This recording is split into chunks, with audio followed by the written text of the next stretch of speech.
Good morning. Great. Good morning, everyone. Welcome to the December State Board of Education meeting. I know a lot of you drove far to be here. Thank you for being here today. We're going to start our meeting with a moment of silence.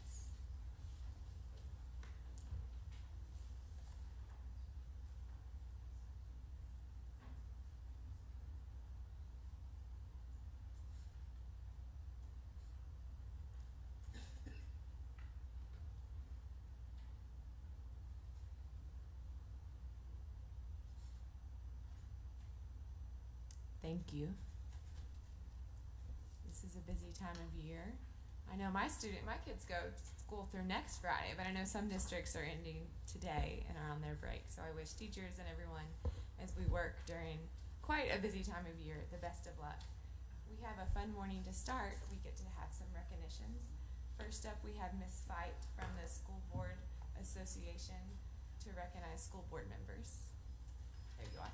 Thank you. You want to come up to the microphone, please?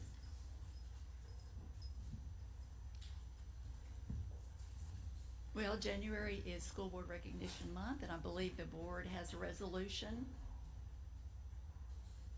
We do. Would you like to read it to us or pull it up? See if we have it here.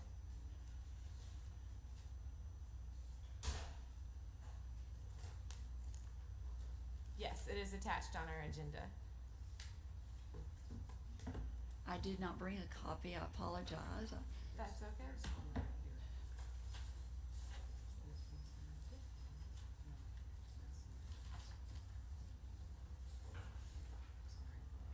No, we don't. That's okay. Thank you, Stacy.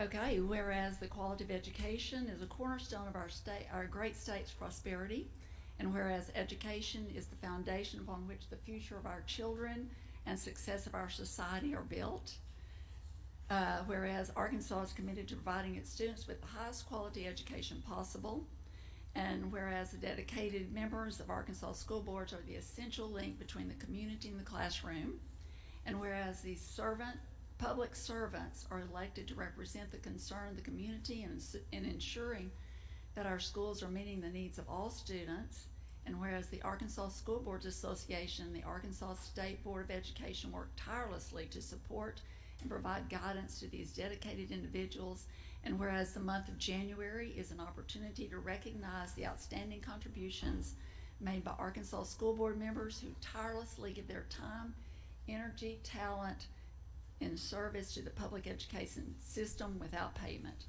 Now, therefore, be it resolved, the Arkansas State Board of Education recognizes and salutes the members of local boards of education by proclaiming the month of January 2024 as Arkansas School Board Recognition Month.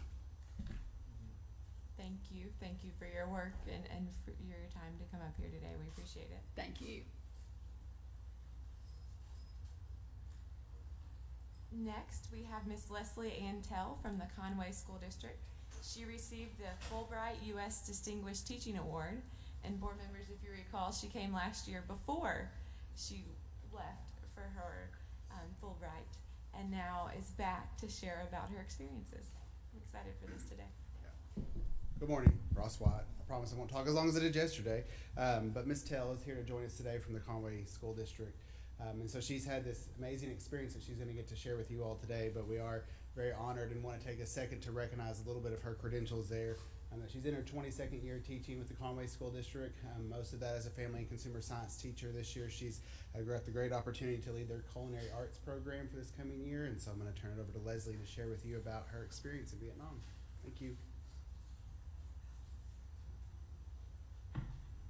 Good morning. My principal and director are on their way. They're probably parking, so hopefully they'll walk in a moment. I have to put my glasses on so I can see my note cards here and make sure I can click. All right. You might have to get them a tardy pass. Give them a tardy pass. It is the day before break, so high school kids are kind of wild, I'm sure. So, like they said, my name is Leslie Tell, and I am the 2023 Distinguished Fulbright Fellowship recipient. And I went to Vietnam a year ago. I spoke to you guys telling you about my upcoming journey And so you guys said, please come back and tell us, and I'm back to tell you about my trip. So I went to Cao Lan, which is in Dong Thop province in Vietnam, which is in southern Vietnam, the Mekong Delta, very similar to our Delta region. That's where they grow a lot of rice in particular. Very flat, great big huge river in particular. Clicking. Nothing's happening. There it goes. Oh, okay, there we go. All right. So in April, I got ready to leave. I found out a year ago that I was I got this great honor, and in April I packed up and left Conway and headed to Vietnam. And on the slide you can see on the way I ran into some of our great Conway Wampus Cat students in the airport in Atlanta. We transitioned and saw each other, and so all along my trip my students made these great signs, and I kind of documented my journey, and I sent pictures back the whole way. So I flew from Atlanta to Little Rock, Little Rock to Atlanta to Seoul, South Korea, which is 16 hours, and then South Korea to Ho Chi Minh City. And I'm a talker, and so I had the honor of sitting next to a man for 16 hours that didn't say a word. So it was really hard for me not to talk for 16 hours to anybody and stuff. So after I landed, I took about a 6-hour car ride to Cao Lan, and I hit the ground running like in this picture. No more cars at this point. I was pretty much exclusively on scooters, and I got thrown into the deep end very, very quickly with my transportation. I traded my Honda CR-V in for that motor scooter on the screen, a Honda Cub, a 1980 model that had a clutch, 50 cc's, because I couldn't drive a higher cc version because I was considered a diplomat person and I didn't have a license really. You wear a helmet everywhere, so my helmet had stickers. They put stickers on me so everybody in the town knew who I was coming down the street, and they just got out of my way. So it took a little bit of time to learn how to moped everywhere, but I got the hang of it. I stayed on my own. I lived in kind of a hotel apartment, so I was very independent of the school, which gave me a chance to really absorb being in this town. I was at Nguyen Quang Du High School for the Gifted. This is a regional boarding school. There are 11 scattered throughout Vietnam in each province, and it would be similar to our Math and Science High School in Hot Springs. So they apply to go there and they live there while they're there. And that is a picture of Ho Chi Minh's face there, that statue. He was actually instrumental in starting these schools post the Vietnam War. This is the courtyard. So it's very similar to Conway High School in size and scope, but that's kind of where it ends. So there are about 1,300 students, and you can see we're exercising here in the morning. They do exercise every morning at 6 a.m.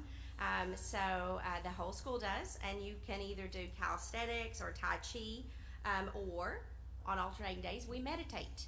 And I will say the mental health of the students I thought was extremely wonderful. And I think it had something to do with this, that they are focused on school before school starts. And so they are ready to be in school. And so at 6 a.m. we're doing exercises or meditating every day. And school there is a little different. This is courtyard, student-led every morning, outside. And so they set it up. It's kind of, I used Harry Potter as an example. They have houses because, again, they're boarding and they live there. That's kind of their home. And so you can see they have set up, they do their pledge and their announcements. Very, very student-led. So by the time it's about 7 o'clock, we're ready to start school, not just get up and head to school. There was no bell, there's a gong, which was kind of different, and everything's posted. So the HIPAA laws or all of our laws really don't apply with grades and things there. Everything's posted on the boards, and you see where you rank, and they're very, very, very competitive. And so this young man here, he's checking his score, and he wants to know where he's going to rank in comparison to everybody else. So that part of that world is very different.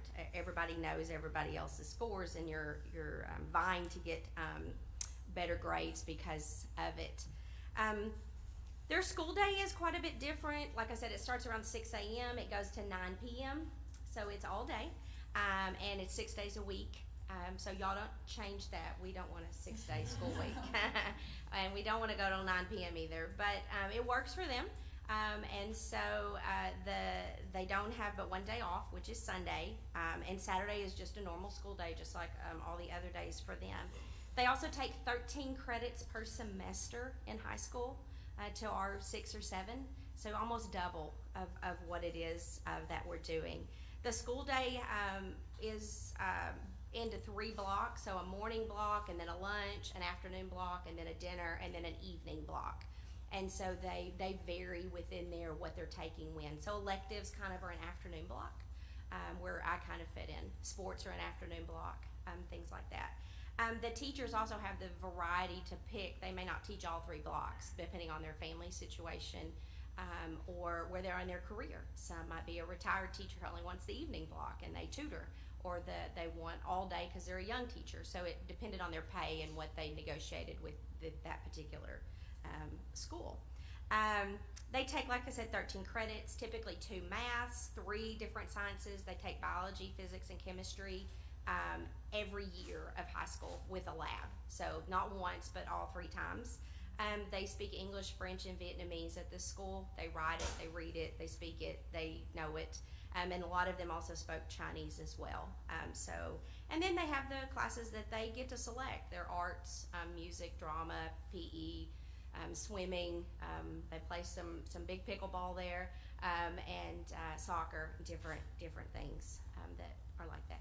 I was there to teach family consumer science. I was the first family consumer science Fulbright in the history of Fulbright to go, and I will tell you, family consumer science education is not dying in the world. It is coming back with great resurgence. Vietnam, I was the test, and there is a full-time Fulbright there now in my spot running this full-time. And they are expanding into other schools in Vietnam. I know in the United Arab Emirates, family consumer science is a really hot topic. They are really full-fledged ahead with pushing it out. So it's definitely not going away in the world. It's kind of rebranded, and it's very there with it. So I taught food safety, nutrition, and human relations while I was there. I taught 3 sections of each, and so I had about 225 students total that came through my program during my tenure being there. I was in the only air-conditioned classroom when it was air-conditioned, and I had to combat a couple natural problems, like when they left the windows open in the evening, the snake would get in, and they would have to get the snake out every time I'd go back to class. We were on the edge of the jungle, and so snakes and monkeys were just part of life that were there. These are some of my students. When they finished, they were all given a certificate of completion, and they couldn't comprehend that there wasn't a grade, because I was kind of a pilot program. They kept asking me, when was the test? When was the essay? When was the grade? And but the idea for them was to see how they would do with a non-credit class, actually just at their leisure, and they loved it. Now this year it's for credit, but then it wasn't. This was my kitchen, so coming from my very nice culinary kitchen at Conway High School, it was a little bit different, and so I had to learn to embrace what they do and not look at things like, oh, negatively, it's not what I'm used to. So it was definitely a big change. Very rural setting that I was in. I was not in a large city like Ho Chi Minh or Hanoi. A lot of our cooking labs took place outside, and so again, hygiene and food safety was really a challenge for me because it was quite different than what I was accustomed to as well. They had just opened this brand new facility when I got there. I mean, I just got in, and it was a big multi-purpose indoor, and it was air conditioned, but most of the time kids were just outside. It rained every day for about 4 hours, and it was just part of the journey of being there in the springtime. And then my last slide here that I want to share with you is about literacy, which to me was one of the most phenomenal parts of the journey. This book picture here tells kind of the whole story. The Vietnamese culture and the students love to read. They are just obsessed with reading. So instead of public libraries that you go to in the rural setting, they're trucks like this, and they go by genre. And so this particular was a children's book, Mobile, you can tell, and they roll up and they unpack the stools, and they are like this everywhere. Night, day, anytime. I mean, there are trucks and kids everywhere. Once you're done with your books, there's these depositories that you just drop the books back in. They go back to the main place, and then they get shipped back out. And they circle through the village all the time. And they're by genre, by age, what you're wanting to read, by different languages.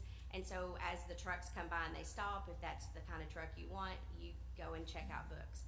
I saw people reading books everywhere, on the side of the road, on the back of a scooter, I mean, everywhere. And they love to read, and it reflects in their literacy rates.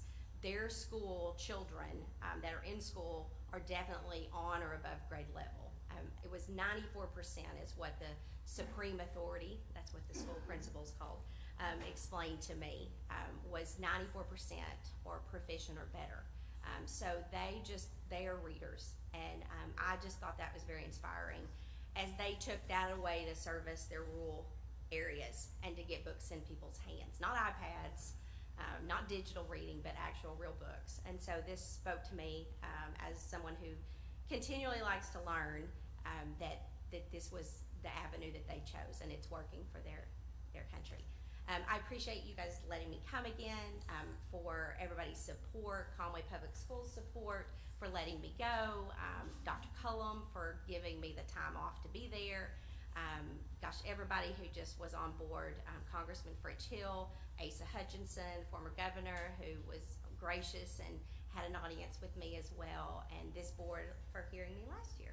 Do you guys have any questions?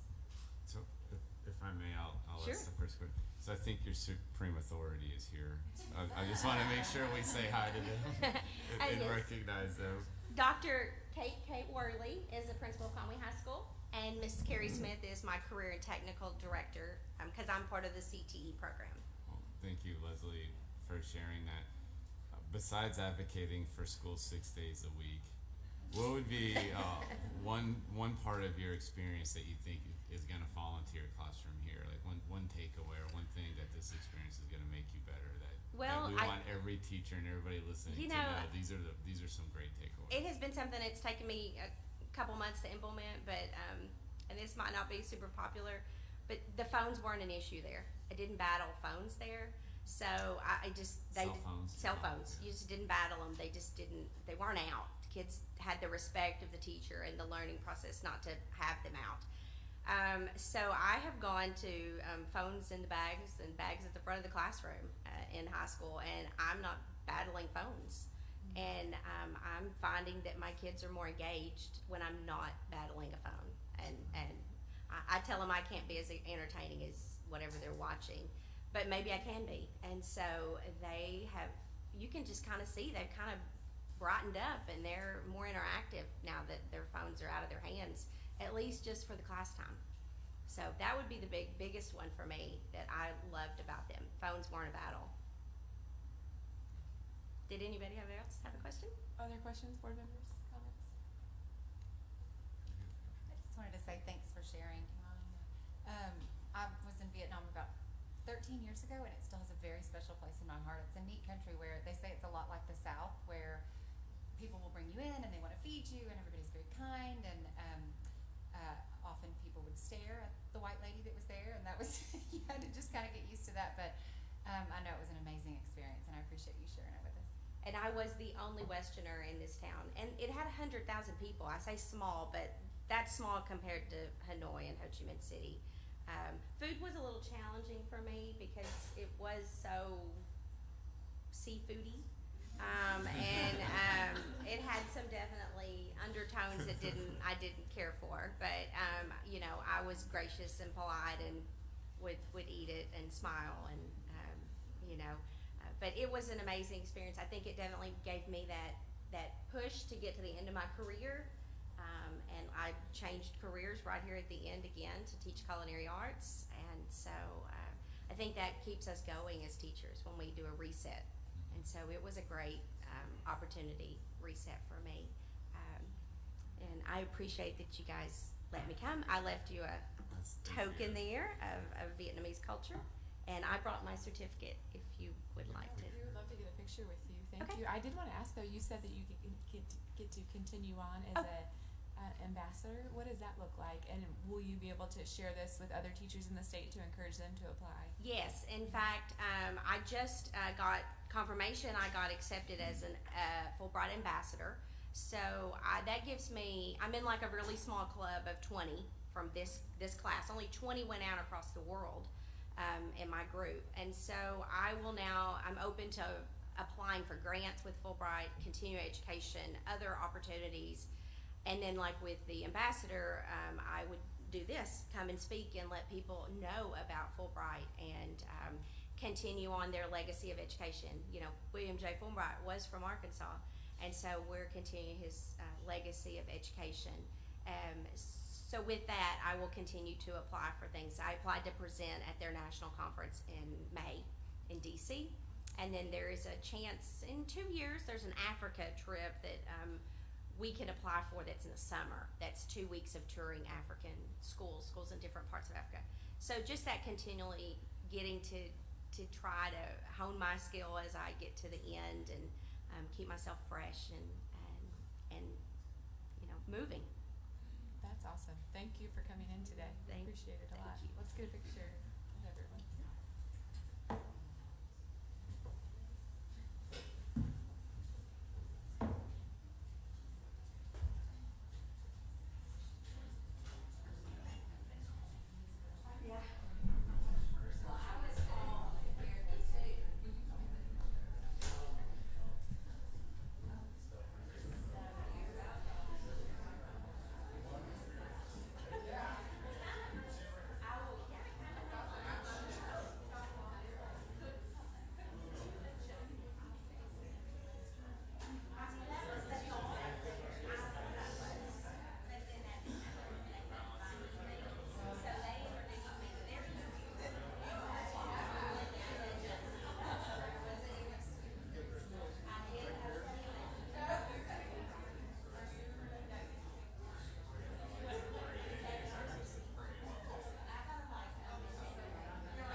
That was great. Now we have Dr. Pride to present another award here today.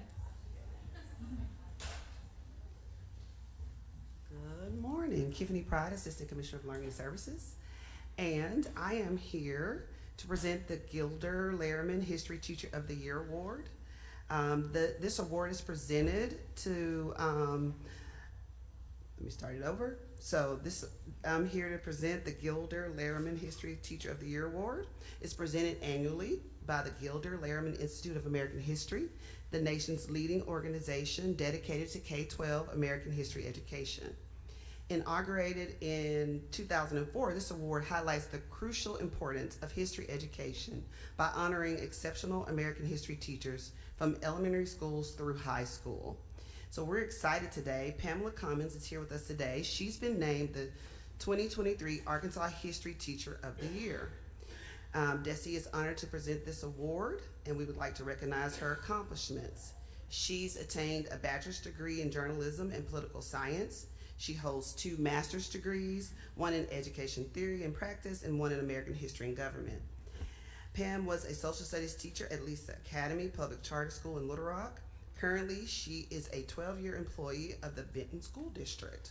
She teaches U.S. history and honors U.S. history.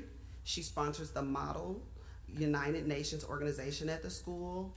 Pam is also a 2018 recipient of the James Madison Memorial Fellowship for Arkansas, and she has served on the Arkansas Council for Social Studies. We are delighted if she'll come forward to present the certificate to you, Ms. Pam Cummins, our 2023 Arkansas History Teacher of the Year.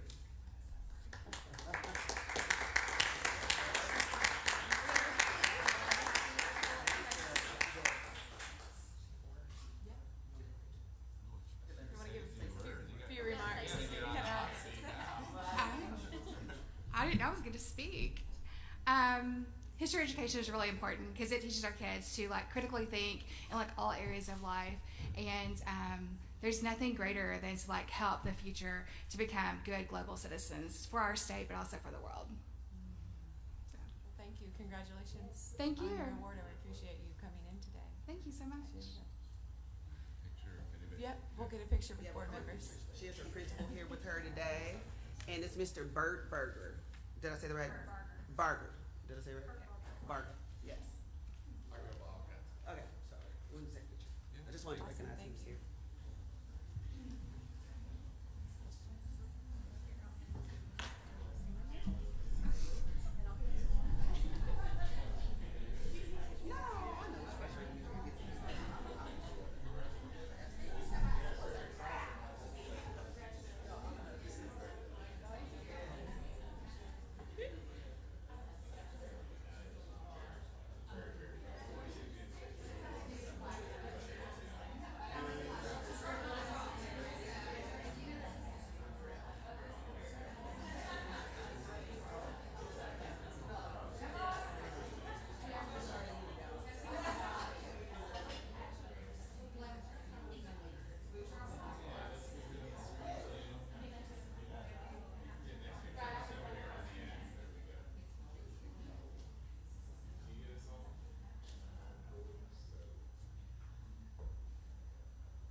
Thank you all.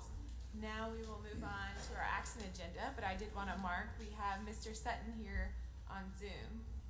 Mr. Sutton, are you able to hear us and are good to go? Yes, ma'am. Great, and we are gonna honor you here at the end of the action agenda, recognizing that this is your last meeting as well as Sharon's last meeting. So appreciate that, and we'll do that after our action agenda. Thank Okay, you. thanks. So we will move changes to the agenda. Are there any changes to the agenda at this point? Great. We will start with the consideration of the request from the Coscatot River School District. I believe we have Andreas to come share the proceedings with us.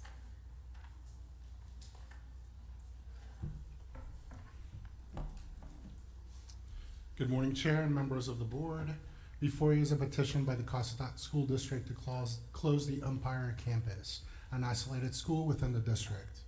An isolated school can be closed when the local school board either votes unanimously to close the campus, or a majority of the school board votes to close the campus and the decision is affirmed by the State Board of Education when the school board's vote was not unanimous. In this matter, a majority of the Costatoc School Board voted in favor of closing the Umpire School campus by a vote of 4-2. However, since the vote was not unanimous, it is now before you. A school board seeking to file a petition must do so within 30 days prior to a state board meeting where the petition will be heard. The Costatoc School Board submitted this petition on November 13th, 2023. The state board may do one of the following in reviewing the petition. A, it may grant the petition leading to the closure of the isolated school. B, it may deny the petition leading to the isolated school remaining open as it currently exists. And C, it may table a decision for a future meeting of the state board. The closure must be in the best interest of all students in the district as a whole, and the closure cannot impact the segregation efforts in the district or otherwise violate a court order. As for procedure, anyone seeking to testify must take an oath administered by the chair. The petitioner will have 15 minutes to present a petition to the board, that would be the school district. A spokesperson for the individuals opposing the petition will also get 15 minutes to present their position. Then the petitioner of the school board would then get 5 minutes to provide closing remarks. The board may ask questions at any time, and the board can take public comment up to 3 minutes from anyone it can choose. The state board will then deliberate and move to grant, deny, or table the petition. Thank you. So at this point, we'll start by swearing in That's correct. any school district officials? So anyone that's going to be testifying, generally this the superintendent, or if they have counsel, the counsel would also be providing that testimony. Okay, so anyone, if you would stand, please. Yeah, I'll stand there.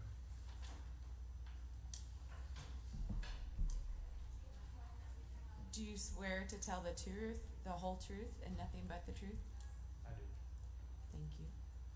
We'll start with Dr. Royals. All right, thank you. Thank you. Well, good morning. Thank you all for having us this morning. I'm sure everyone's read thank you, Mr. Rhodes. I'm sure everyone's read the presentation that we submitted with our petition, so I will spare everyone going through all the details of that. I can hit some high points if the presentation is on the screen. If not, I can talk freely a little bit. I do have our finance consultant here, Mr. Norman Hill. I'm going to set my timer so I do not go over my time, if you'll give me one moment. I want to acknowledge a few things at the outset. I'm sure we all know this is not a pleasant matter to have to address. It's a very challenging matter. It's one that's very emotional, and I understand that. And my job as superintendent is very tough sometimes. I'm blessed to do what I do, but in my role I have to look out for the best interest of all students in the school district as a whole. And that standard in the statute is a balancing test. And as we know, we have to consider a lot of different variables in that, and there'll be people that are not happy. And we just have to reach the best decision. And I also want to acknowledge that this has never been, for me, Costatoc River versus Umpire. It may seem that way. There may be some that perceive it that way. I can assure you it's not. This is not a we versus them. We value our Umpire community and our school. Very proud of it. I was born and raised K-12 next door. Very familiar with how strong that community is. Umpire is our home and our family, and it's our community, just like all of our campuses are. So this is not a we versus them. This is us. But unfortunately, I had to make a recommendation in the best interest of the whole district. And my school board had to make a gut-wrenching decision. They are the constitutionally elected officials by the people in those counties and those areas to make these tough decisions. You know, as we heard in the opening by Ms. Fye, we're honoring those folks for that tough job, and they had to make that tough decision.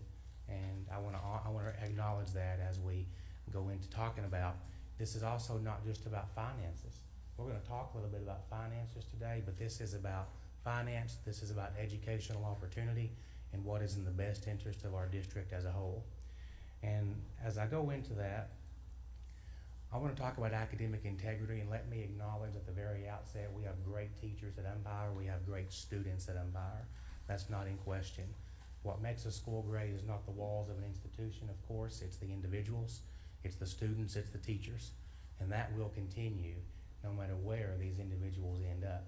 And it is my school board's position that these are Cossatot River students, and we respect where they choose to go. Derrick's is 12 miles away. We know that's very likely they will choose there, but that's not our intention. We are not writing off our Umpire community. We are welcome, and we will do our very best to serve them and the teachers as well, because I'm not doing a reduction in force. We're in a position to where by acting early, I'm able to offer those staff members contracts at Cossatot River School District next year, should they choose to be there. But if we look at academic integrity, if you're not familiar with Umpire, it's a very strong community.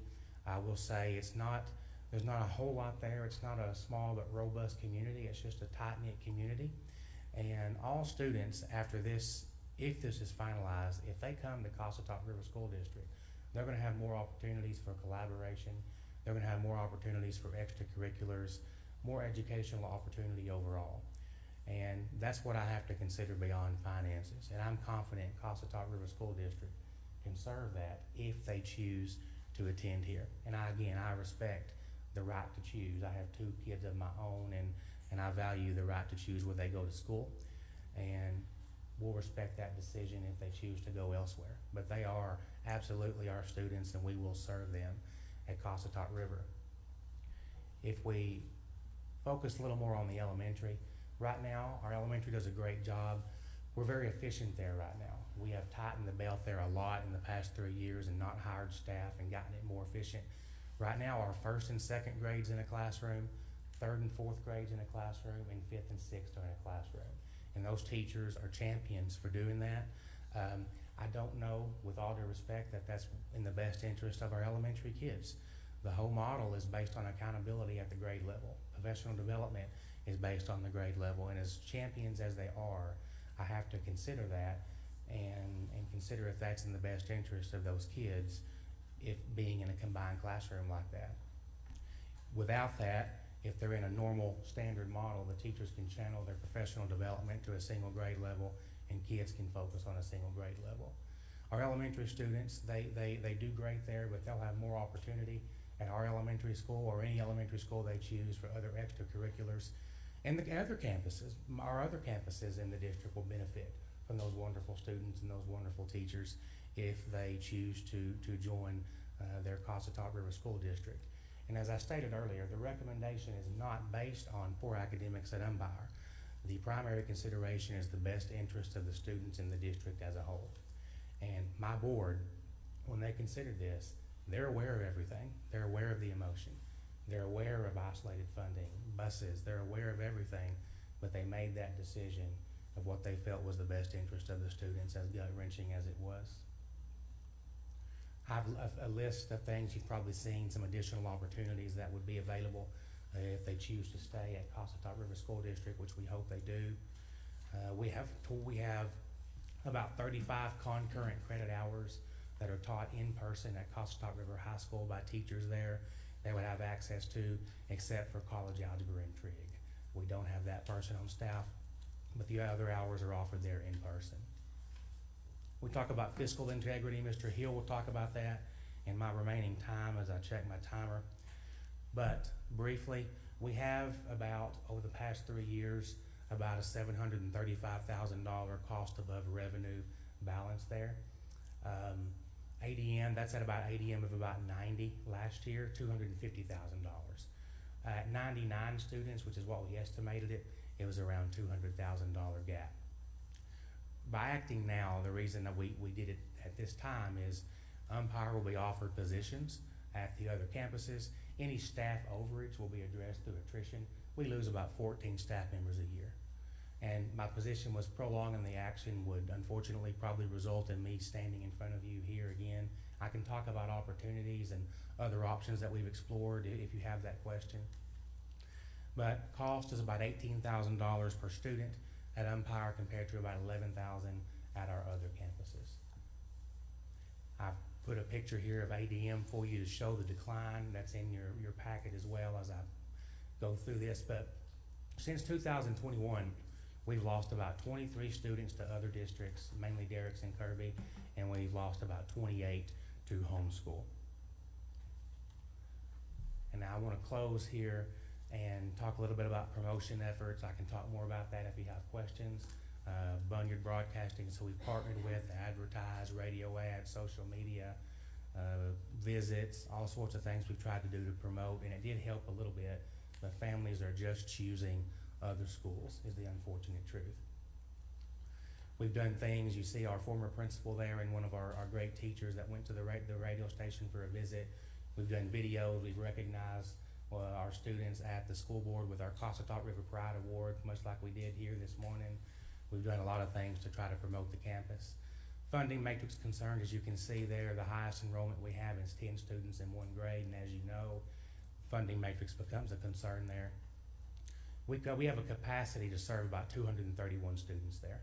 Well, we have about 90 right now. And forgive me as I go through, I can talk more about transportation.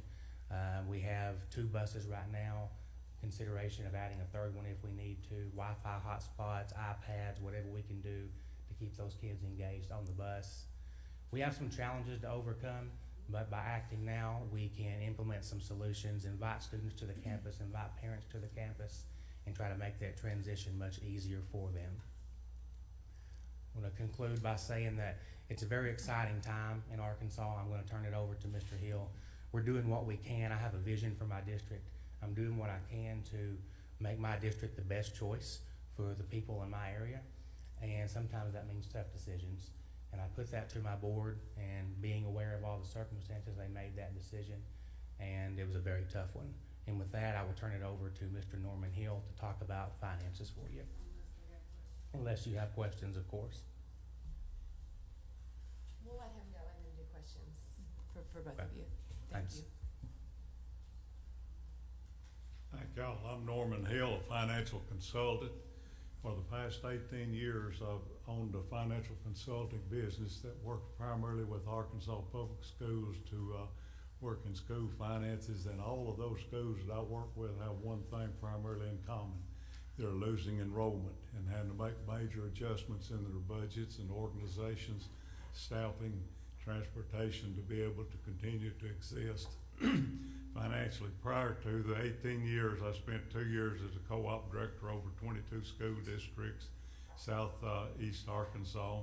Prior to that, I spent 30 years as superintendent of schools in Drew Central and Monticello School District, and I spent 8 years as a teacher, principal, coach in doing that.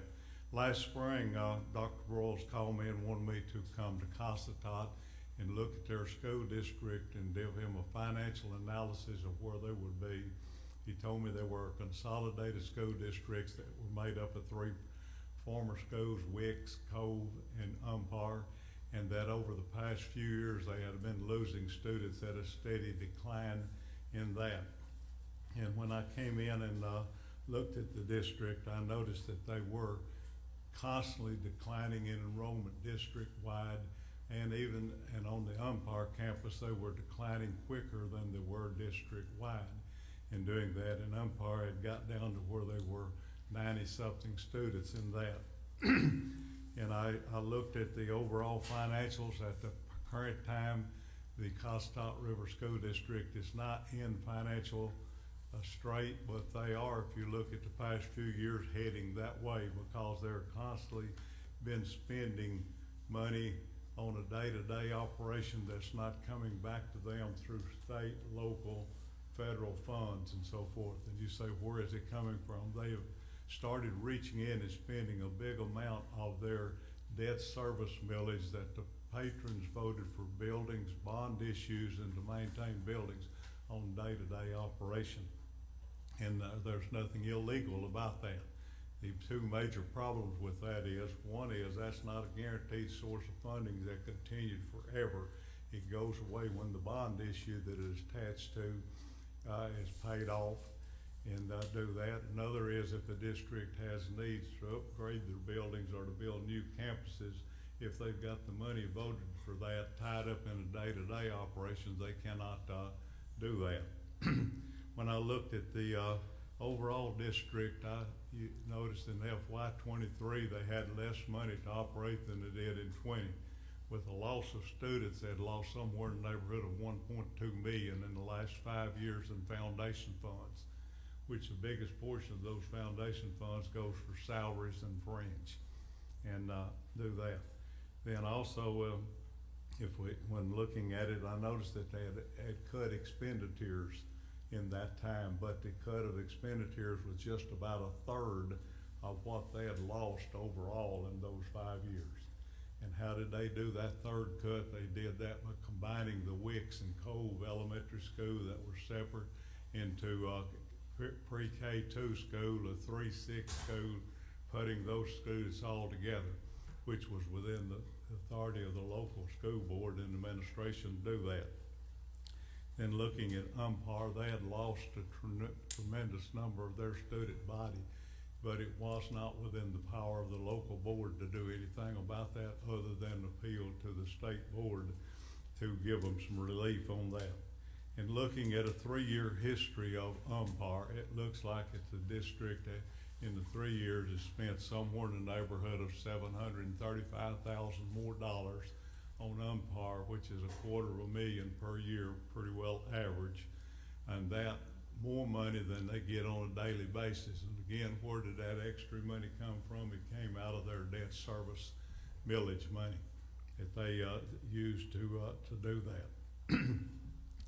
And we know that the district can do that legally, but also one of the things that the district has wanted to do in the future is to build a new school to house all pre-K through 6 students from the 3 school districts, which was Wicks, Cove, and Umpire, and bring them all in. Right now, the Wicks, Cove 7 through 12 is in a fairly new building that was built after consolidation and doing that. So what the board is, I recommended to the board was that they close the Umpire School District and merge all your students in to be fair to the students throughout the Costop River School Districts. The Wicks, Cove, and Umpire, you don't need to take funds away from one part of the district to supplement others, in my opinion. And that is my opinion, that they close that campus and do that. Also, I recommended if you close that campus to keep all personnel. Do not dismiss any personnel, because they lose quite a few personnel each year, and through attrition you can bring your staffing back in. Right now, if you look at your staffing on your campuses for the Wicks Cove School District, you'll see teachers maxed out. You'll see a lot of classes maxed out in doing that. And by bringing in the Umpire, which is not maxed out, you could relieve some of those teachers and do a better job overall for all your students in doing that. So in reality, Costop School District is caught in a dilemma that they cannot solve on their own. Number one is they're losing students. Number two is they have an isolated campus that is not producing enough money to support itself due to the loss of students. Number three is they're operating under a financial formula that's based upon 500 students per campus. Umpire's got 92. And number four is they're operating under a standards procedure for the state of Arkansas that demands you have so many personnel. I'll just use one example. Umpire has to have a .5 principal. Through the matrix, there's less than 20% of that salary funded, because you have to have 500 students to fund a full-time principal and doing that. The other problem with a half-time principal, it's hard to go out there and find you a principal that will work half the time. So normally you're gonna have to hire them full-time. So my recommendation was based upon my experience, based upon what is better, not for Umpire campus or the Costop campus, but the Costop River School District as a whole. Thank y'all. Thank you. At this point in time, we'll go ahead and do board member questions.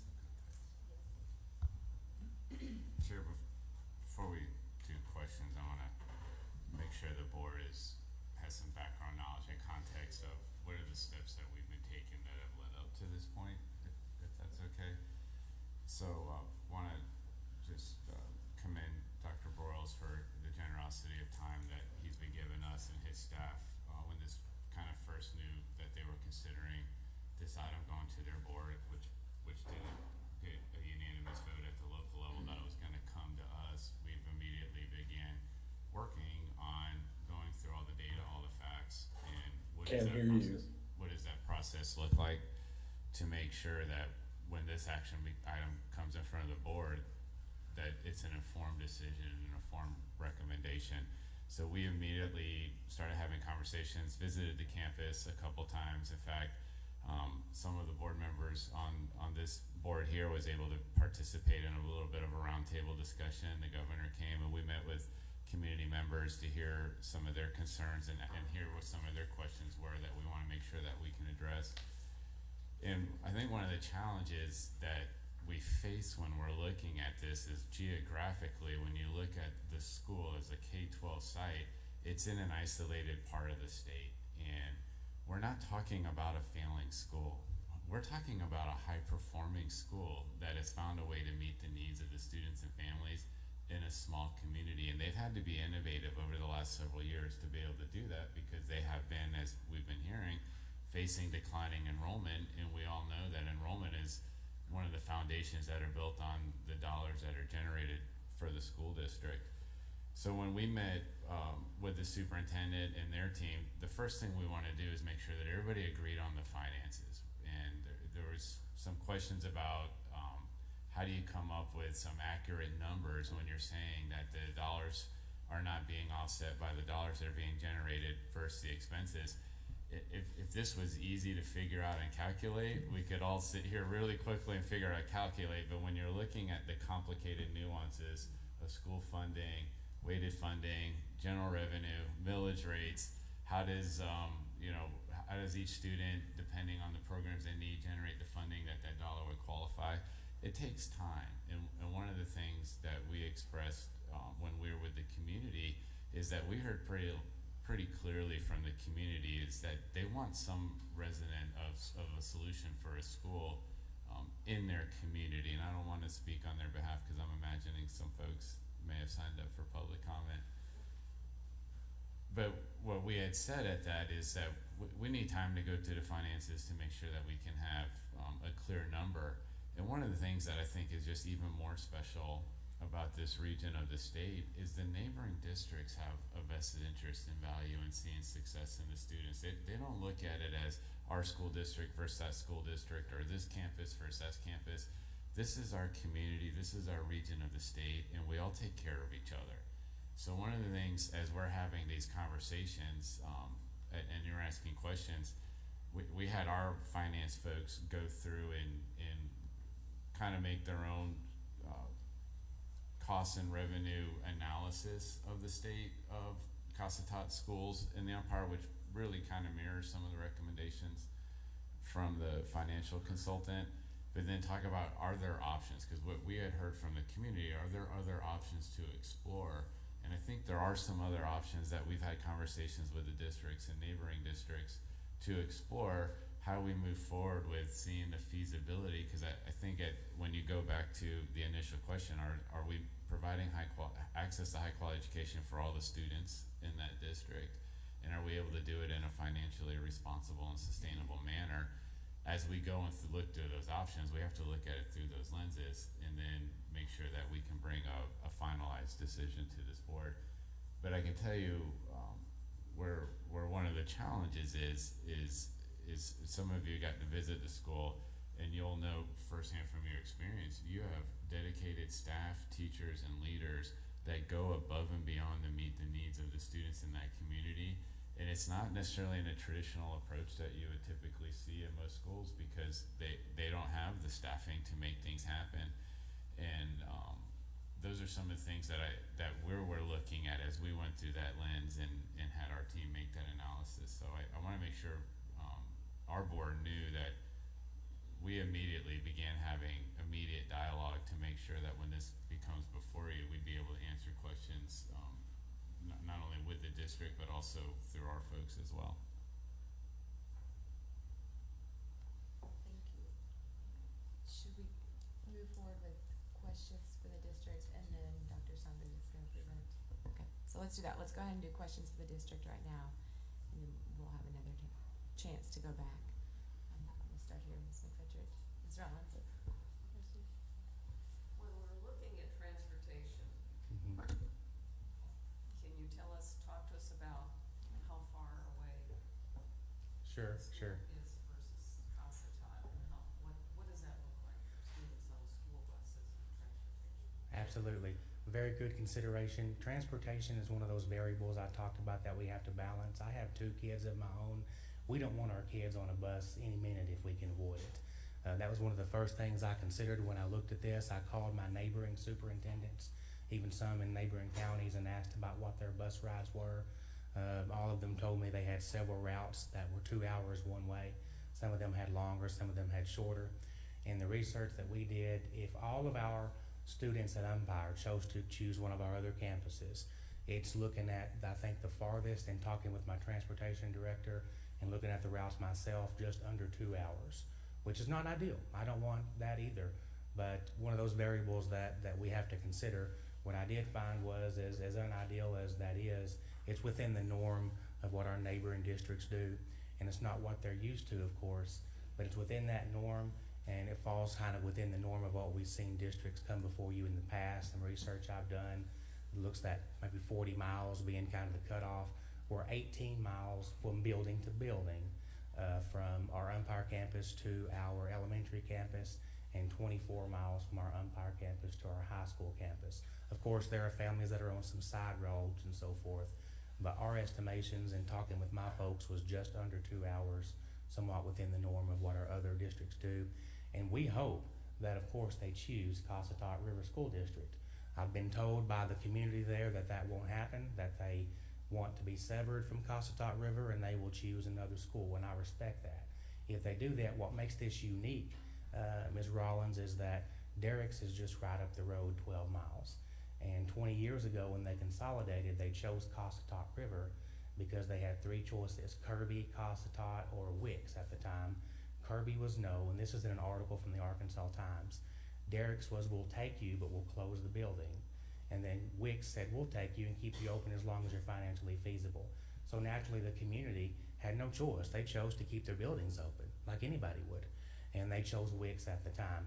A whole different county in Polk County versus Derrick's, which is right next door to Umpire, where the families have been choosing to send their kids for so many years, just 12 miles up the road. So Ms. Rollins, in truth, I hope this doesn't happen. It likely will.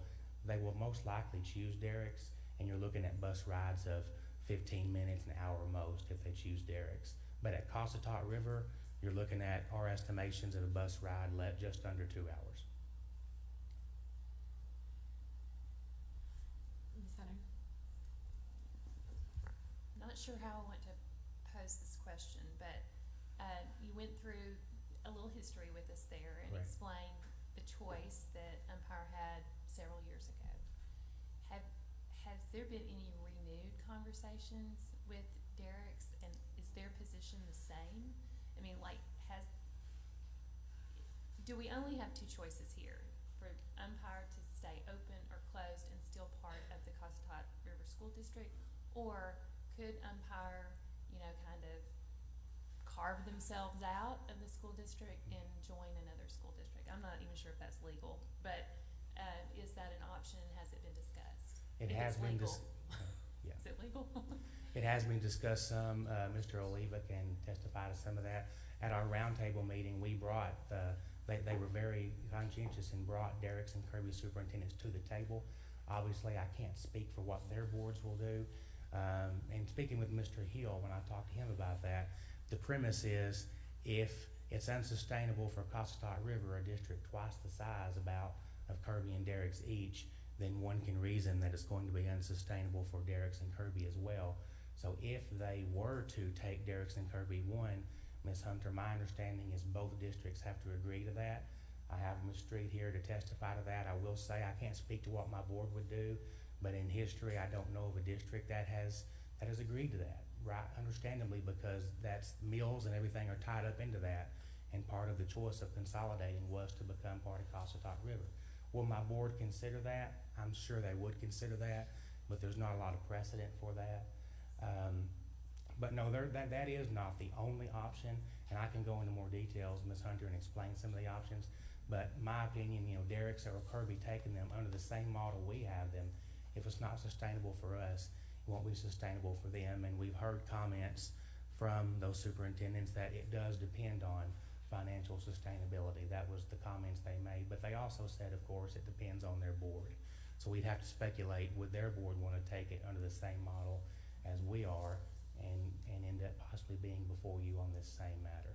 But I'm happy to talk about other solutions that don't involve Derrick's or Kirby if it's the will of the board for me to ask to talk about that. And I'll jump in, and I think the question that you pose is a good question. The short answer is yes. Yes.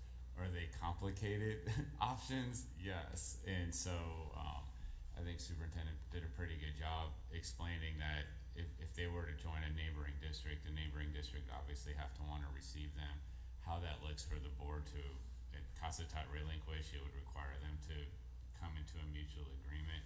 We've had initial conversations around that, but we haven't gone into in-depth conversations yet with those superintendents in the districts to even consider that option for them to take to their board, because we've been in the last couple of weeks since the roundtable discussion is kind of making sure we all agree on what does the projected revenue look like versus the expenses, so that if we were to pose that to a neighboring district, they have a clear picture and understanding of what they would be taking on. Correct. Thank you. Jacob, most of us online are having difficulty hearing you. Okay, I'll try to speak a little louder, or maybe a different mic. Is this one better? Yes, sir. Okay, I'll switch microphones. Okay, we'll continue with questions.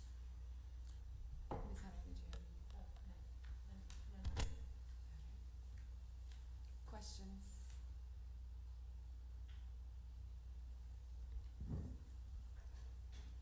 I'm a little confused about some of the numbers too. I'm looking at a different set of numbers on the annual statistical report. It has a different set of income and expenses.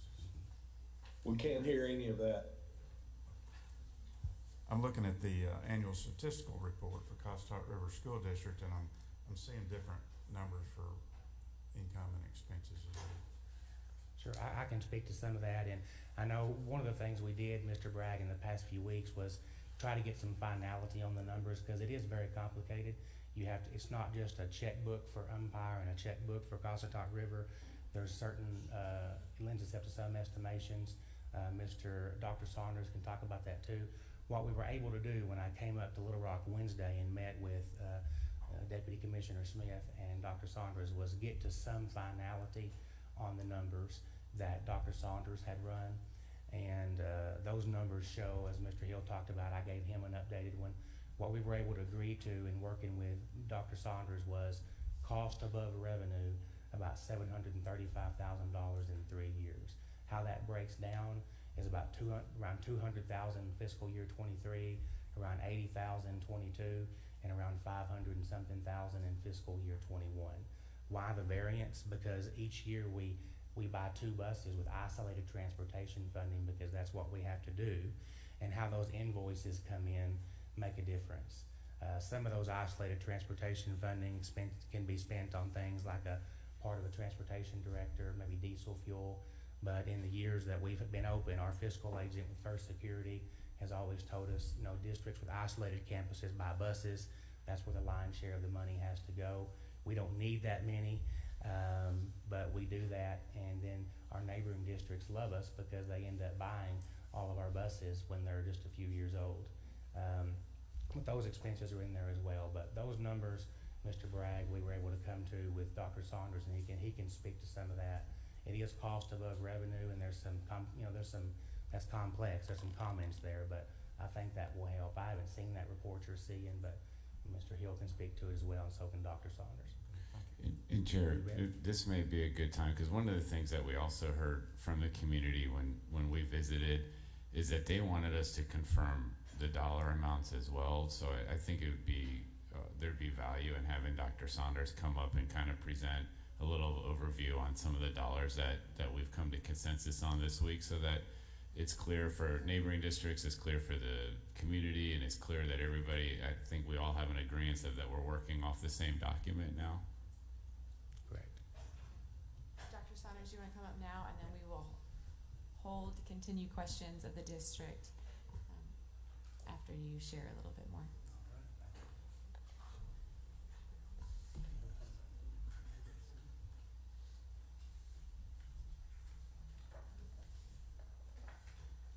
Good morning, Board. Eric Saunders, Associate Deputy Commissioner for District Operations. So coming back, just a little bit of history that's been talked about.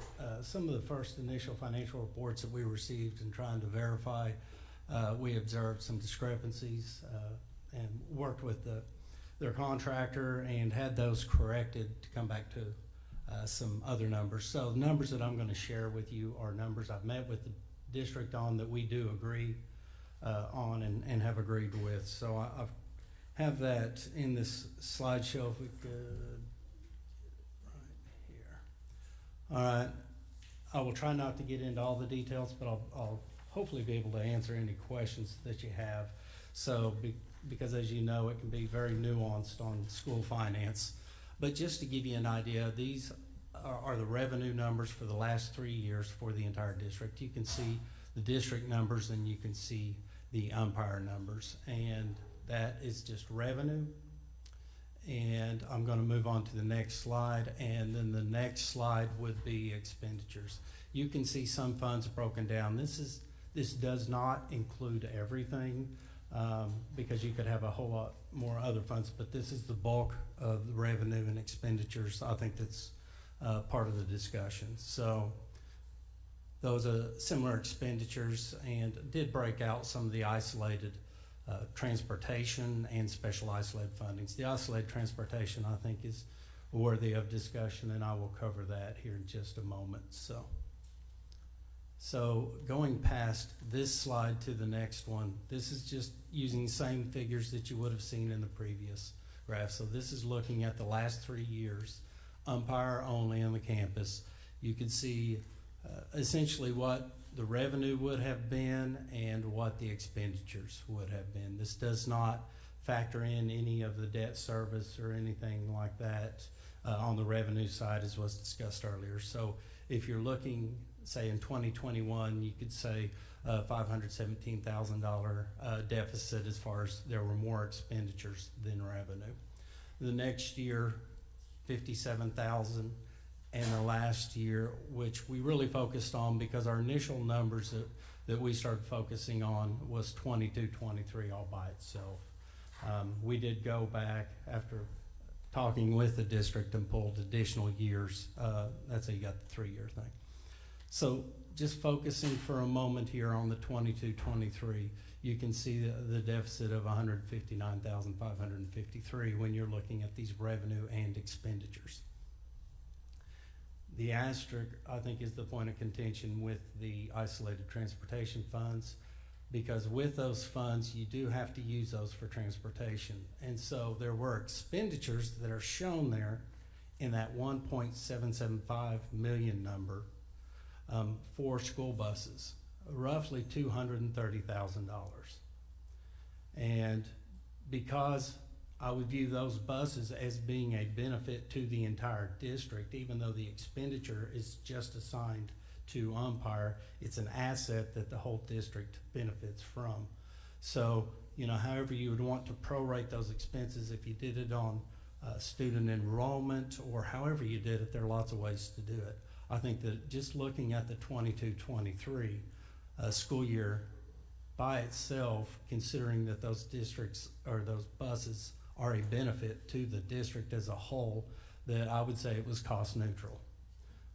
And so you could see the expenditures of $231,000 of that were simply the buses. So next slide is showing just the isolated transportation funds. And it's also very difficult just looking at a single year, but you can see how some of those expenditures have been, and I'm sure you realize, for example, in 21-22 that the expenditures, so the buses and the transportation expenditures that are paid for with these funds, the low amount of expenditures I would assume in 21-22 is probably supply chain issues. I know that school buses had a very long lead time to get, and so during 22-23 I believe it was 2 school bus purchases, and 2021 I believe there were 3 school bus purchases also that you would see within it. There are additional expenditures on top of that, but just the best that I could estimate, that's what that would have been. So, options, ideas, things shared with the district. As they mentioned, we did meet as recent as this Wednesday. Had a long meeting, talked about, are there other options that would be available if finance is the hang-up? What about different grade configurations such as K6, K8? What would staffing configurations look like?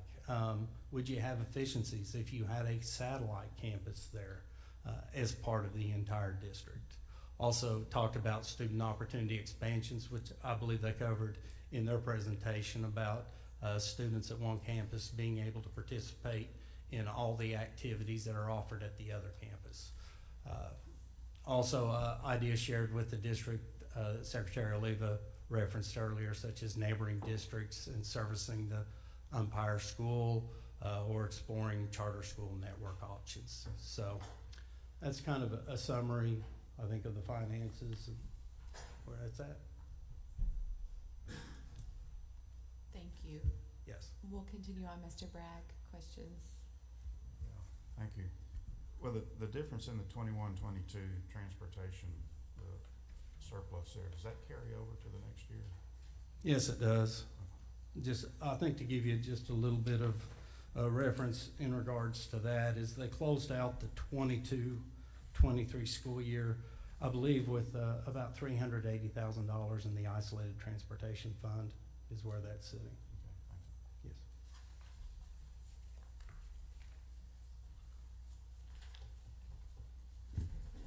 Mr. Wood, questions? Yeah, thank you. So how are we supposed to view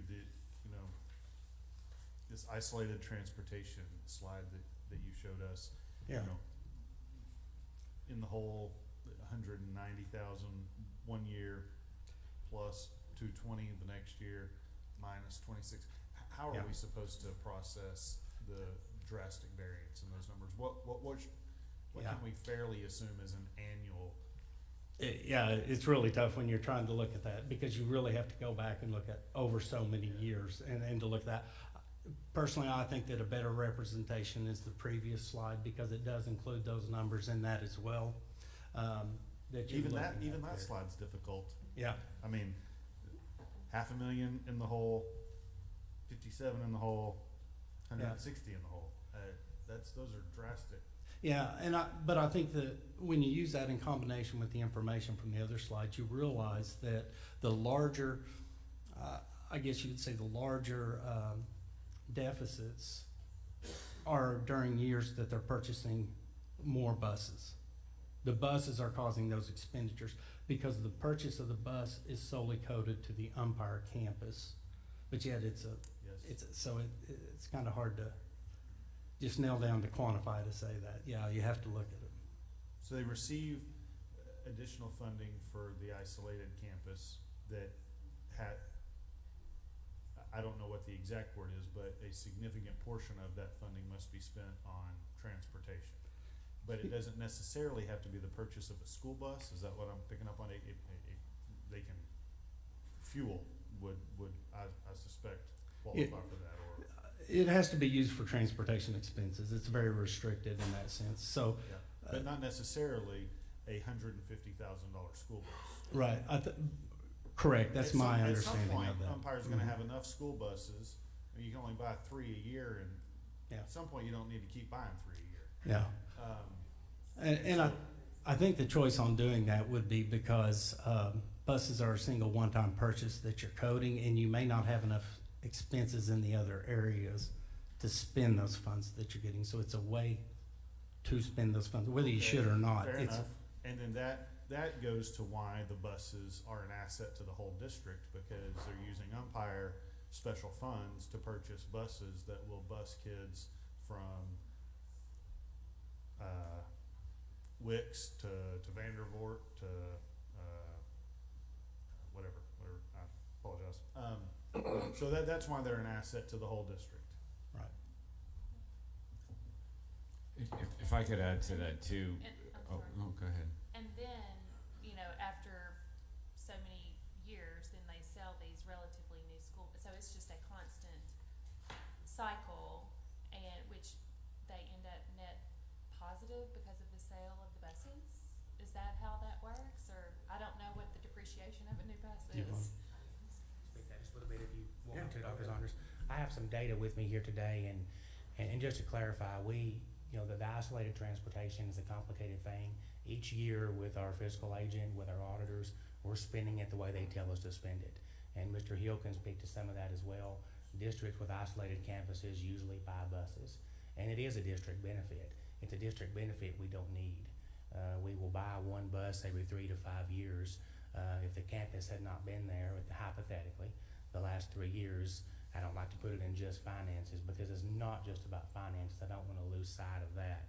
We'd be $735,000 in the green, and we'd buy one bus every 3 to 5 years. Some buy one bus every 10 years, like some of the research I've done.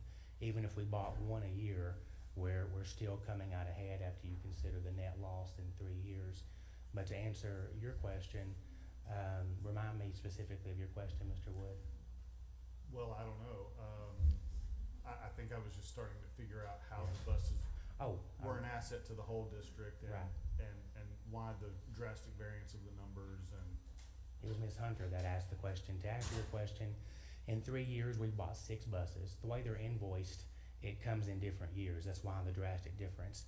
In 3 years, we've sold 7 buses. We've sold 7 buses for a total of $71,000, about $10,000 per bus, as old as 2008, as new as 2014.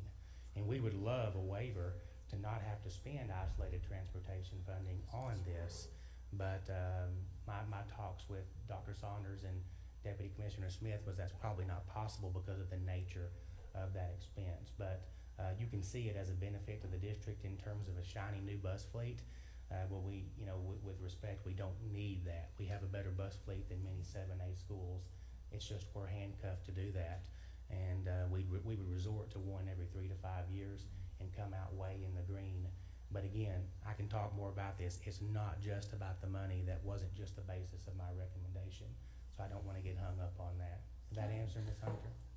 I want to add to kind of the nuance of this categorical to the superintendent's point, where this is where we're identifying opportunity that I think we can work with the legislature, because they receive funding due to the nature of the school. That funding has restrictions based on that categorical where it has to go towards transportation. So most school buses, you can expect to get 1 million miles. If you maintain them well, you may get 2 million miles out of a school bus. They're put in a predicament as a school district. I think it's an unintended predicament that says, we give you this category of money. If you don't use it to buy buses, whether you need them or not, you basically forfeit the money. So the district is taking advantage of that category. This is where I think there would be opportunities when we look at for options to explore is, could you get a waiver, or could we request something to say that there's a checklist? Like if the district's able to fulfill all their transportation obligations, maintain a fleet to a certain level of inspection satisfactory, then that category of dollars can be used for other isolated school expenses, which would make sense. And then we even heard from Mr. Norman, consultant, talk about things that are required in accreditation as far as staffing. Are there things that are hindering the school district from making decisions where they're forced to spend dollars that they may be able to use in a little bit more flexible manner, but there may be some rules or there may be some laws that prohibit them? How do we identify that and see if there's a way to get some relief from those categories that would offset some of the revenue and expenses I think that the team has shared? Mr. Wood, we do. Oh, go ahead. So, well, I was going to say that I applaud your ingenuity in turning those restricted funds into unrestricted through the sale of buses. Yeah. So tell us where that money goes. Is that included in, maybe this is a question for these numbers, but is that included in the new numbers that we have that everybody's agreed upon? Those funds go back into the district as a whole. There's not one, it's not like a checkbook or a pot of money for our Umpire campus, a pot of money for our elementary campus. That's just not how it's set up.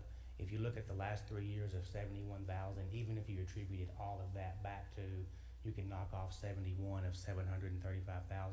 But that all goes back into a district pot. And in my notes, we do spend isolated funding also, Mr. Wood, on bus repairs. A lot of that goes to bus repairs at Umpire throughout the district. We put some of that money back into our buses there. But no, Ms. Keener, it just goes into a general fund, but that money, it may be spent at primary campus, elementary campus, or it may be spent at Umpire campus. I look at it conservatively, just give that 71,000 back, and you're still 735,000 minus 71. And I just stress that these are things that my board, they're very experienced. They've dealt with it for 20 years. They're aware of these things, and they're aware of the nuances. And they were fully aware of that as a local board when they made their decision, because they've dealt with it for many years. And Mr. Hill can explain as well the nature of isolated funding in more detail, because he's dealt with it as some. If you'd like to hear from him, he may do a better job than I do. But good question. Go ahead. Okay. I have Can I ask Can I ask a question? Is that okay? Yes, Mr. Sutton. Jacob, who has the authority, what department has the authority to change the rules for an isolated district on giving more options to use funds that are supposed to be designated, like transportation? So that's where I go back to when I do some research. My understanding now that would be the legislature. Like, we would have to change the law to make that categorical look at some other options. That's not something that our board could waive. Some of the standards for accreditation that is in rule as far as class size ratios or required staffing ratios, those are things that we may be able to consider into a waiver. But as we go through this process, these are things that we're identifying as future opportunities, because I think there's some unintended consequences such as this. Okay, question. thank you. If I can ask a few questions I have about the timeline of your board meetings and the votes and things like that. It was October 12th that the board voted to close Umpire in the 4-2 vote, correct? Correct. So which board member wasn't present? We had Alex Wade. He is a board member from Cove. The timing is, it looks odd because he had just gotten a job in Texas. He still lives in the community. His wife is a half-time counselor for us. His kids still go there, but now he has a remote job in Texas, a good opportunity for him. So that had come before he resigned. We consulted with ASBA, Arkansas School Boards Association, on how to handle that. Business practice, so it's Yes. irreverent, which is Someone on Zoom is not on silence. If you could silence, please, everyone on Zoom. So maybe we'll go first thing first. Yep. We'll get documents signed. Okay. And I thought you note about the. Excuse me, someone on Zoom is not on silent. Okay, thank you, there we go. Yeah, Ms. Keener, we consulted with ASBA on how to approach that, and their counsel said proceed with it. You just need a majority under the statute, and you got 4-2. Even if the one that had been there had voted no, you'd be 4-3. That's how she consulted us to do that. We do have the new appointee now, and we had a board meeting last night, and I put to them, with all the new information, with the new appointee, all the information we have, do y'all want me to go to the hearing, or would you like me to pull it down and consider other options and bring something else back? And the consensus was, no, we'd like you to go to the hearing with this new data. So if I can keep going, so it looks to me that October 12th was the vote to close, and Alex Wade resigned following that on October 23rd. And so, well, according to the Cossatot River website, the agendas in the minutes, that's the timeline, and you would agree to that? Repeat that for me, please. So, sure. So October 12th was the vote to close Umpire, with Alex Wade not present, and October 23rd was the vote was when Alex Wade's resignation was presented to the board, correct? After the fact. Can our Yeah. attorney speak to that? Do Yeah. we need to swear, You just swear. should we make sure I'm on, up and up? With the attorney? I don't believe. Yeah. Oh, okay. Yeah. Yes, Ms. Street. Okay. If you could come to Could the you microphone and introduce introduce yourself, yourself, too? that would be Sorry. great. Thank you.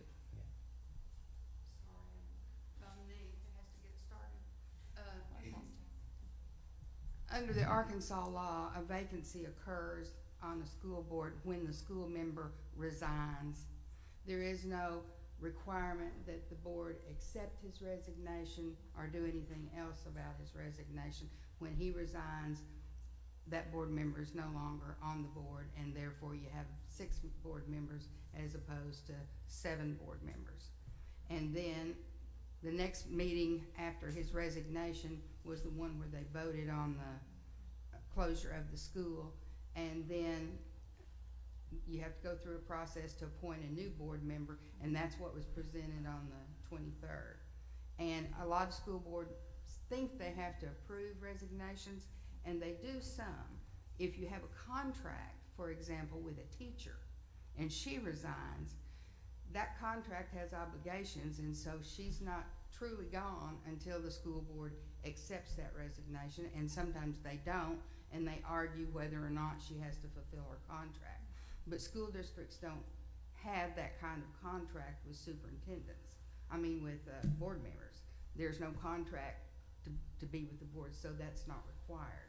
So when a school board member resigns and he states a date of his resignation, that's when he's no longer on the board, and the school district has to move forward from there.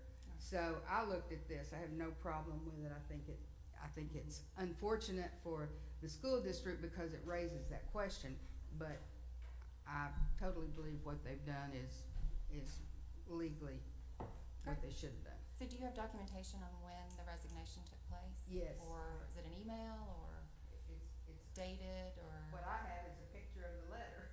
Okay.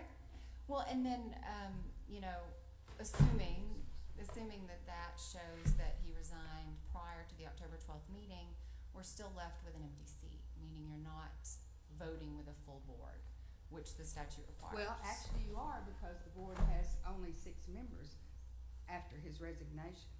But there was an empty seat, correct? Well, That an empty was chair then. where he used to sit, yes. Well, and it looks like since then, Do what? it looks like since then, John McLean, I think, is the new board member. He was appointed, October 23rd, I believe.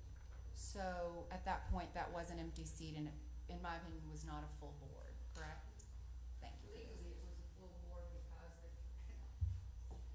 there was no,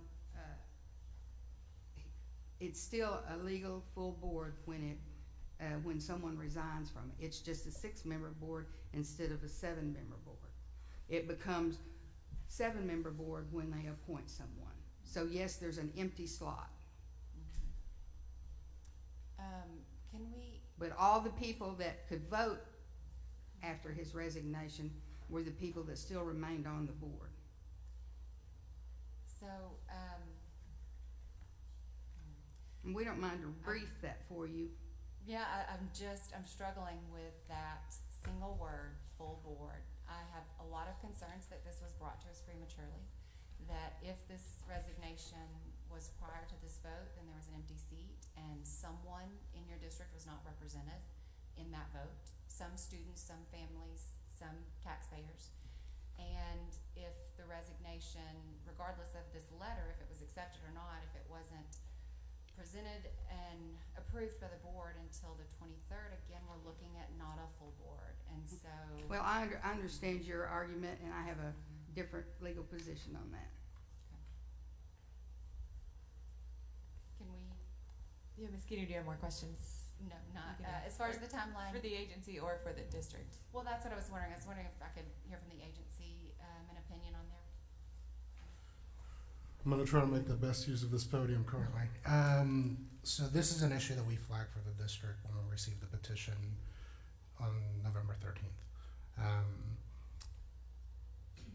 For what it's worth, the statute really hasn't been interpreted, and so you do have that language that says the full board. Generally speaking, when you think about vacancies broadly in other bodies, If there is a vacancy, the full board is the remaining body because it's a legitimate vacancy. I will say I have the statute for school board vacancies in front of me. That's Arkansas Code annotated 613, 611. And it does set out the methods in which somebody can resign from a school board.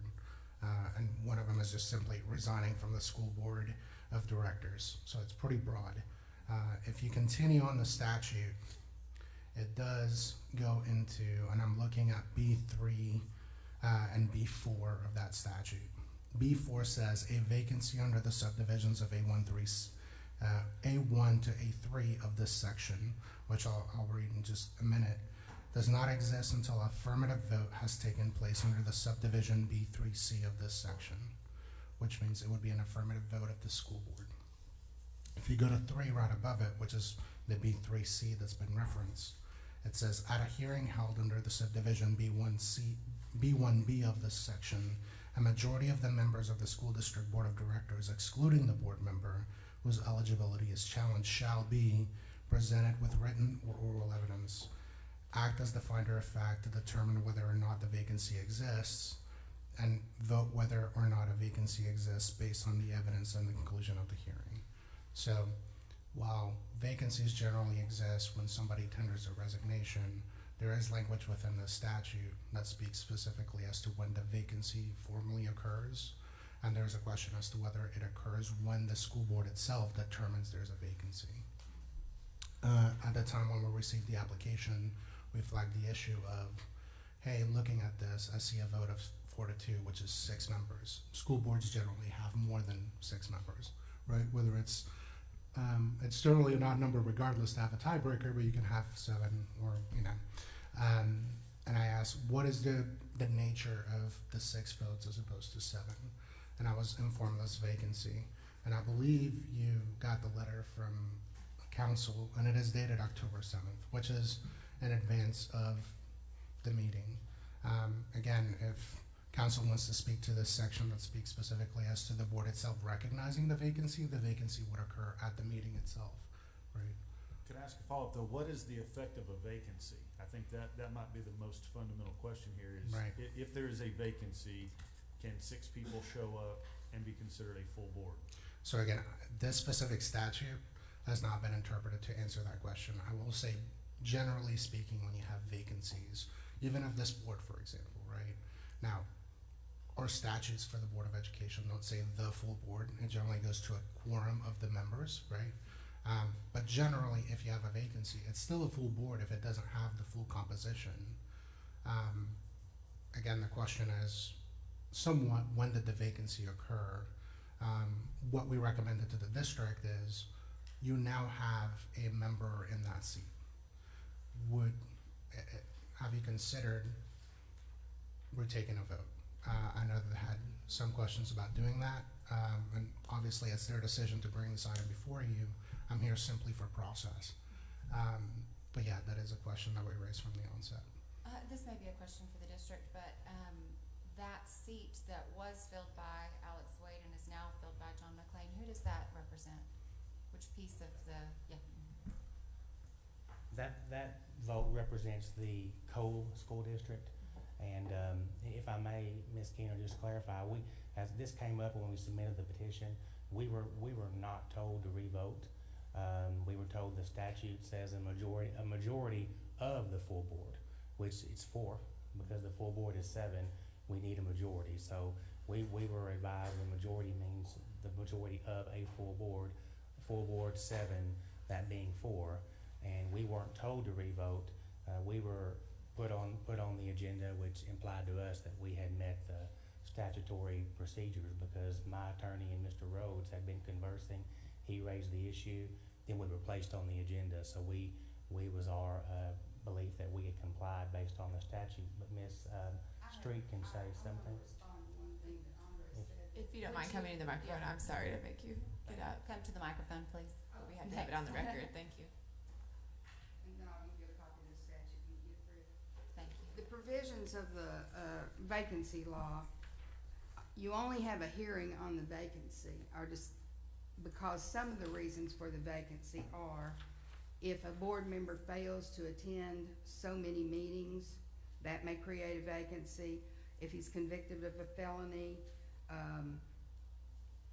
illness, there are other reasons that you can, vacancy can be declared, but there's fact finding that goes behind that.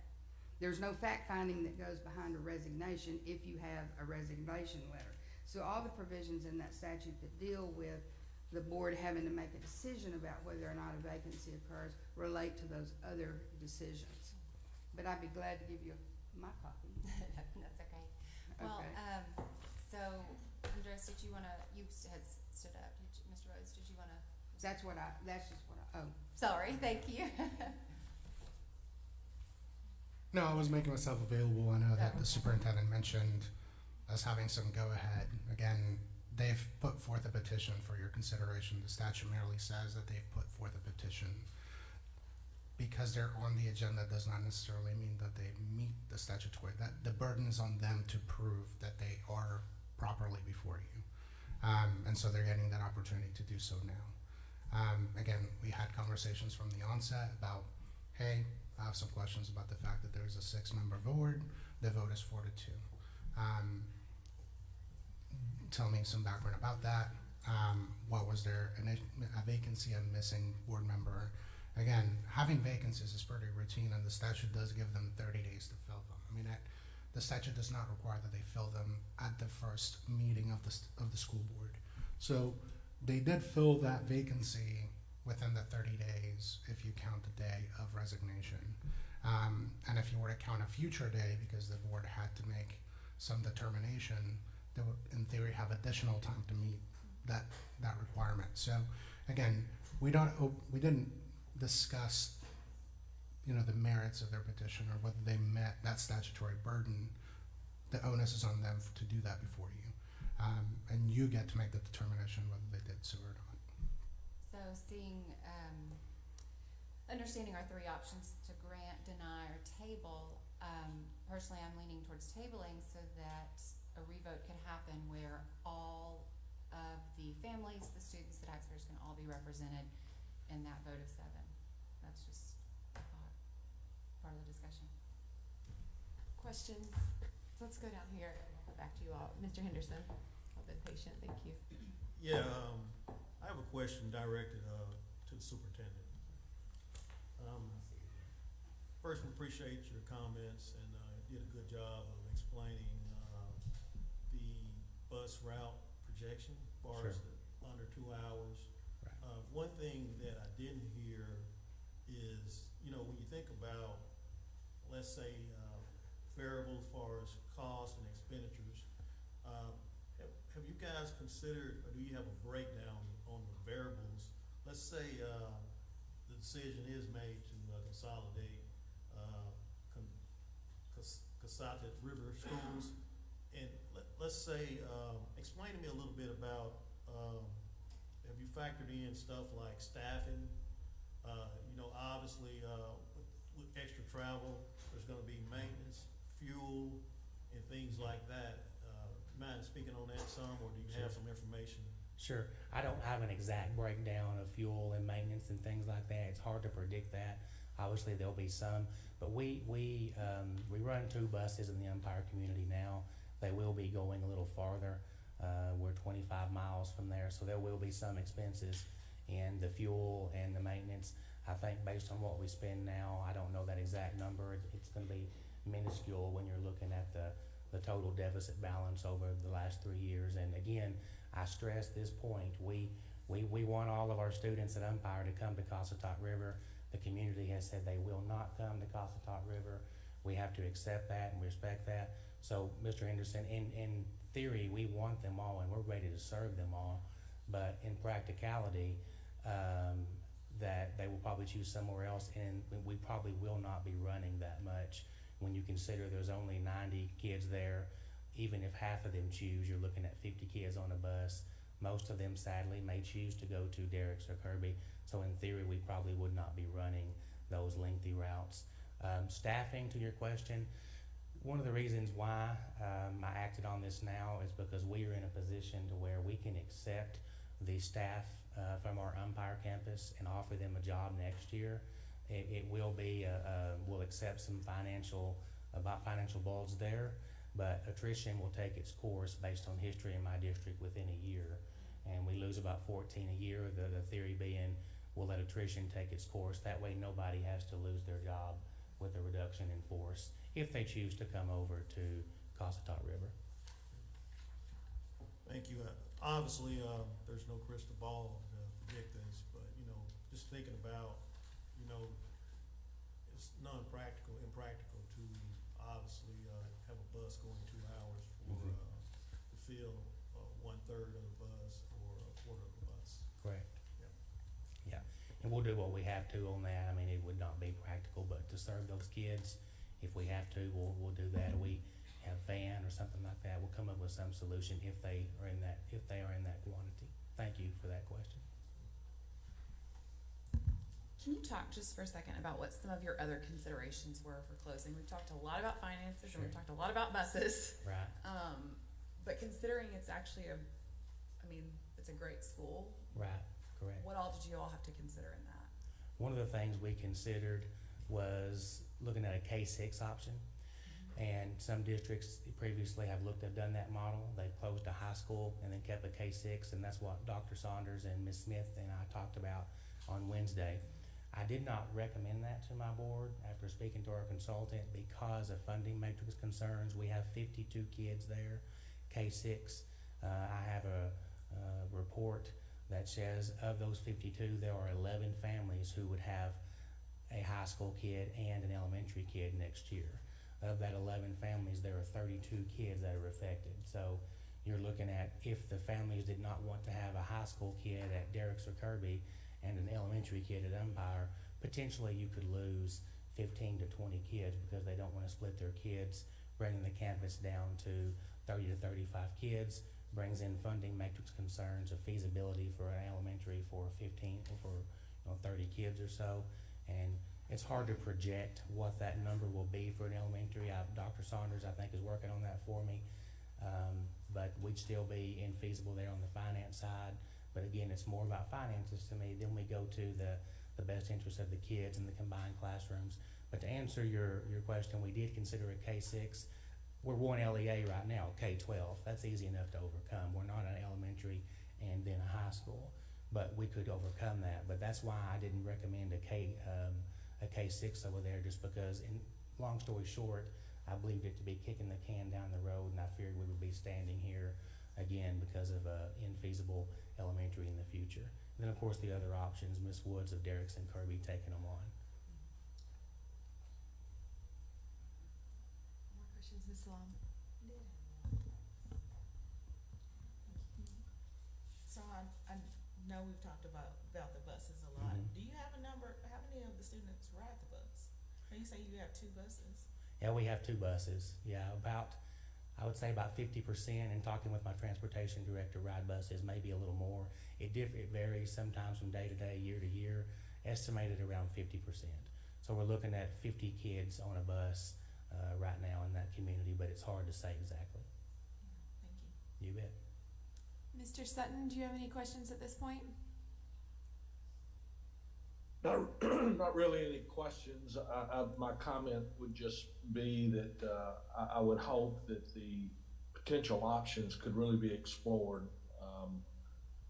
I'm a big supporter of trying to keep these schools in these smaller districts open. This is a tough one, being that it's so isolated. That's my only comment right now. Thank you. Thank you. I know we have more questions down here. Mr. Wood. What was the overall district fund balance at the end of last year? Fund balance was 1.65 million. Okay. At the end of last year. I'd have to consult my reports, but about around 1.65 million. Okay. Has Cossatot River considered the financial impact to the district if the Umpire community were to detach from the district and join a neighboring school district? We've looked at that a little bit, and I've talked to Ray Beardsley. He's First Security here in Little Rock. He's our fiscal agent, and he is the fiscal agent for Derek's, Kirby, and us, so that's convenient. He can speak to, I didn't bring him here, but he could speak to that. It's about $300,000 a year in tax-based revenue. If my board were to agree to send that to Derek's or Kirby. There's confusion. People disagree on that because they look at the total assessment, but the amount that comes to the district, I think Dr. Saunders, I think he would agree with that. It's around $300,000 a year. And when I talked to Mr. Hill, it's around $300,000 a year that comes to the district in tax, that land tax base. Yeah. Well, that's pretty significant. Yeah, and I will say, that's a good question, Mr. Wood, there, but my board would have to decide that, but the advice from our folks is there's no precedent for that. Once you're part of a district, you're part of a district, and that's been, I think, maybe addressed in litigation in the past, and most districts naturally aren't going to agree to that because of the nature of the mills being tied up in it. Now, what my board would do on that, I can't speak to that, but. Well, and I could be, I admit that I could be speaking from just an ounce of ignorance, but I also think that I'm speaking from an ounce of experience with that. And while there may not be a lot of precedent to it, I'm not sure there's no authority for it in statute. So that while people can talk about precedent, we also have to consider what are the rights of the community that feels like they've been, jerked around a bit. Yeah. I'm curious, just thinking about the politics of the area. When Umpire consolidated with Wicks and Cove roughly 12 years ago, is that right? 20 years ago. 20, okay. July 1, 2004. And when was the high school built? Go ahead. In the school district. Yeah, so about 20 years ago, Umpire consolidated with Wicks School District. And about 12 years ago, Wicks School District consolidated with Cove School District to build Cossatot River School District. Okay. Cove High School was sold, Wicks High School was torn down, and we built brand new Cossatot River High School, I believe around 12 years ago. It's 12 years ago. So correct.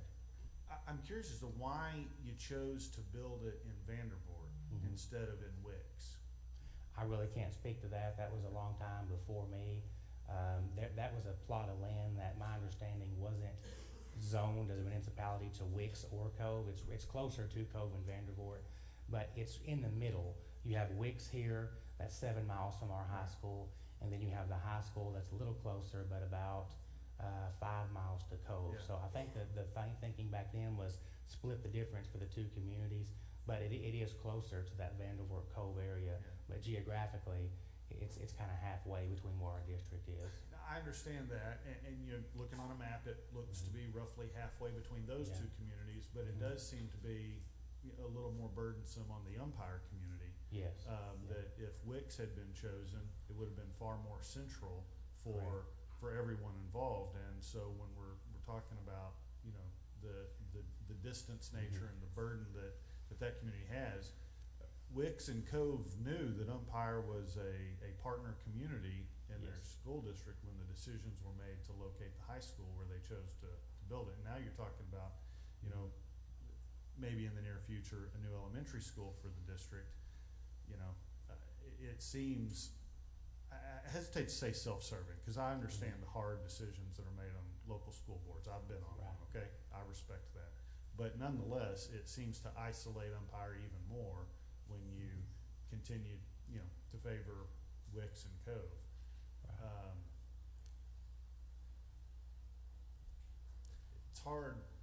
It's hard for me to consider. It sounds like you said in your opening statement that essentially promises were made to Umpire when they joined Wicks 20 years ago, that as long as it was feasible, we would leave the Umpire schools open. And it seems, financially speaking, based on the numbers we see today, it doesn't seem that much of a burden on the district to operate the Umpire buildings. And they're pretty successful academically in their own right. And so while I can appreciate the things you're talking about, academics and offerings and extracurriculars even, the Umpire community isn't asking for something new from Wicks and Cove. Umpire's just asking for the agreement that they had 20 years ago. Right. And financially it's feasible, academically they're strong, they don't want to be kicked out or have to leave. It's hard for me to see how that it's no longer feasible to support Umpire. So I think, as I sit here now, and I reserve the right to change my mind, and I will say this, I did not wear blue today on purpose. I apologize for the bias that might imply. I walked into the room and realized I had made a poor wardrobe decision. So I apologize. But I think that I would come down on the side of denying the petition at this point. So. Well, and just to speak to the land again, I don't know land availability is an issue, all sorts of variables there. As long before I got there, I can't speak to it. I would just respectfully disagree, Mr. Wood. We're $735,000 the last 3 years. That's the advice of our fiscal agent. That's the advice of our consultant. We've heard Mr. Saunders present that. There is some good points about the buses. We buy those because we have to. My board was aware of all of these things, and being aware of all of these things, they voted locally to make that decision, and I think that's a factual determination for them, and they considered that. But I do respect where you're coming from on that, absolutely. But I wish I could speak more about the land. I just don't know the history of that. I'm speculating. That's fine. I think the map speaks for itself. I did want to ask this: what consideration has been made to use transportation funds to take teachers from the location closer to Cove and Wicks to transport them to Umpire? To take teachers? Yes, like load a school bus up and use transportation funds to spend on fuel to transport teachers and coaches to Umpire. I don't know. We haven't looked at that. That's a unique question I hadn't considered. You mean sending teachers from Cossatot River main campuses to Umpire? Yes. For right now, we send our dyslexia specialist, we send our GT specialist, we send our, we have a special education person with the co-op. We send several different district people over there. And of course our child nutrition director, maintenance director, and technology director, they go there. We also have a half-time librarian at the primary school that's also a half-time librarian at Umpire, and she goes there from time to time. We have a half-time counselor at the elementary school that's also the half-time counselor at the high school. So we do send some of those staff members over there. How it's financed, I don't know how. I think they drive their personal vehicles. Yeah. Well, they might appreciate the district Sure. spending some of those transportation funds, transporting them. But I think you should look at content, Right. core content teachers, providing transportation for them over to the Umpire campus. I'm not telling you have to. And I don't know how we would do that because our core content teachers there, they're maxed out in their classes. They don't have it in their master schedule to be able to go and teach Umpire classes. So I'm open to anything, but our content teachers, like for example, in high school, 7th grade, maxed out at almost 29 students. There's no room in their schedule to go to Umpire and teach students over there. I don't know how we would facilitate that. If they're maxed out in their own schedule, there's definitely some master schedule concerns in there. And then asking them to do that, I believe, to go over there when they already have their schedules full, I'm going to lose good people. One last question. We've talked about the timeline of October. When was this first in front of the board? When was the first consideration? When I first came here 3 years ago, we had a board meeting and it was more informational. That was when the enrollment had started to drop. So we just had a meeting for the public. There was a Zoom meeting before that with staff, and we just explained to them, this is the status of the campus. This is where we are. We need y'all to go out, try to get some kids back. There's not a lot they can do because if the kids are choosing homeschool or other schools, they can't go and harass them to come back. But we just communicated the urgency to them back in 21 of what it's looking like, what the numbers look like, what the enrollment looks like, and just empowered some solutions there. The next year we had a small discussion at a meeting about the numbers, and then this year at our board training with Mr. Beardsley, we informed the board, Mr. Hill came, and then the next day on October 12th, the next few days, Norman Hill presented his report to my board and the community, and where that was my recommendation on October 12th, I believe. Okay. Well, even if I vote against what you've asked today, I appreciate you being here and your demeanor, your soft approach to it. Absolutely. It's a hard issue. It is. Thank you, Mr. Wood. Board members, questions? I do have a few, if you don't mind. taking Sure. a moment. When we're looking at academics-wise, can you speak a little bit further about what you're able to offer at Cossatat versus Umpire? Sure. Particularly in college readiness and CTE for students. Right, so I alluded to it just a little bit. My presentation, I can do it from memory, but it's in there as well. We have, we don't produce an associate's degree. I think we have enough hours to almost do it. I'd like to pursue that. But we have 35 concurrent college credit hours at Cossatot River High School that students can earn. And now that's in front of physical teachers, except for college algebra and trig. So we do offer that. We have a partnership with UA Rich Mountain, where we bus students over there every day for trade areas. Now our Umpire students, they have the virtual option for those same 35 credits. If they want to take what our Cossatot River High School students are doing in person, they have access to those as well if they want to do it virtually. And they also have a partnership with UA Cossatot to where they can go over there and take part in some of their trades. But we bus them over there to Rich Mountain, and we offer those classes in person. What about career and technical education courses? Sure. We have the FACS, we have AGRI, we have all of those, business, and then the partnership with UA Rich Mountain also offers like welding and trades and things like that. Okay, and those are offered at both schools? Yes, yeah. The UA Cossatot at Umpire, they can go get some of those, and the other ones they offer them online. All the college concurrent credit hours. Yes. Okay. When you're looking at teaching-wise for Umpire in the 7-12 space, how many teachers are students seeing face-to-face versus for online instruction? Right now, we have a face-to-face teacher for most of the classes that they need to graduate. That's just been the culture of the community. We've wanted to have real traditional school until we couldn't anymore. And that's part of the reason why we're in the situation we are. If we had pivoted to virtual a few years ago when we had opportunities, then we wouldn't be facing as big of a deficit. We've tried that some, not in a mass quantity. There's been some virtual opportunities we've tried, and I don't blame them. There's been resistance from the community when we try to do virtual. So we have a person in front of them for most every class because we wanted to maintain traditional school, but that's why I'm standing before you today. If we were a more virtual model there, that deficit would be much less, but the thought has been we would be in front of you again like the school districts before us that are having to offer mostly virtual. Okay. I have a question for the agency now at this Sure. point in time, if you don't mind. Dr. Saunders? Yeah. When you presented your list of options, one of the options was a satellite campus. Could you speak to what that is?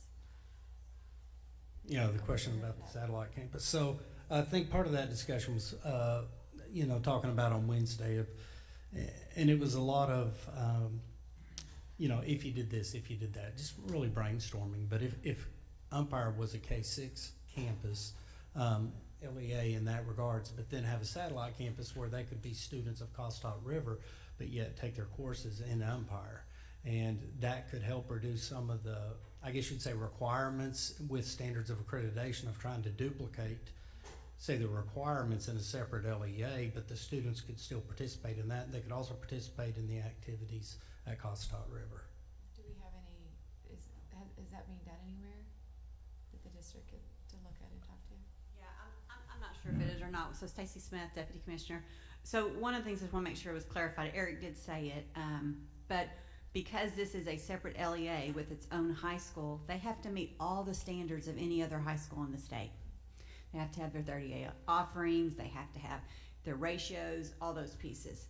If they change their LEA configuration to K-6 and with the concept of closing the 7-12 high school campus under the Cossatot River and considered possibly a satellite campus for Cossatot River where kids could still stay at Umpire, but maybe not necessarily be held to offering all the same 38. I will say they have tried to commit to having face-to-face teachers at that school, having activities at that school, but treating it like a off-site arm for kids. There probably would then increase some virtual options and opportunities like that, but that was that concept of satellite, if that makes sense. And it's my understanding, though, even if they were to move to something like that, because it would be the closure of an LEA campus at an isolated district, it would still require their board approval to do that. So that was that concept. If I would add to that, whether or not that's happening in other campuses, this is, I think, one of the great things about Arkansas Learns in the vision of the legislature and the governor to empower local control.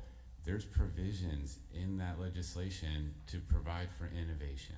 And this would be an example, if we were to explore these conversations, similar to this board has taken action to provide some innovative options for small and rural districts like we did in Marvell-Elaine, like we're doing in Earl, like I think we're going to hear from Helena, West Helena, some other districts.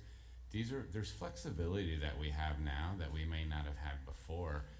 We just want to make sure as the board at their local decisions, because I believe in those local decisions, they have a board that was elected by their community to make decisions that's best for that community, and I think we need to respect that process.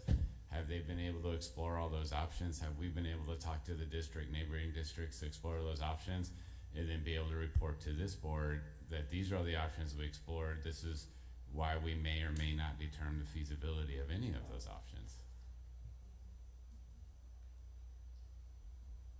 Okay, board members, do you have any questions on that? Any comments? Okay, so before we move forward, we will do public comments.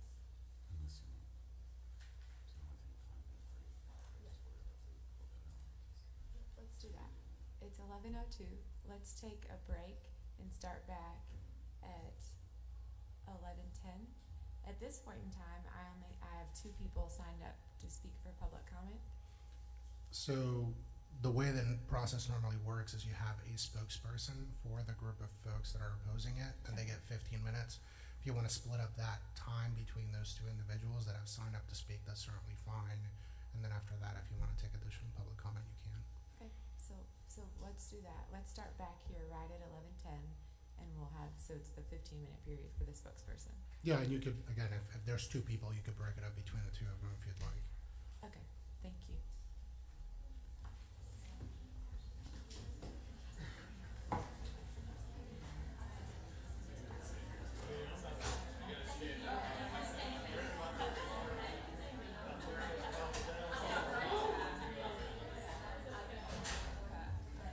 Dr. Moore, are you still there?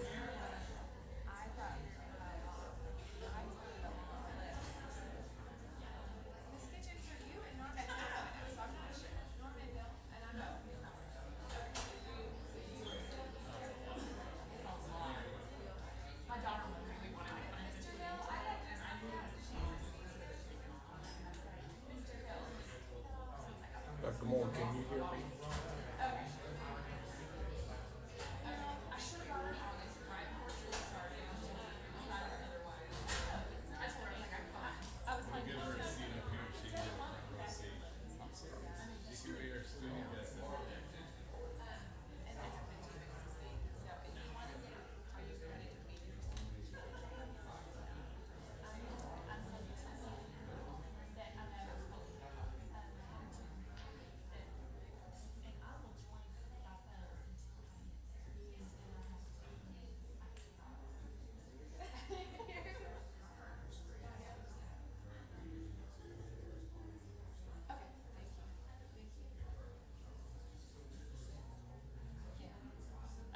I'm sure you feel a little warm.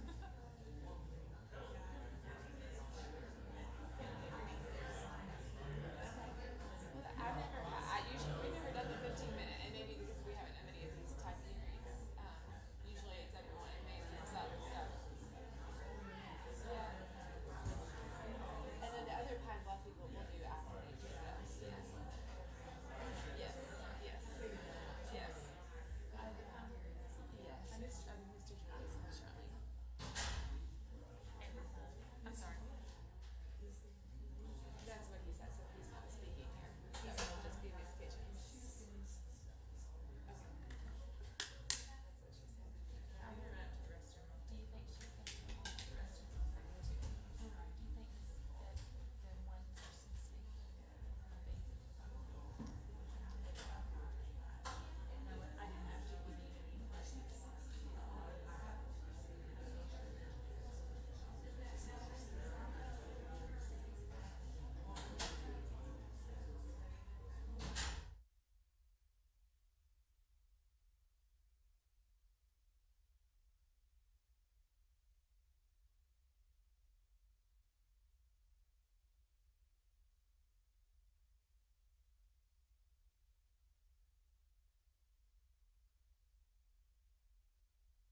Okay, we're gonna get back started. Board members, are we ready?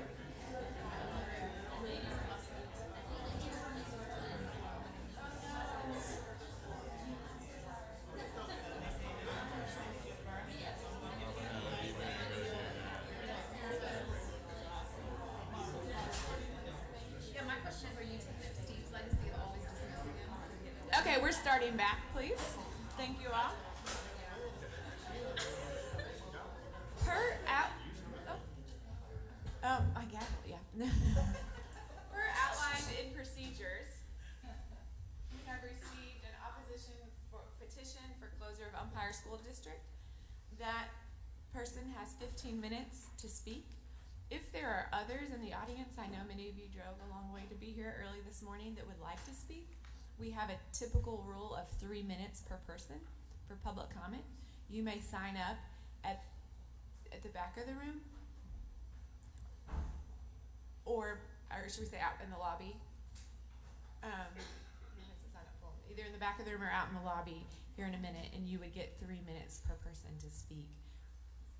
But we will start first with our procedures of the 15 minutes for the opposition petition. Ms. Linda Kitchens, you may come up, and we will start your time when you start, if you don't mind introducing yourself to begin with. Thank you. My name is Linda Kitchens. I have a long history with Umpire.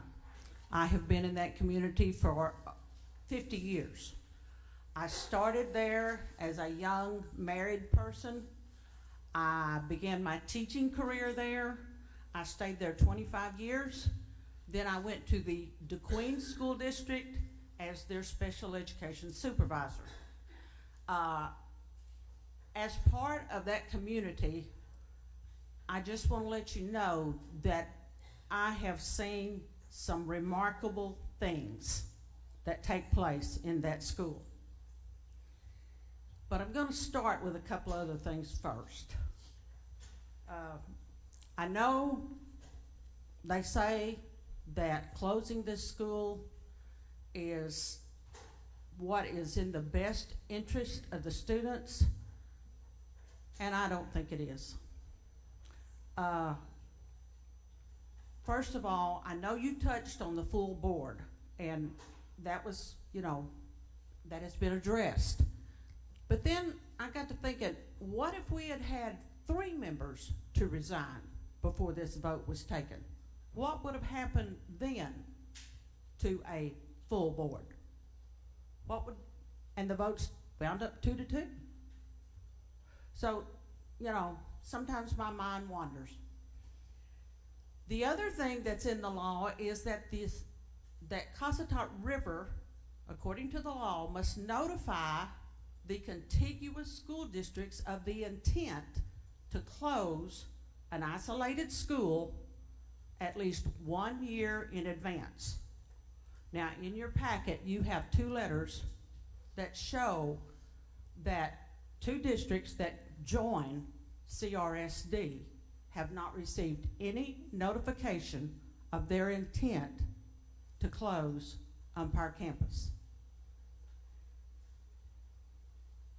And then the other thing that was said is we go back to the financial part of it.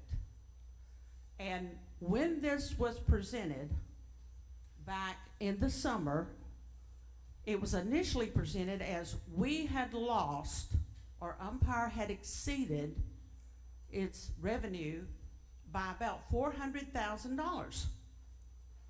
Well, that raises a red flag, especially if you are involved in any part of the financial end of a school. What in the world happened? Well, I requested a lot of ABSCAN records, and I began to go through them. Now, I have been told that it takes lots of years to understand ABSCAN. I worked with ABSCAN in special education supervisor role. I also took the ASBO classes. So I understand ABSCAN. Now, I may not understand all the things that are involved in school finance, because I will agree, it is a very complicated matter. And I think I could probably take lots of classes on it and still not understand some of it. But this is what I found. Okay, Mr. Hill, in his analysis back in July, said that we had lost $400,000. To be exact, $401,811. But when I began to analyze that, I discovered that he didn't even include our local property tax revenue. Now, we are guaranteed our URT tax, and our URT tax for that year was $352,000. It is shown nowhere on that report. I think that is on page 8 of my response. If you'll notice, I did Mr. Hill's figures, and then I did the figures that I could come up with. And these come from ABSCAN and from the state aid notice that is put out in July of each year. So, and I went to my district treasurer in Howard County, and I asked her to run that, and that is on page, let me find it, I'm sorry. That is in one of the attachments.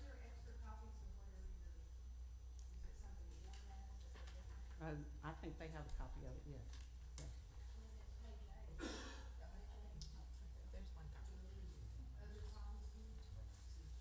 We have one copy, so I will pass it down.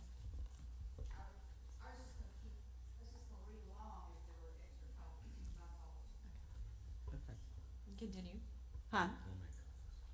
Okay, let me go ahead. I don't want to use up all my 15 minutes right now. Okay, in the meeting last night, the board meeting last night, it was told that we had lost over $735,000 in the last 3 years. And I think you had some, you know, well, the number from last year of $400,000 suddenly went down to something like $200,000, or maybe even less. So my question is this.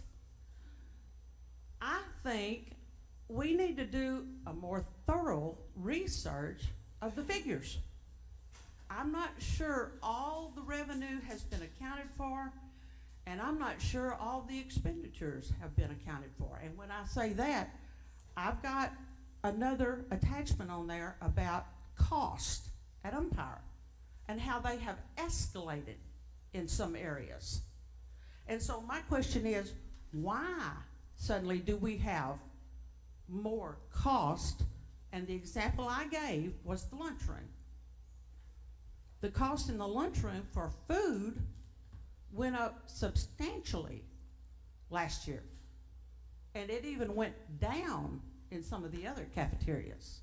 And that is just one example that I came across, because I try to do a thorough search, and I want to be correct when I do it. So that's just something I want to draw to your attention. Okay, the law says that the only reason you can close a campus, isolate campus, is, and I know you know this, is financial or academic distress.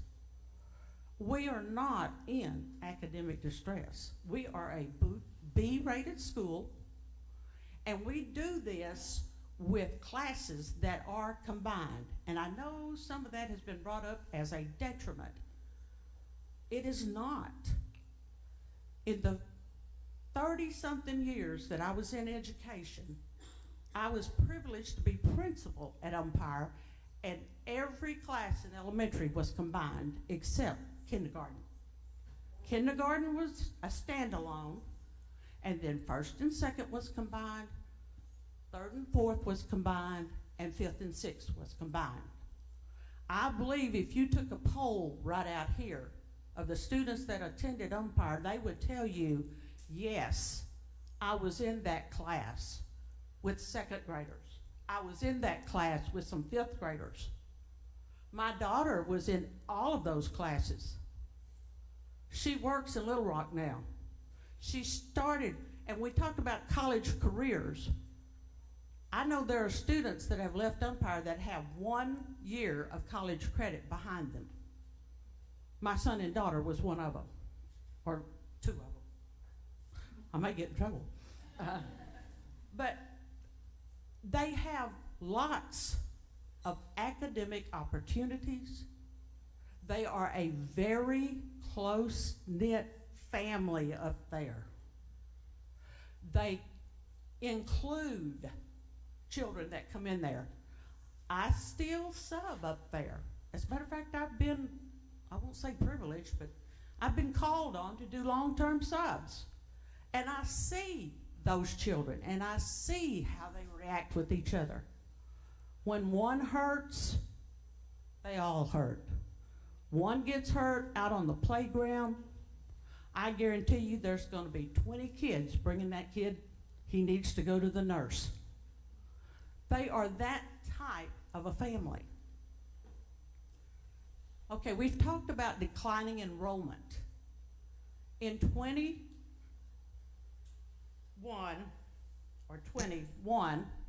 our enrollment, well, let me get here.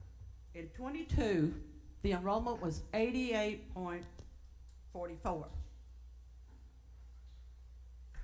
In 23, the enrollment had come back up to 90.11. Currently, the enrollment is at 93. We have not declined. Now, maybe from 10 years ago or 15 years ago, yes, maybe we have. And I know COVID took a toll on us. But we are not still declining. We are stable.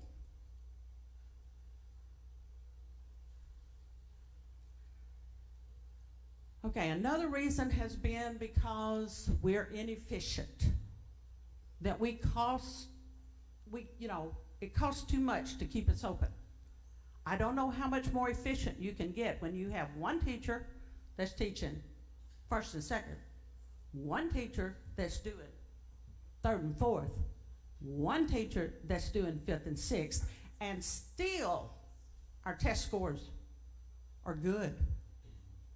We're above the state average in almost every area.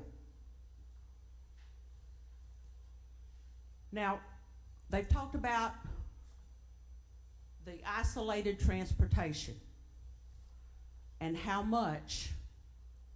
they have to spend that. And I understand that, and I agree with that. I wish there was something else that could be done about how we have to spend that transportation money. And I understand it's the law. I was there. I used to help figure a budget on that. But then, what I don't understand is why Umpire has bought the entire fleet since we were consolidated, and we don't get any kind of credit for that. How many of you know, and it's in my report there, Umpire in the last 10 years has bought $2,445,000 worth of buses. We get to keep them on Umpire campus 1 year, and then they're gone. We never see them again unless the new bus that we have there breaks down and they bring the old bus back over there. Now, the other thing that was brought up was that when they sell these buses, it goes back into the general fund. And I understand that. That's the law. But we're getting no consideration for funding the entire bus fleet for CRSD. Now, I could go on about the academic awards that this school has won, but I won't, because in the interest of time, I want to go ahead and tell you a little more. You have 2 minutes, thank you. How much? 2. Sorry. It'll never happen. Okay, let me talk about bus routes for a little bit. He was talking about, I think Mr. Broyles or Dr. Broyles talked about less than 2 hours. Well, we ran a bus route one morning. The first child got on at 6:33. He got to Umpire at 7, I want to make sure this is right, 7:44. That is 71 minutes on a bus. And that's just to Umpire. If you put that child on that bus and send him over to Wicks, to Vandervoort, or over to the high school, that could be anywhere from an additional 32 minutes to 44 minutes. And that's with no stops. Now, when you return that route, you're going to have children on a bus for 206 minutes a day. That's not 2 hours. That's 3+ hours. How many of us want to put our kindergarten child on a bus? And I don't know if you've ever been on those roads down there, but they're not nice, to say the least. They're narrow, 2-lane roads. Some of them are gravel. There's a couple of high hills and bridges that they have to go over. That is time if you want to, I'll give you another minute or two to Thank you, Dr. Moore. I'll try to hurry. Okay, one other thing I want to talk about is on page 8, those revenue and expenditure columns. A lot of the figures you see there are the same as Mr. Hill's because that's all the information I had at the time. And I couldn't go dig up anything else is the way to, I guess, to put it. So a lot of what was used there are his, but I saw absolutely no tax revenue there. One of those things is at URT, and that was $352,000 for that year. So I don't think we got all the consideration that we needed to get. Now, I'm going to skip a couple of things, and we'll go right over here, and I'm going to try to sum this up. The general consensus in the community is that CRSD no longer has the best interests of the students at Umpire. That it is a financial drain. They want to close it down, bulldoze the buildings, and build a new plant at Wicks.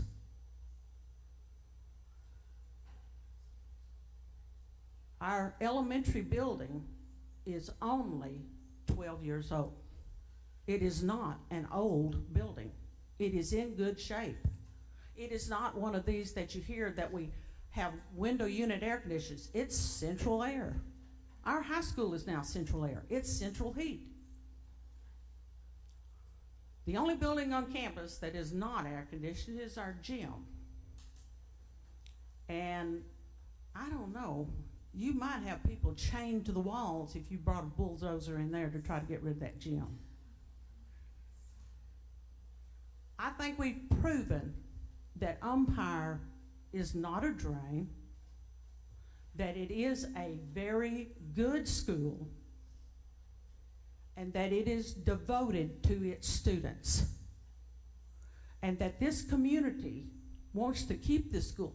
Not because we've raised, we've won any sports championships, not because, I went there and I don't want it to close. I don't think that's what it's about. I think it is about the quality of education that these students receive at Umpire School. I think we have stood tall in keeping this community and this school together over the years. One quick thing, at one time, Umpire was paying 63.8 meals to keep their school alive. we had the highest millage in the state. We made the news. KARK came down and wanted to know, why in the world would you raise your millage to 63.8 mills? And everybody told him the same thing. We want to keep this school because we value the education, we value what they do for my student. Now, we lowered that millage a few years later by 5 mills. And we kept it there until we were forced to annex. We had the 350 came out. No academic distress, no financial distress. The number got us. So I'm asking you as a board to consider what this community has done for generations to protect its school, to protect its community, to protect its students. And please consider this when you vote. Thank you. Thank you. Mr. Rhodes, procedural wise, are we able to ask questions of the opposition? Okay, so we are. So, which, just to let the audience know, typically, this is untypical that we are able to ask questions. If someone signs up to speak, we can't ask questions, but because this is a petition hearing, is that correct? Well, correct. So there is a designated speaker for this group, and this person is available to answer questions just like the superintendent of the school district. The public comments are a little different. And again, I just gave you the list. Nobody signed up to speak. Okay, thank you. Fortunately, we don't have to do this very often. But because of that, it's harder to learn. I understand. It's difficult. So we'll go down here for questions. Mr. Henderson? No. In talking about the finances, you were talking about Mr. Hall's report. Did you consider any of Dr. Saunders' financial report? I do not have any of Dr. Saunders' report. Okay. I have absolutely none of those figures. And I asked for them last night. Right, we just met as of earlier this week to come up to the consensus on the report that Dr. Saunders provided. So it is now a public document that can be made available to anybody that wants to work in it. We'll add Dr. Saunders' cell phone number on there so anybody can call him. I just want, because it was my kind of understanding that that's what we were using as the numbers for this whole situation. So also, I just want to clarify, you mentioned that the 2 reasons for closing were financial and for academic distress, but I believe that's for an entire district and not for individual schools, correct? I think it says isolated school. Okay. I mean, I'm not. Mr. Rhodes? No, the procedure for closing an isolated school is what you're hearing before you today. And if there is a unanimous vote of the school board, it can close the campus without coming to the state board. If the vote is not unanimous by the school board, then it comes to you for review. But that is to close a school. What she described, to your point, is to close, to take over a school district. And then from that point, you have additional actions you can take as a state board. Okay. That's all. Questions, Ms. Rollins? Mr. Bragg? Mr. Wood? Just briefly, can the department confirm these claims in here with regard to the academic success of umpire, that ELA growth was #1 in the Southwest region, the K-12, that math growth was #5 in the Southwest region, that it was the #2 most improved public elementary school in Arkansas in 2023, #3 most improved public high school in Arkansas in 2023? Yeah, so this is new information to us, Mr. Wood. We'd be happy to go through. How do you categorize that? Is that a Now, I asked the principal about those, and she has certificates from the U of A and okay. yes. Fair enough. So a different organization, but I'm familiar with what you're talking about. Yeah. Okay. All right. Ms. Keener, questions? Mr. Sutton online, do you have any questions? No, ma'am. Okay, thank you. Thank you, Ms. Kitchens. And at this point, we don't have anyone else signed up for public comment. So that note, Mr. Rhodes, So at that point, the school district, the petitioner gets 5 minutes to close, and then at that point, you go into deliberation. Okay, so 5 minutes, Dr. Broyles. I will set my thank Ms. Kitchens for her comments. I have a tremendous respect for Ms. Kitchens. She obviously has passion and respect this process. To hear her comments, just briefly to touch on one or two things. In the isolated statute law, you'll see there's no requirement that I notify any other district that I have to that we're closing an isolated campus. I haven't seen that law, but what I've been told is that that's if we're going to ask them to take the district on. But in the isolated statute, Mr. Roseman can speak to it. Me or Ms. Street are not aware that we have to notify any neighboring district before we do that, and none of my colleagues that I have spoken to that have closed campuses have done that, but I haven't seen that statute. Want to draw a distinction on ADM and enrollment. Those are two different things. When you look at ADM is what funds the school, enrollment is what's there at the time. So if you look at ADM, we're seeing a steady decline. Right now we're at 92 students. Last year we were at 99 in enrollment. ADM is the 9-week average. So it's projected the ADM for next year will be in the high 80s. So enrollment did tick up thanks to the promotion that we did, in part, and thanks to some of the efforts of the Empire campus. But the ADM could fall for next year. I just point to the standard and the statute. This is not an easy decision. I'm trying to do what's best for my entire district. I can't just look at our Empire campus. I have to look at all of my campuses. And we have a silent majority that represents 90% of our district who is not speaking up because no one wants to be that person. But I have 90% of my constituents to look out for in my district. And when we're losing, and I hate to put it in numbers, but when we're losing that much money in 3 years, and I know there's a debate about the buses, we don't have a choice there. When we're losing that much money, it's hard for me to go back to my community and say that we're pulling that money from opportunities there for 10% of our district when those students can get that on our campus or another campus. So I'm just trying to look out for the best interest of my district as a whole. Tax revenue was not included because if the campus closes, like every district before us, that land stays with the district, and that would be up for my board to decide if they wanted to concede that over. But that's why tax revenue wasn't included. It's not included in any financial analysis when you're looking at the profitability or sustainability of a campus. I don't like that word, profitability. No plans to bulldoze anything. That's the first I've heard that. No plans to build a plant. We don't even have plans to build a new elementary at Cossatot River. I don't know where that came from. It's been talked about. Mr. Hill talked about it in the future, but we don't have any plan. I just did my master facilities plan a week ago. There's no immediate plans to build a new elementary, but we're looking at it. But partnership funding is an issue there, but no plans to bulldoze anything, and no plans right now to build an elementary. Again, I'm just looking at the campus versus the district. And respect for Ms. Kitchens. At the meeting 2 weeks ago, the comment was Umpire wants a divorce from Cossatot River School District. That was the comment that was made. I got an email today that the Umpire community no longer wants the food from Cossatot River School District for their backpack program. They said we don't need your food anymore. They want free. They said they want a divorce. And I responded the other day that I filed the paperwork for that, just in comic relief. But we're doing all we can. I'm trying to represent my district as a whole, but it is a tough decision. My local board heard all of these issues. They heard all about the buses. They heard about the emotion. They know the trouble that's facing them, but those elected board members heard that and made a vote.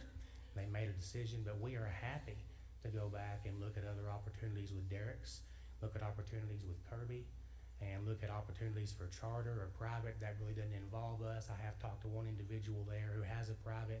The industry there just doesn't lend itself to much charter or private because it's very expensive. They have to wait a year before they can accept educational freedom accounts. So we can look at those options, and we're happy to. We're happy to look at a K-6, but I have to do something for my district to advance the best interests of all of my students. I can't keep representing the whole district and letting it be this way when I have 90% of my people who are emailing me as we speak, making their voices heard and wanting that to be heard for the best interest of them. But I'll reserve a few minutes if you have any questions for me. That's all I have if you want to ask me anything else. Thank you, Dr. Broyles. Questions, Ms. Rollins?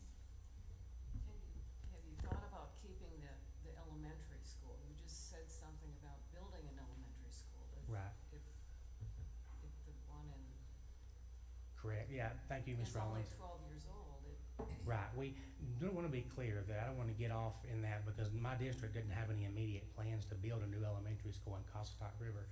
I just restructured those. We had a K-6 Vandervoort, K-6 Wicks. I made Vandervoort Cossatot River Primary, K2. I made Wicks Cossatot River Elementary 3-6. That's a working model right now. We aligned our curriculum. We saved a little money. We're promoting unity because my vision is unity and growth. So yeah, we've looked at a new elementary to be on the same campus as our high school or nearby, but no plans there.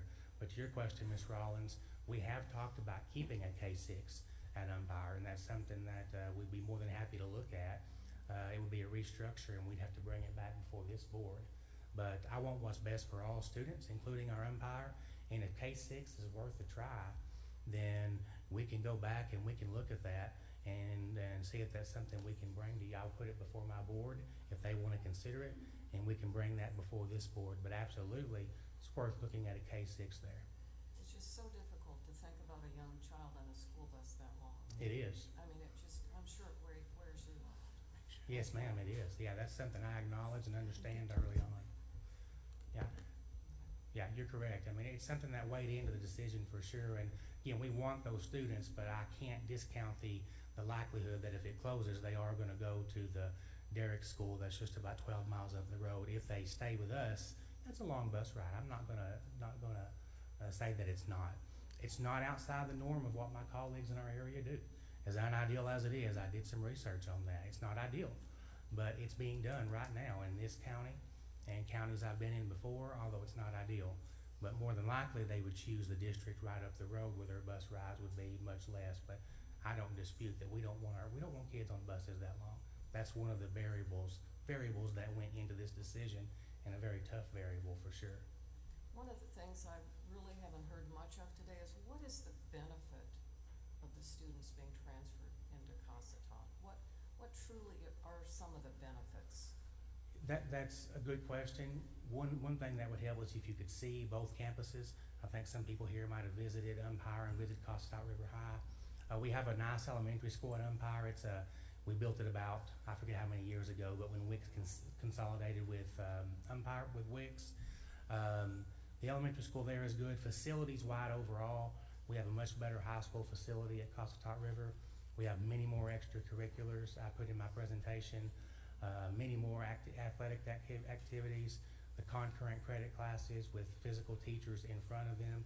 So to sum that up, a lot more extracurriculars, a lot more athletics, and better facilities. Sure. I mean, it's more specific. Yeah, it's in my presentation. If I can pull it back up, I don't have to recite it from memory. But football, we just started football, volleyball, band. We have a 100-member choir that just performed at Arkansas Children's Hospital. Award-winning FFA program, softball, baseball, soccer. Our baseball and soccer teams frequent the state tournament every year, or just about every year. A lot of, that's just some to name a few. Beta, those types of things. And like I said, I can point to it in there if it's pulled up, but I just named most of them. Elementary, things like chess from 3rd through 12th, a lot of different things. Mr. Bragg, questions? But I do believe that you have to acknowledge that this is an odd situation, that you're dragging them to a better situation. You know what I mean? Sure, it's a long way. You give a list of things that they'll benefit from, but they're respectfully saying, we'd like to just stay right here. Correct. Yeah. And I'd love for them to if we could get funding to offset, because I'm pulling money away from 90% of the rest of my district. I'd love for them to stay there if we could find a solution. Absolutely. Well, I think I alluded to it just briefly a minute ago that I don't think that I believe that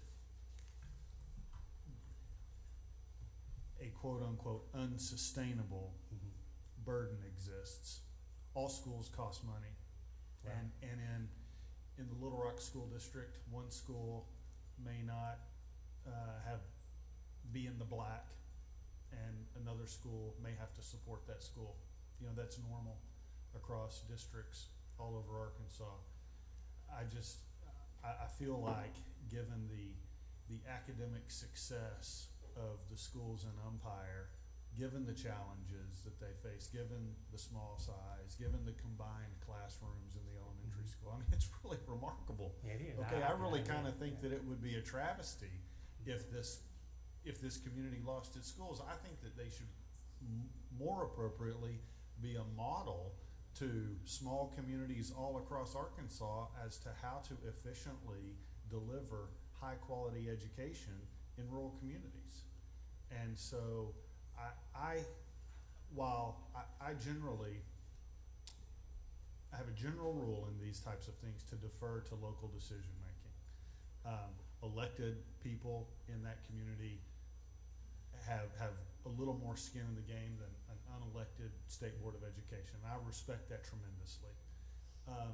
But in a situation where the legislature creates a mechanism that we're to decide and be the final decision maker, but doesn't leave us tremendous amount of direction into considerations, I just can't envision that this is the type of situation that the legislature is thinking about closing small schools. This is a model school, and I hope that you'll go back and you got some fences to mend. I've complimented you. Listen, I have great respect for you. You're doing a good job, okay? And you're in a very tough position.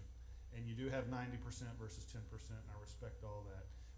But the 10% are yours also. And I hope you'll go and foster a warmer embrace between Umpire and Wicks and Cove and Vandervoort and all those communities, because something special is happening at Umpire. Sure.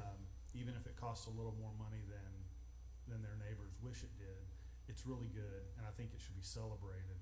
And I reserve the right to change my mind in the future. If you come back and it truly is obviously unsustainable, and that situation does occur, and this board has granted the closing of isolated campuses and other situations, but this one just doesn't have that feel of obviously unsustainable or an obvious overburden to the rest of the district.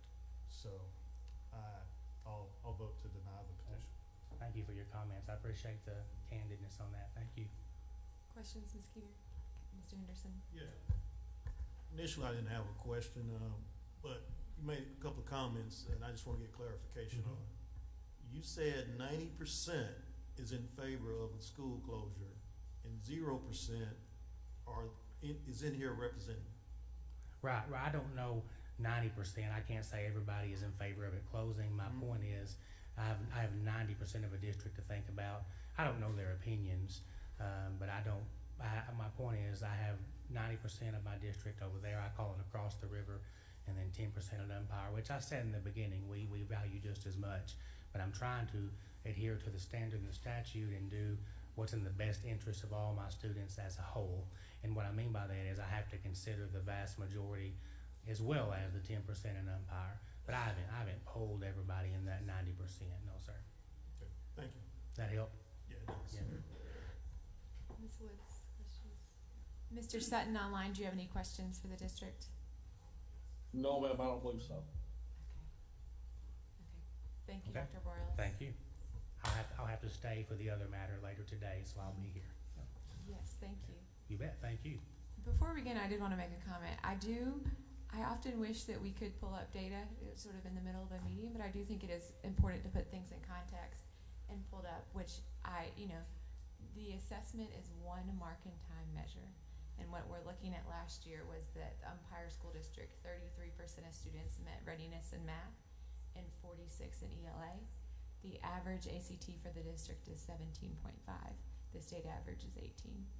So we all still have growth to be done, no matter what school we're at. All students, no matter where they live, deserve the opportunities to succeed, get college scholarships, and you need above a 17 for that. So I think there's still work to be done as we take this into consideration, and I want the community, all communities, to work towards continued academic success for students, and a big part of that is success for teachers as well, and putting them in the best supportive environments. Those were my comments. I just took the chair's prerogative.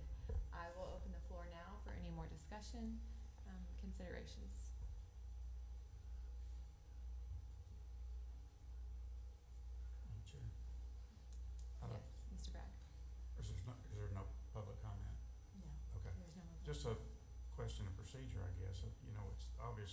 difference in looking at some of the financials, and I think there's room for.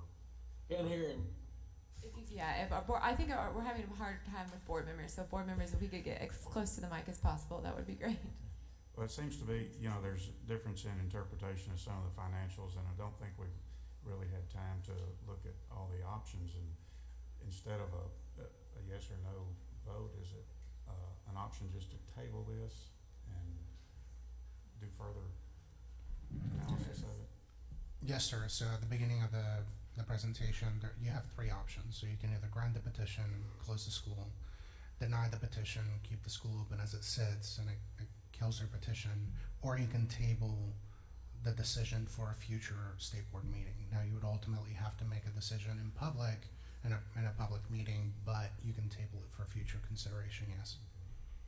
Well, at the proper time, I would like to make a motion that we table it so we could further discuss, get more information. Can I make a comment? What are we waiting for in the tabling time? For them to go back to explore further options? I think mainly further options and to clarify some of the financial.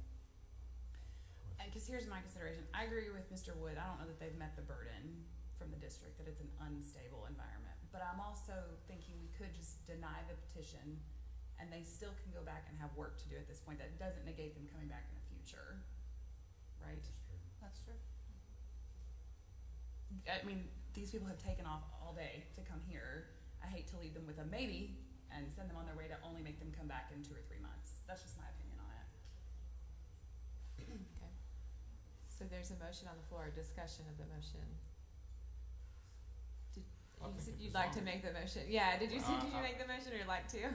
Yeah, I mean, as long as we're gonna follow up, is what I was concerned about. I don't necessarily need to table it. We can vote to deny it as long as we have a commitment to follow up. Well, and if we're still in discussion, my understanding from Mr. Rhodes is that the piece about the full board has not been interpreted, so therefore any decision we make sort of sets the precedent that what a full board looks like in terms of our decisions. Is that correct? I mean, if you take an affirmative or vote on either denying or granting the petition, you're effectively agreeing that it was a proper petition before you. Okay. If you table it, I mean, it's still leaving the question open, but ultimately you'd be taking a final vote. To your point, I mean, if you deny the petition today, they can still petition in the future. So, I mean, I think to your point, you can probably address some questions with a separate motion. But So my concern moving forward is that if we, rather than set that precedent that we accept that as a full board with a portion of the community unrepresented, I think I'd like to set the precedent that these matters are not brought to us unless without an absolute shadow of a doubt, every T has been crossed and every I has been dotted. And so I would later suggest that we table it, give them an opportunity to do that in that time period. I think some other options can be investigated. We can look at financials further. But, I want to be very careful that things are not brought to us until we are 100% sure that the statute has been met. Any more discussion? Could I speak to that smaller point just about the board makeup just briefly? I actually think that it is a very good point as far as precedent goes. Until a court interprets that statute, we get to interpret that statute. And I think that there is wisdom in the fact that if the legislature had, I think the fact that the legislature used the language full board indicates that the heaviness of the topic, full representation of the entire community in the decision-making process. And when you accept a vote of less than full 7 membership, you devalue that a little bit. The legislature could have said a majority vote of the board, but instead said a vote of the full board. And so, small distinction, but it is important to me that everyone in the community be represented in the meeting when it is voted upon to close a school. And so I think it is a fair standard that we would adopt, that be the standard until a court tells us otherwise that we are wrong. Mr. Wood, may I ask one question? Can I ask one question? May I ask Yeah, if you could come up to the mic. And this isn't to be argumentative, I just would like some clarity. If my interpretation of the statute with our attorney and the ASBA was it's a majority of the full board.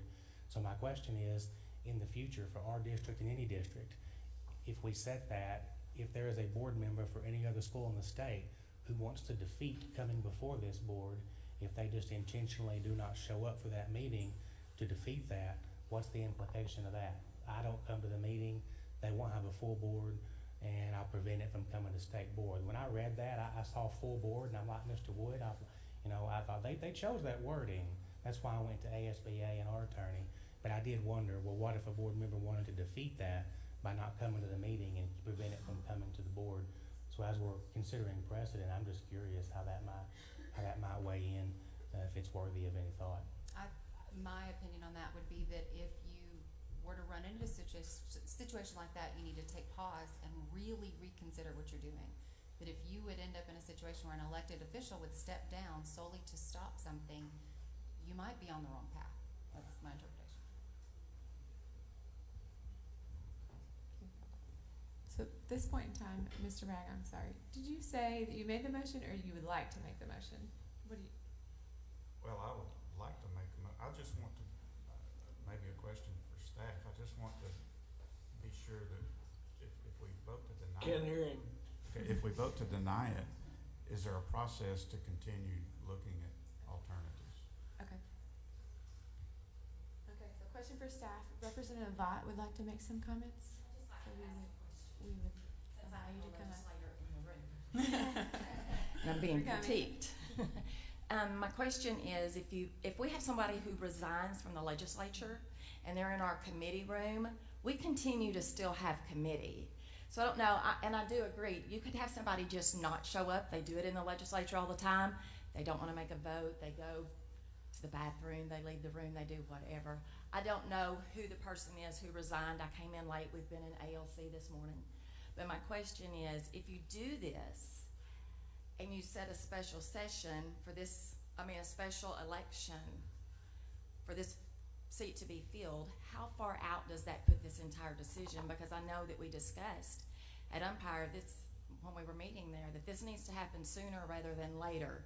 If I remember correctly, I thought that there was like a timeline when we were trying to hit, and so I worry if you don't go ahead and make some decision that this is going to push it even further down into the spring, which is not what that we need.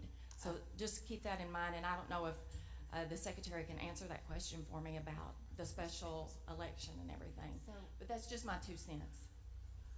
I agree wholeheartedly that sooner rather than later.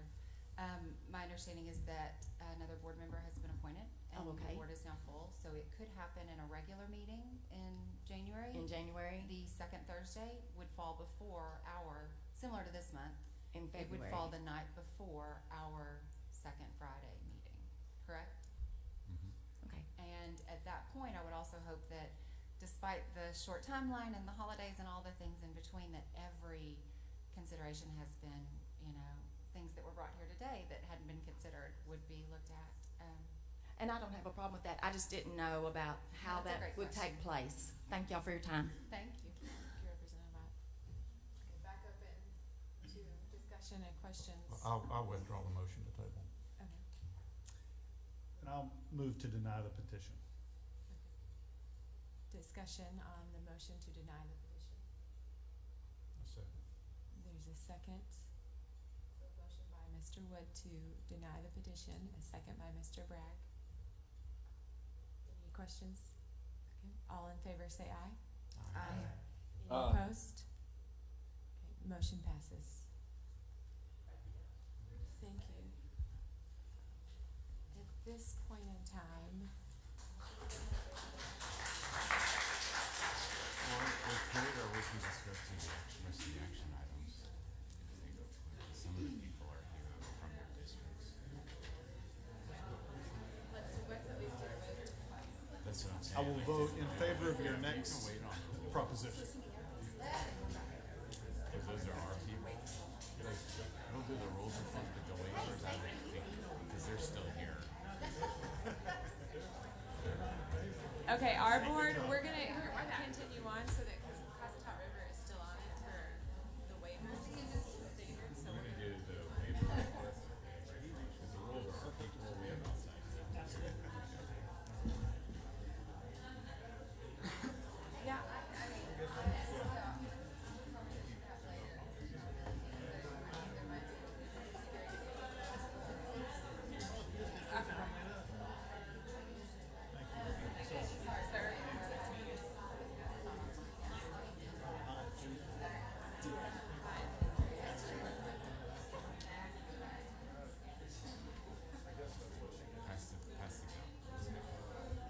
Okay, so our board, we're going to continue on because we do have school districts here, and we'll get that done before lunch. So we're going to continue on to action item 2, the standards for accreditation waiver request, and I believe we have Ms. Worsham to present those as the crowd dwindles out. But we do have Augusta, Cossatot River, and Earl school districts. Do we want to do Cossatot first, just so that he can leave, or give him a breather? I don't think it'll be very long. Oh, okay. So, however you want to do it. Good morning, Hope Worsham, Assistant Commissioner for Public School Accountability. We do have 3 requests for standards for accreditation waivers. The first one is the National School District. I'm sorry, I can't hear. They need to move One that second. conversation Speaking outside. outside, We're still please. in a business meeting. So the first request is from Augusta School District. They have 23 students in their kindergarten class. They do have a paraprofessional in that class. They are requesting a waiver of class size to not have to hire an additional teacher this year. The department does not have any concerns about this waiver, and I believe the district is online if you have any questions. Okay, do we have Superintendent Tanner. Superintendent Tanner or someone from Augusta on Zoom? Hard to tell. Anyone from Augusta on Zoom? Okay, board members, do we have questions for Augusta? We could send in to them, or do we feel comfortable with the request? Ms. Rollins, any questions? I'm fine with it, they providing a paraprofessional Yes, in ma'am. that room as well. Mr. Bragg, any questions? Mr. Wood? Ms. Keener? Questions, Mr. Henderson? Ms. Wood? I'll make the motion to approve the request for Augusta. Okay, let me check real quick with Mr. Sutton. Mr. Sutton, did you have any questions? No, ma'am. Okay, thank you. So we have a motion to approve the waiver by Ms. Rollins. Is there any discussion? Is there a second? Second. A second by Mr. Henderson. All in favor say aye. Aye. Any Aye. opposed? Motion passes. Thank you. All right, the second consideration is from the Cossatot School District. They have 25 in their 3rd grade classroom. And they enrolled 1 more student, and by requesting the waiver of class size would allow them to not have to hire an additional teacher in that spot for this year. It is a 1-year waiver. The district does, or the state does not have any concerns about the waiver, and Superintendent Broyles is here if you have questions. Like to move to approve the waiver request. Okay. There's a motion to approve. Are there any questions for Dr. Broyles on this request? How are Mr. you- Sutton, yeah, Ms. Rollins, you go. How are you supporting this teacher If you don't mind coming up to the microphone to speak. Yes. in the 3rd grade? We only have 1 student over. It's just 26, so we're not providing a pair or anything. She's just managing well. The principal's been communicating with her and helping her where she can, but we don't have an extra staff member in there to spare. She just has 26. That's why we're seeking the waiver. You know, the schedule's been made already. It's not in the budget to hire another teacher just for 1 over, but we're not providing any additional support other than just the principal assisting. That's the reason why we're seeking the waiver. Now, next year will be different. We'll have to look at hiring a teacher, so. Questions, board members? I was just gonna say I'll second his motion. I did have a question though. Do you offer the option for students to go to the Umpire campus to relieve overcrowding in that instance? We never have. It's just if you visited and all the campuses, you just, and I don't mean to patronize Dr. Moore, it's just Right. not set up for that. Right. And no parents would do that. I don't want to go back and touch on that, but no parents are going to choose to do that. If they're zoned for that Right. school. Right. I mean, they ultimately might choose, but they're happy where they are. I've never seen it happen in my district. But if they wanted to, yeah, I mean, there are times when students go back and forth. To your point, I want to make sure that's clear. If they wanted to, and they have in the past. So you have the option open that if they absolutely. could not go to the zone school and attend Umpire to relieve that. Oh, sure, they can go. We even had Umpire people play basketball for us, and some of our kids change campuses. So Okay. yes, ma'am, it can happen. Okay, thank you. Yeah, you bet. Any more I do have a questions? question. Knowing the geography between Umpire and Wicks, is it possible that one of your students lives close to the boundary between the school zones, and that, it might not be as big of a burden as it may miss Dr. Moore? Dr. Moore, sorry, Dr. Yeah. Moore's original question, Right. it might, I don't know. It's possible. If you travel from Wicks to Umpire, I think there's one house between Wicks and Umpire. There's just not very many, but theoretically, yes, it's possible. It's weird how the counties are drawn up, but yes, it is possible. Yeah. Okay, any more questions, board members? There might be more than one house. Don't quote me on that. So there's a motion on the floor, Ms. Rollins, to approve the waiver. Is there a second? Second. There's a second by Ms. Keener. All in favor say aye. Aye. Any opposed? We need to correct that. It was Jeff that made that motion. Oh, I'm sorry. Okay, correction. You made the first one, a motion by Mr. Wood. Motion passes. Corrected for the record. Just wanted to throw Mr. Broyles a bone. Yes. Hey, I'm 1-1 on the day. I'll take it. You betcha. I do want to comment, you did a very good job earlier. Thank you, And I do thank you. hope that the 10% also extend an Olive Branch to you as well. Well, I appreciate that. Tremendous respect for what you do. It's a hard job. I hope you're compensated well for it. I tell my board that all the time. They're not paid. Thank you, guys. Bye-bye. Thank you. Good job, good job. The final waiver request comes from the Earl School District. Again, a one-year waiver request, requesting a waiver of standard related to the hiring of a library media specialist. The request comes because of the burden to hire in that area and unable to find licensed personnel to fill the position. Superintendent does indicate that they are going to continue the search and will do plan to hire a library media specialist next year if they could. And they do have a paraprofessional in the high school library, so students still have access to the high school library as needed. And at the elementary school, they have a rotation into the library where students have access to the elementary school library as well. The department does not have any concerns about this waiver, and I believe someone from the Earl School District is online if needed. I see Superintendent Burgess, you're here.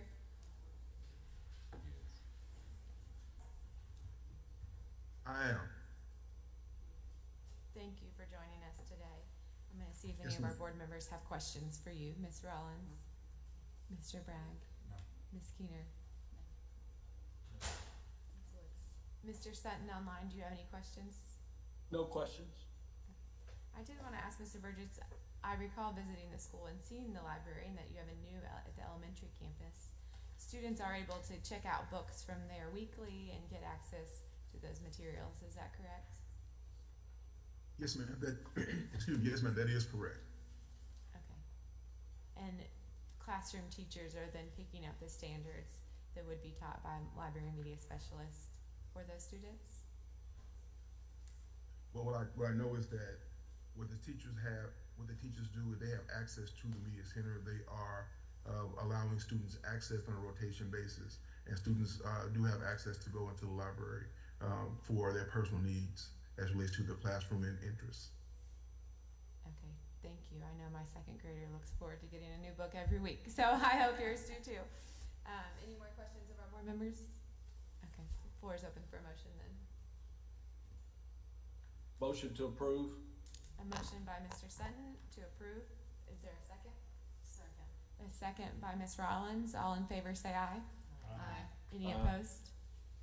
And motion passes. Thank you. Thank you very much. Go ahead and we will continue on to get the school districts finished here. We have the consideration for school district waivers from Marvell-Elaine School District.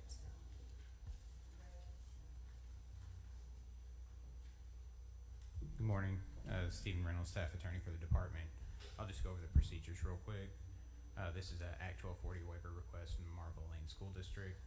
The district will have up to 20 minutes to present its waiver application, and the chair may just extend that time at their discretion.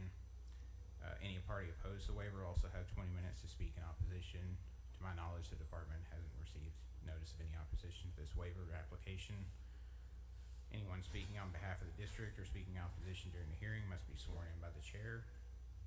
Any board member may ask questions of any party at any time, and the state board may grant in whole or in part or deny in whole or in part the proposed waivers, or may take the matter under advisement until a future scheduled board meeting. With that, I think the district is online. Yeah. Dr. Tran, are you online? Yes, ma'am.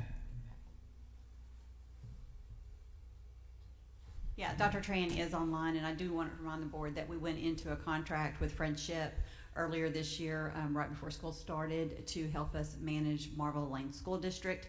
Within that contract, we did outline that the district could come back and ask for rate waivers at a later date.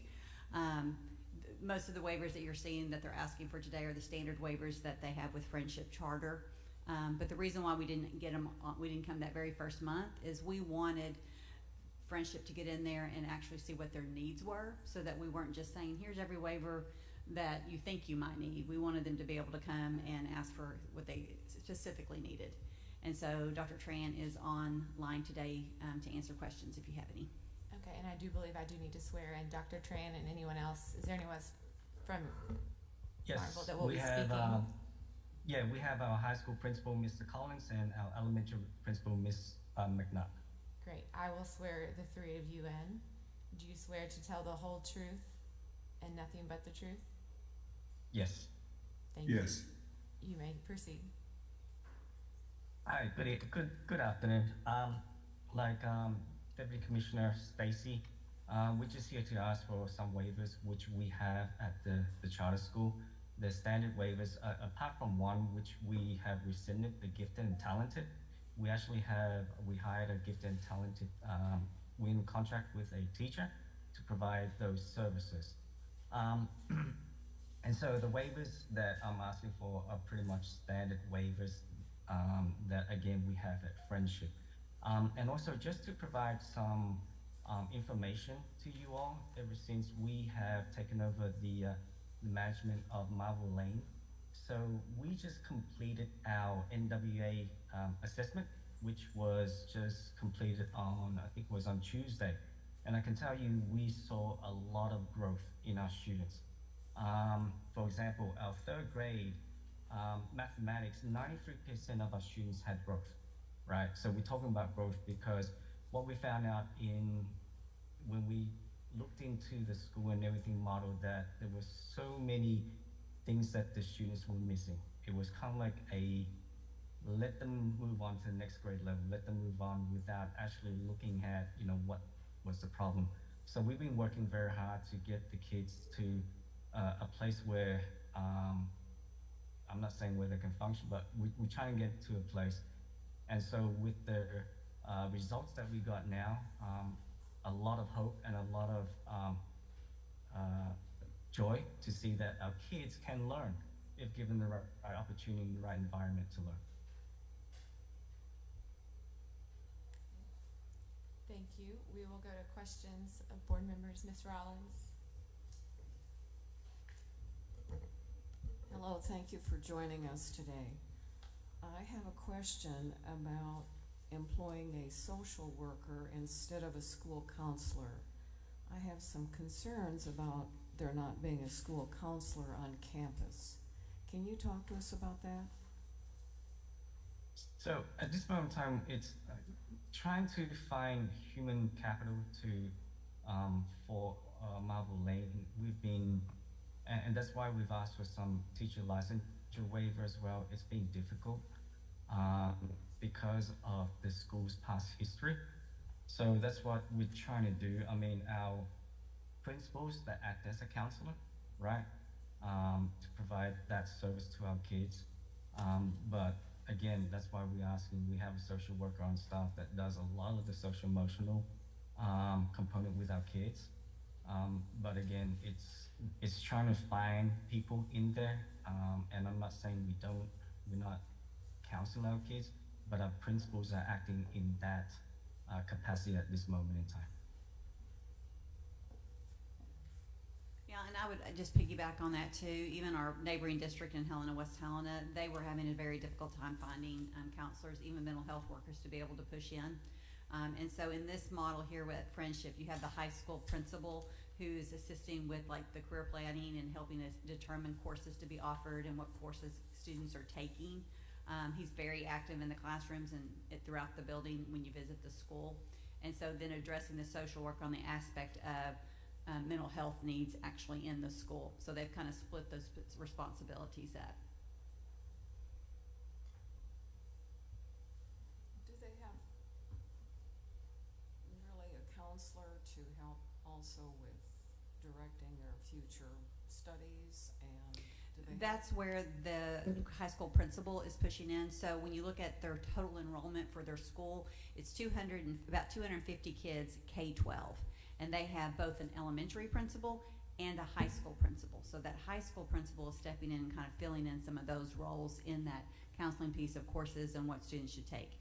Their principal, Mr. Collins, is actually from Central Arkansas and has a lot of experience working in high schools and classes and what's offered in the high school.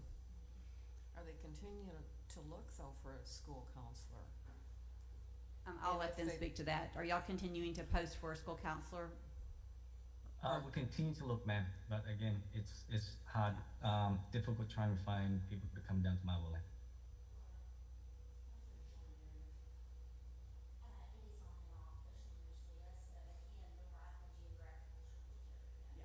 So counseling statewide is on and off the shortage list for the entire state. And of course, in this area, the state is most definitely would be considered a shortage area.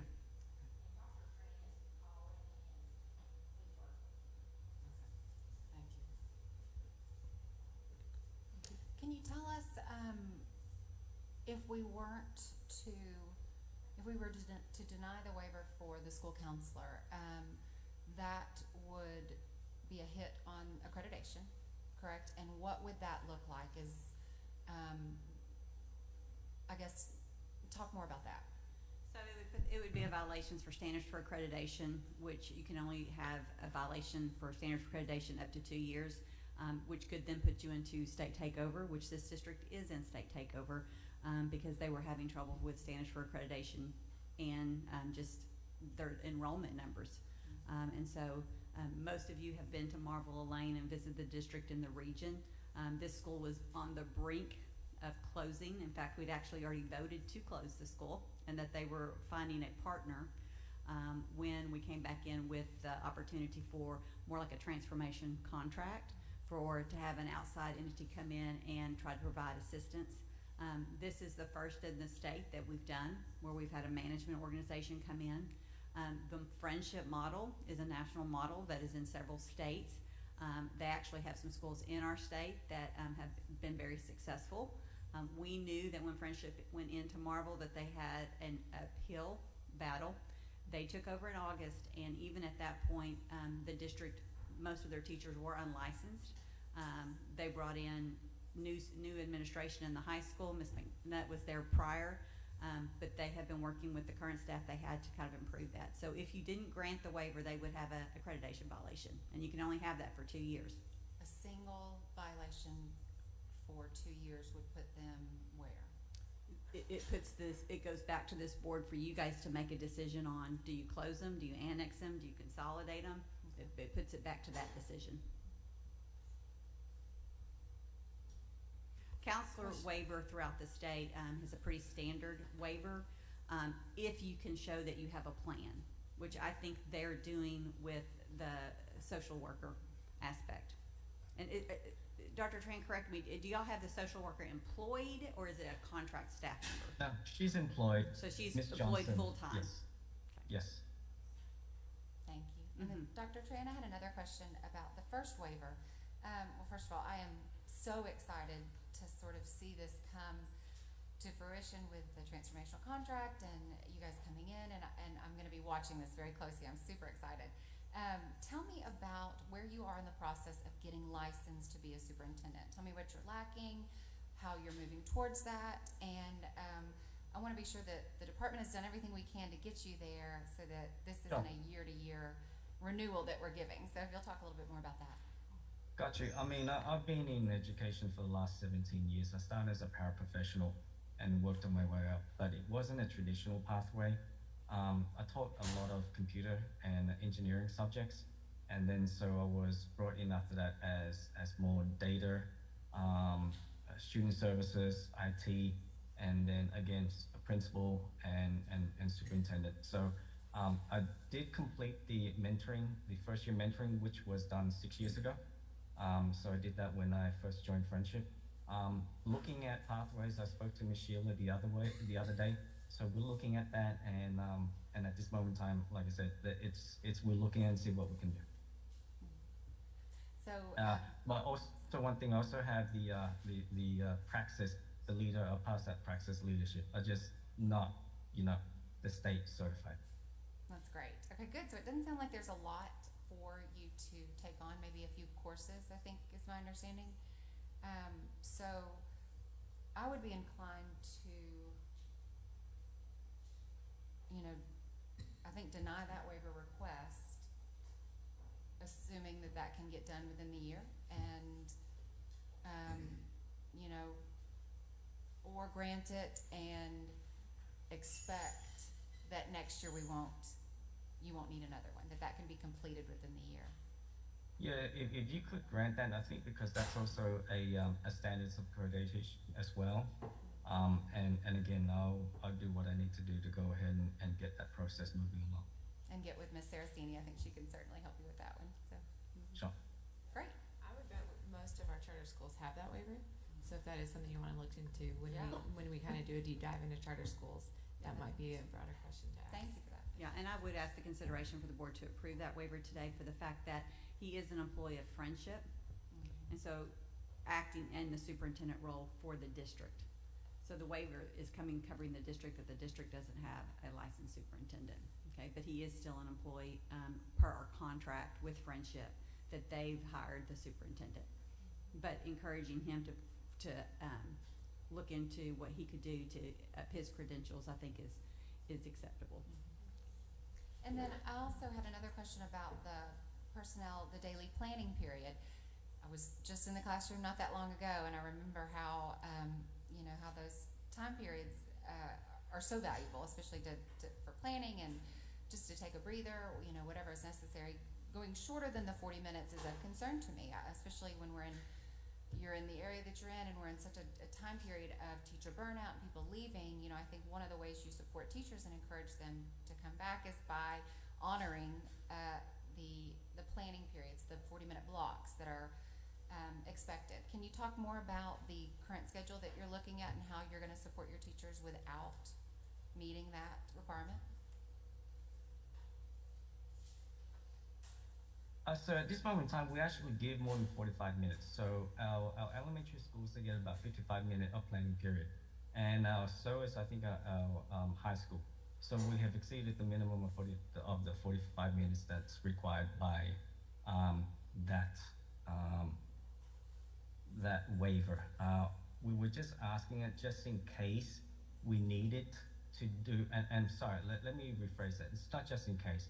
Looking at everything that is happening within the school, and like I said, our kids were lacking so much instruction, so much foundational skills that we had to put in a lot of work and a lot of double time to get our kids to where they need to get.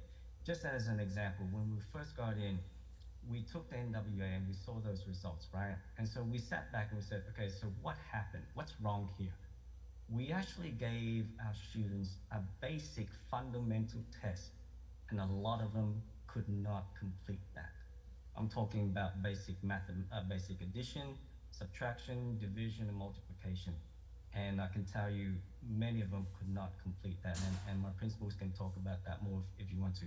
But so we stopped and we kind of like concentrated a little bit on the fundamentals before we went back onto the standards again, because we know we have a test to take at the end of the year. But again, you know, it allows us the flexibility to plan and to do what we need to do to get our kids to a certain level. And again, this school has been an F for the last 9 years. And so we're trying to do something that is different. We're trying to catch our kids up. We're trying to put the school in a place where they can be proud of the community can be proud of the school again. And that's why we're asking for that. Thank you. Questions, Mr. Bragg? Mr. Wood?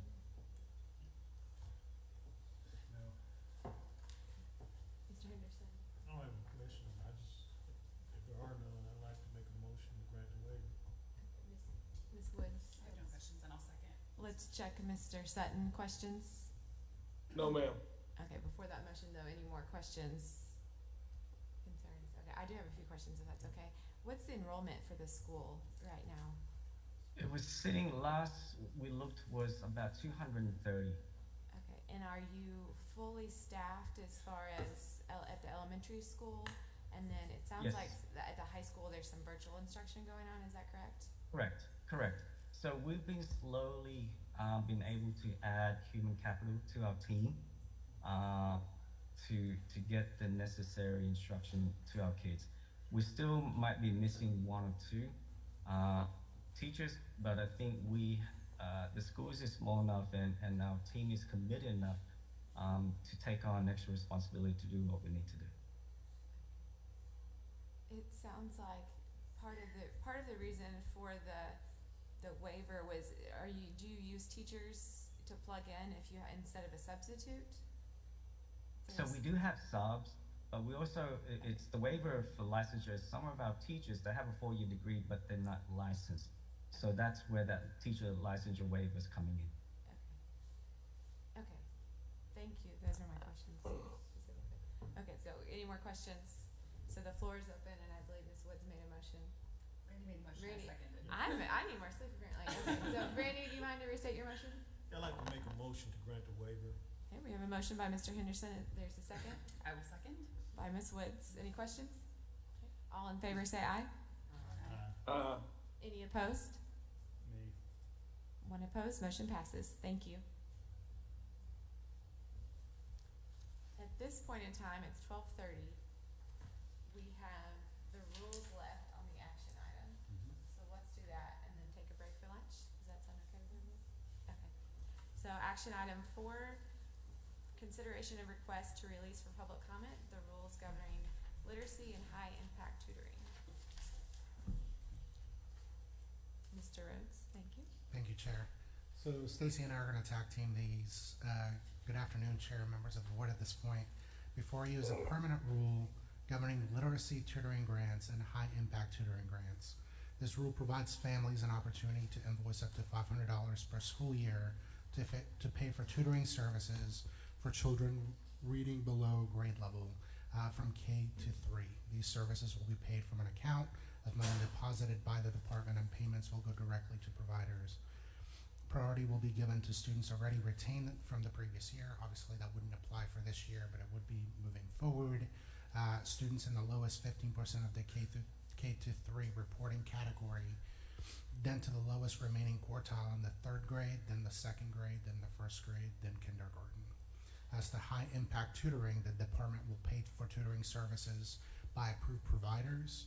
The department will maintain a list of approved providers that have demonstrated experience in providing tutoring services, shown evidence of student outcomes, among other criteria. These high impact tutoring services can occur either in a personal setting or in a group setting for a minimum of 3 times per week for 30 minutes at a time.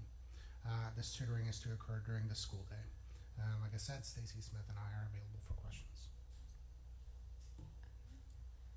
Questions? We'll start this way this time. Mr. Henderson? Ms. Woods? Mr. Rollins? Mr. Mr. Bragg? Are the tutors, current, could they be current teachers? Yeah, there's a process to get on the list for being considered a tutor. The high impact tutoring is really talking about tutoring happening during the school day. And so we have put out a list for qualified tutors to be on that list, and that could be people who are licensed educators who have applied to be on the list. But there is a process that's outlined to be able to do that. You also have on the $500 literacy tutoring grant that goes to families. That is also a process that you have to apply to get on the list. And then that is vetted, and it's vetted by people here at the department. So the grant is to the family, and then it's up to the family to determine the tutor? Yeah, so yeah, Okay. there's an actual approved list though. Okay, thank you. Questions? So did I understand that there are two separate tutoring Yeah, you have programs? two separate tutoring programs. The first one is the literacy tutoring grants, and that's $500 for families that have a student in kindergarten through third grade that's been identified as a struggling reader. Well, why are we limiting it to third grade? That is based on the legislation. I mean, it was very specific. I The understand. focus was Yeah. K3. Well, I'm disappointed that the legislation wasn't broader than that. We have a lot of high school students that could probably benefit from that as well. Well, But that's where, neither yeah, here nor there. right. Go And on. so that then is where the high impact tutoring Sure. grant opportunity for school districts to apply, which is also a competitive grant for additional funds. And that's K-12. That's K-12. I guess the one concern I have about it being, why is it required that that occur during the school day? Because So that's a national definition of what high dosage tutoring is, and it's based on evidence-based research about best practices around tutoring. And so it's about making sure that you have small group instruction by a highly qualified individual, following standards that are set forth in the class and in with the program that they're using. And so it's the ratio part. It has to do with the qualifications it just piece. sounds like another pullout, though. You know, another time of a student having to miss core content occurring in the classroom to accomplish that. Could it not occur immediately after school? So I think you're something that looking students stay at- late for or come early for? So we've allowed for some opportunities in the high impact grant for schools to explain additional opportunities like that, but high dosage tutoring during the school day for point in time remediation was the intent of this. I don't understand that. What's the significance of what you just said? That it's happening at a point in time during the day as you need it. So let's say that you're in your current math class. Yeah. Okay, and you're struggling with the math concept that you're getting right then, but maybe you're not necessarily being pulled out to an additional class for help. There is a qualified tutor there at the school. So maybe you're going to get pulled the last 15 minutes of class to get you some specific time a couple of times that week to get you caught back up, but it's consistent. Okay, so they're identifying that Jeff is needing assistance during this period of time, and that you're going to get that consistent tutoring with that individual. Okay. And it's not necessarily saying we're pulling you out for the whole period. Yeah. It's not a replacement for core instruction. It's supplemental to it. And districts are going to have to be creative with their schedules and what this looks like. And you see districts creating that response intervention time built in during the day so that specific students would then get assigned to specific tutors to work through specific skills. Give me an example of how it would work in an elementary setting, though. 'Cause what you just described makes I would have to think about it some more, but it made sense as you said it in a high school setting or in a class change setting, periods 1 through 8. We're just going to take you out the last 15 minutes of your math period. But what about in the elementary setting? So, I mean, I think, again, it's about the flexibility of the schedule of the school day. We actually have some sites here in Central Arkansas who started a tutoring program at their elementary school. And again, they have specific built-in times where they're pulling in and grabbing those kids. So in some classes, especially for literacy in an elementary school, you see a lot of small group reading instruction going on, and a lot of times that also has a center time feel to it. So in place of a center time, you might have a group of kids that are actually getting their tutoring right then. Well, and if I can respond to what the model that I've seen in practice is, if the class as a whole is working on digraphs or blends or a more complicated phoneme, but a child is missing those initial, CVC sounds, then the blends or the digraphs can actually be counterproductive because it's confusing them. So you might pull them out during that blend or digraph time, during that phonemic awareness time, and catch them up. And that individual one-on-one tutoring can, where it might take the class 4 weeks to go through 4 different digraphs, they might be able to do it in 4 to 5 days. And so they can eventually be caught up with the high intense, the dosage, and rejoin the class. Similarly, speech and language pathologists will pull out students that are dyslexic and work with them on a Norton-Gillingham or a more dyslexic specific strategy rather than the more traditional, because it's, you know, counterintuitive to that training. So that's what it looked like, at least in my. Yeah, that was a great explanation. It's not intended to be. It is, but what if you pull them out during math? It's not, you're not, okay, so the rules say it talks about supplemental, it doesn't replace core. It shouldn't be happening during their core math instruction. I understand. I just also know that it's a challenge for principals already to schedule their day, and now we're adding another. We didn't say it was gonna be easy. Well, I was also gonna say, I think this is in the statute. Like, we don't have, we don't get the ability to say no, it can't be, it can be after school. It's written in The statute. statute requires that it be Yes. during the. Yes. School day. Well, then never mind. I wish you'd said that at the beginning. I was like, I know he's asking this, but I'm pretty sure that's what it says. I wish you shut up. I do have a question that is not really related to the rules. Where did the 500 come from? Because having put my own daughter this past year in reading tutoring, I mean, I spent legislation. But I mean, I'm like just curious. The amount, I don't know. Because I'm like, I spend $340 a month on reading tutoring. And that has been conversation about what is the cost of tutoring and how far will $500 get you? But that was the amount that was in the legislation. Right. I just thought maybe you would know where that 500, other than it was in statute, came from. I just have one quick question, and I love that it was included that these tutors must be, or contractors that are trained in the science of reading. But I was curious what satisfies that. Is a 1-hour PD course gonna satisfy that, or what? How do you check that? So as we were looking for vendors, we asked that they submit evidence-based research that they have been reviewed and that they are aligned to the science of reading. And then our folks, when they were going through and looking, they were looking for evidence of that. Of course, as we move forward, we'll be looking for evidence that these products or programs or tutors, that it works, and they have to provide evidence of that. So they could get removed from the list if they're not completely aligned. You know, we've all experienced that before, where we get a sticker slapped on a book that says aligned to the science of reading or Common Core Standards, as Jacob would like. It's easy to do that, right? And so the vetting process really at this first tier has been that they've had a third-party review, or they can provide evidence to us that they are. Mr. Sutton online, do you have questions? No, ma'am. Okay, I do have a few questions if you don't mind.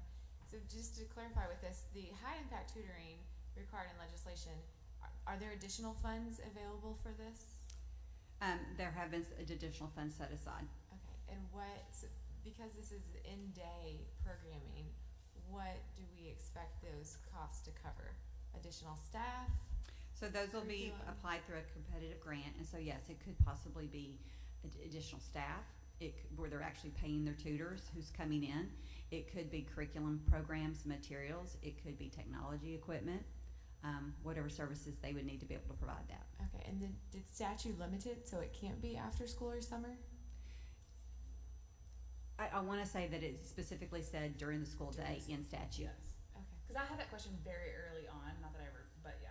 And so I talked to a couple of the legislators, and she's like, well, it's the in-time piece. Yeah, it's during the school day. In the competitive grant application, we have put in another slot that says, especially for timing right now. So yes, you have to offer it during the school day, but is there an opportunity that your district wanted to do something extended day or through the summer, trying to feel like giving districts the opportunity to say, you know what, we've got a 4-hour setup or a 0 hour, that's not during the traditional time, that would also work. But one of the requirements is that they have built something during the school day. We didn't even discuss that Cossatot River is a 4-day school week. Could they use that on a Monday? Could you apply for a high impact tutoring grant on a Monday? Would that count? Or well, that's not a day those students are attending school. Okay, so it has to be that. But that's another option though that they could do as an extension. So talk to me a little bit more about the rules for students in 3rd grade retention. We don't have those done yet. Those aren't done yet? No. Okay, but those do include that you have to have high impact tutoring. That has to be offered to you. And then in these rules, what you'll see is that's a priority group, a student who's been retained. Okay. And then for the family grants, the literacy tutoring grants that going out to families, is that going to be something that's advertised? Is it required to be offered to all students? So what we've done is we've identified based on our test data, okay? So what we went through first is we identified who were the ones based on test data is determined to be at need. And so the state then has written a letter, basically that will be sent to families. We'll go through their district to send that letter to them saying that their child has been identified as a student who is eligible. And so then they'll get online? Yes, they'll get online and register. Online, or will there be an app? Yes, and we have been working with the literacy coaches throughout the state, making sure that they're trained in the process so that the schools that they're working in, they're helping families be able to register. We also talked about providing opportunities for a family night so that you're helping your families get on and making sure that they can get registered. And do those have to be after school hours? So the 500 literacy tutoring grant, Yes. yeah, that is, they can work with the school district on that. But again, to other points, it's not gonna replace their literacy instruction during the school day. Right. They would have to work with the school if it was gonna be tutoring provided during the school day by an outside Okay. purchase service from the parent. And something I would offer, because we talked about this in my board briefing call, was that LEARN's dollars for private school and homeschool eventually will come into play, and they can use money for that tutor, right? Right, so you had asked if private schools, so this was for public school students, but as a qualifying expense on an EFA account, tutoring services might be a qualifying expense In the future. Yeah. Okay. I have one last question, Yes. if that's okay. You must not ever get hungry. Oh, no, I'm hungry. right starving. now. Sorry. I'm hangry. Is it permissible in the school day tutoring program that we've talking about for a student to be pulled out of art, music, or PE to go to that tutoring? I think we're gonna see different schedules made. We don't want, everybody's gonna miss something to get tutored, right? There's always gonna be something they're gonna miss, but you don't want a kid missing daily class of art or every week of PE. However, they're gonna have to look at their schedules and identify time that would be appropriate for the kid. It is very common right now that schools are building in intervention times during their school day to address additional needs of students. And so I would hope that they're taking that into consideration as they're building it. So Wow. how was that answer? That was That was- clever. Well done. I'll move to approve the rules. Second. Okay, there's a motion to approve by Ms. Woods, a second by Ms. Keener. Is there any discussion or further questions? Mr. Sutton, do you have any further questions? Any questions? No, ma'am. Okay. All in favor say aye. Oh, Uh, any opposed? Okay, motion passes, and this is for the draft release for public comment. This is the permanent rules going to public comment, correct? Okay, so next on our agenda are the same rules as an emergency. That's Speak to correct. us So about the that. language is the same, the only difference is that there's an emergency clause, but the actual body of the rules themselves are the same. And the emergency clause puts it into effect when? So this would be approved after ALC approves it, so there's a subcommittee, that would meet next month, they would try to get it on that agenda, and then it would be effective once we got something in writing from ALC saying, hey, this emergency rule has been approved, and it would be in place for 120 days. Presumably at that point, hopefully we would have gotten permanent rules promulgated, and they would have gone through full public comment and review by ALC. That's cool. Thank you. Questions, board members on that? Questions? I move we accept. A motion by Ms. Keener to accept the emergency rules. Is there a second? A second by Ms. Rollins. All in favor say aye. Aye. Any opposed? Motion passes. Last, we have the rules governing professional development, and this is a consideration for release to public comment. That's correct. Thank you, Chair. So this is a permanent rule. It is the permanent rule governing professional development. The permanent rule moves our professional development requirements away from just strict completion and shifts them into a competency and mastery of learning model. The educational requirements will be research and standard based. The rule specifically provides educators will need to complete training in autism, dyslexia, Arkansas history, human trafficking prevention, bullying, teen suicide prevention, teen mental health awareness, and linguistics. The goal of these changes is to promote a mastery of learning for teachers and improved outcomes for students. Again, we're available for questions if you have any. Questions, board members? Ms. Rollins, Mr. Bragg, Mr. Wood, Ms. Keener.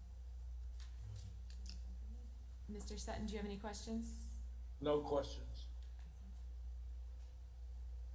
At that point then, the floor is open for a motion or any further discussion. I move we accept. A motion by Ms. Keener, is there a second? Second. A second by Mr. Henderson. All in favor say aye. Aye. Any opposed? Motion passes. So I believe we are at the end of our action agenda item. What I propose is we take a break for lunch now and pick up the consent agenda after lunch, because there will be a discussion about calendar at that point in time, and we might have more to discuss. Is that okay with you all? And then do reports. Mr. Sutton, will you be able to join us after lunch? Sure. I didn't know if we want you to say our goodbyes now, or we'll get to see you here in a little bit. Okay, I do believe though this is retirement for Miss Sharon, and so how many years? 17, 18, I've lost track. 17 years. So you could write a book about our board. we can't wait to see that, but wanted to share our deep expression of thank you for what you've done for our board. It's been a pleasure to get to know you over these years. I know you work very hard with taking care of my aunts and all the other things that I say. I have loved every minute of it, and I'm so appreciative that I was allowed to be the board. We truly appreciate it. And appreciate no, all not of just for you. us. All of you guys. You've been for the charter authorizing panel, will be for PLSB. You've also served in many different roles in this agency, and we appreciate that, and thank you.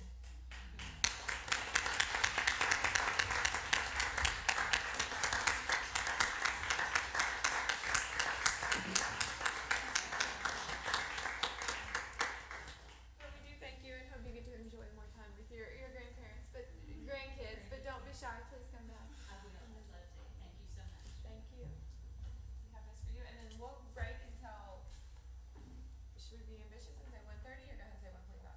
1:30? Okay.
Okay, we're back.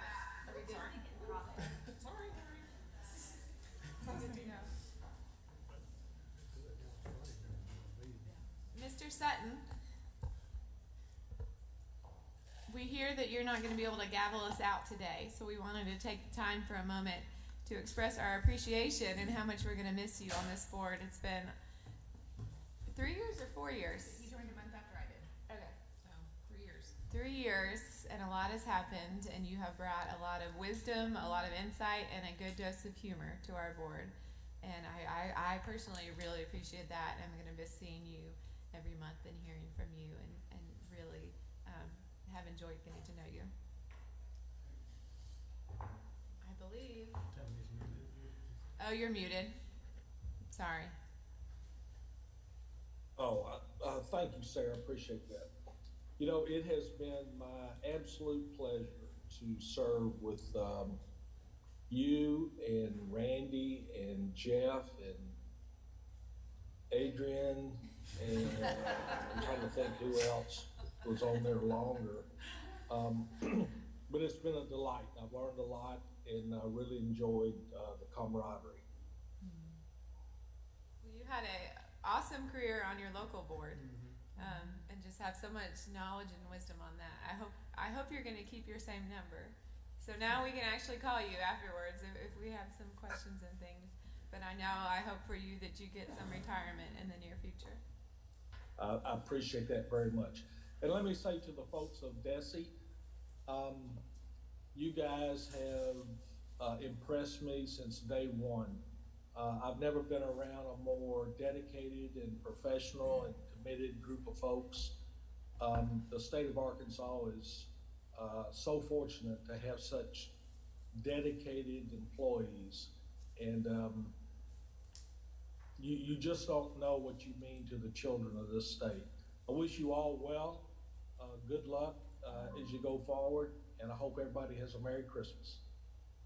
Thank you. I believe we have an award presentation for you. Well, so, hi, Mr. Sutton, it's Jacob. Just want to echo some of the sentiments and just really appreciate you and thank you for your years of service to the students in the state of Arkansas. Your passion and commitment has definitely made this state better, and you're going to be greatly missed on the board. And in fact, as I'm hearing everybody talk, which is why you better not change your cell phone, because I was looking at Greg wondering who's going to review all these bond requests and who's going to answer all of the questions that nobody else knows the answers to when it comes to district finance. So somebody's got some big shoes to fill, so hopefully you can give them a crash course on how to get that done. But we did get some things together, and one is a little gift from DESE that has kind of a little journal, because now that you have all kinds of free time, you're gonna be able to write all of those ideas down and things that you've always wanted to accomplish. And we have a couple cards and little hand gifts. But one thing we want to make sure that we let you know that we're gonna get this delivered to you.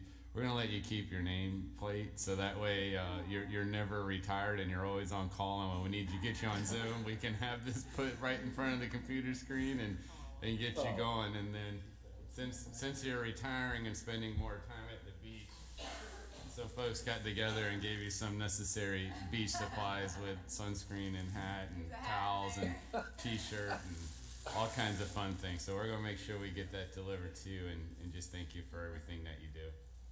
Absolutely, thank you. And of course, as rest of the board members, you know, we wouldn't do it without the money.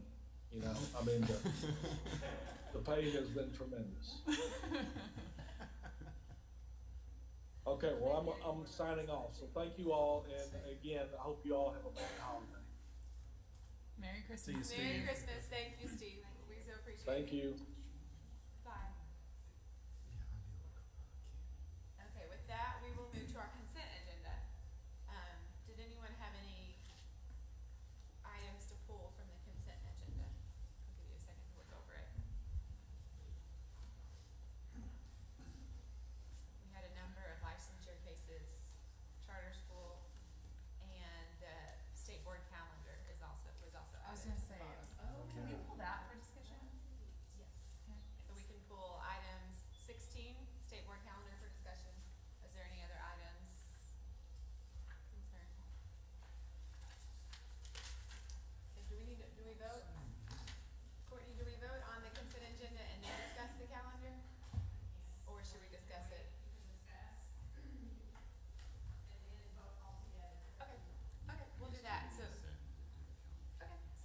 consent agenda. Can I Yes. pull an item? Yes. How about, let's pull, just for a few minutes, the Creative Arts Charter School. Okay. They've been here all day, and it'd be nice if they could just come up and say a few words. Okay. So let's do that first, and then we can vote on consent, and then talk about calendar. So what item? This is item 13. We were not planning to speak today, so I'll make it brief, but thank you. I'm Dr. Rosalie Russell, and we're very excited to have the Institute for the Creative Arts, which is a charter high school for grades 9 through 12 in Fort Smith. And I'm very pleased to say that it is the first performing and visual arts high school in the state of Arkansas. And we have other art schools which we do work with, very proud of, and their arts integration, and we are an arts immersion. So this is the kind of school where creative students, and of course it's an open enrollment charter, so we'll be identifying the creativity in these students that attend this school, but it's the kind of school where you literally eat, live, and breathe something in an artistic area, in a creative field. And many of these students do go on into a creative field, but many students go on into fields of medicine and law and business, and it typically a performing and visual arts high school produces very high achieving students academically. So our goal is to have a very rigorous core, and with of course tutoring for students who are in need of that, and then also pre-professional teachers and studies in the arts. And those arts areas will be dance, film, culinary, theater, music, and visual art. And they're arts areas that are not necessarily typically found in a traditional high school. So we'll be very heavy on digital art, film, which is not a typical area, all of the contemporary dance forms, music, musical theater, technical theater, all of the areas behind the scenes in music like recording, sound production, all of those kinds of things. So we're very excited, and we feel like with everything that's going on right now in Fort Smith, with the foreign military sales program coming, that an additional high school is going to be just the ticket. And on top of that, as Community School of the Arts, which is a pre-college program in the arts that's after school and evenings, we're the sponsoring entity for the Institute for the Creative Arts, and we'll be a feeder into the high school programs with the younger kids as they grow and develop into that. And Community School of the Arts is also embarked upon a very large project that some of you have already seen. Secretary of Leva has had the chance to come tour a 40,000 square foot facility right on our riverfront next door to the United States Marshals Museum, and that's where the Institute's going to be housed. So the high school kids will be there all day, and then in the evenings we'll have the after school programs that were actually named for our former First Lady, Susan Hutchinson.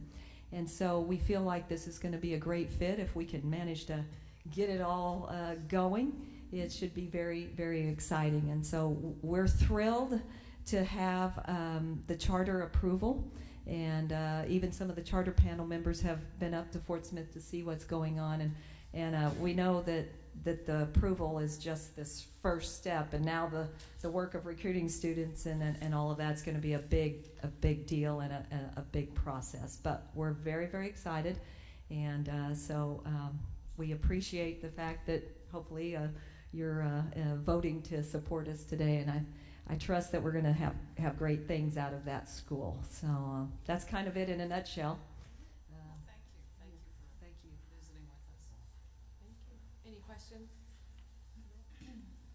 I'll just add, if I can, if you ever have a chance, and I haven't been there in a little while, so I'm sure there's been a lot more progress since the last time I've been there, to talk about a group of folks that are really living the spirit of school choice, finding a passion and creating opportunities that don't really necessarily exist in a region or state, or probably nothing like this in the state at all, that have been working diligently to make sure that these students have, and when I say a state-of-the-art facility and experience, it is incredible the investment that this group is making to hit that vision and mission so that these students will be able to compete at the highest level. So I'm sure, and I don't want to speak on your behalf, that there's an open invitation that anytime we're in the Fort Smith area, we could get a tour, because when I tell you, it is impressive what this organization is putting together. It really truly is. It's remarkable. Thank you. Any other items on the consent agenda? Outside of the schedule? Yes. Okay, then we will do a motion. The floor is open for a motion on the consent agenda. I move to approve the consent agenda. Move to approve by Ms. Rollins. Is there a second? Second. A second by Mr. Henderson. All in favor say aye. Aye. Any opposed? Motion passes. So we pulled item 16, the state board calendar, and that has been attached online for everyone to look at a copy. We're bringing hard copies too as well. Bringing hard copies. So the draft that was presented yesterday right now has Thursday work session, Friday meeting, looking at 6 business meetings with other dates to be held. Do we have thoughts on that? Does anyone have any? So I'll just, yeah, and if I could add to that. So with the intent, or kind of what we discussed yesterday, is that we want to solidify, you know, a calendar that says we're going to have business meetings on these days. These days are set, you know, regardless, unless there's like some kind of emergency that says we have to reschedule it. But we want to hold on everybody's calendars the off months, so that if we want to do visits of programs in different regionals, this may be a good time. Some of the members talked about maybe establishing committees where we could use those times to schedule committee meeting times or committee updates or do workshop meetings with the board. This doesn't preclude us from adding business meetings during those times, but I know in the next few months, with the amount of rules that are coming to the board, we're probably gonna have to add additional meetings on top of that meeting timing for boards and going through the legislature. So we're just starting to say, let's establish definitely these 6 dates, keep some of these dates available, and then schedule additional meetings as needed. Because sometimes we need to meet, but it may not necessarily need to be a business meeting, but we still need to meet. The goal is that we're still keeping the tempo moving and the battle rhythm that's been established in place. But sometimes we may not need to take action on something, and that we may be able to be a little bit more fluid or nimble. So that's kind of, I think, where we were having some of that discussion during workshop time yesterday, and hope to continue having that discussion today.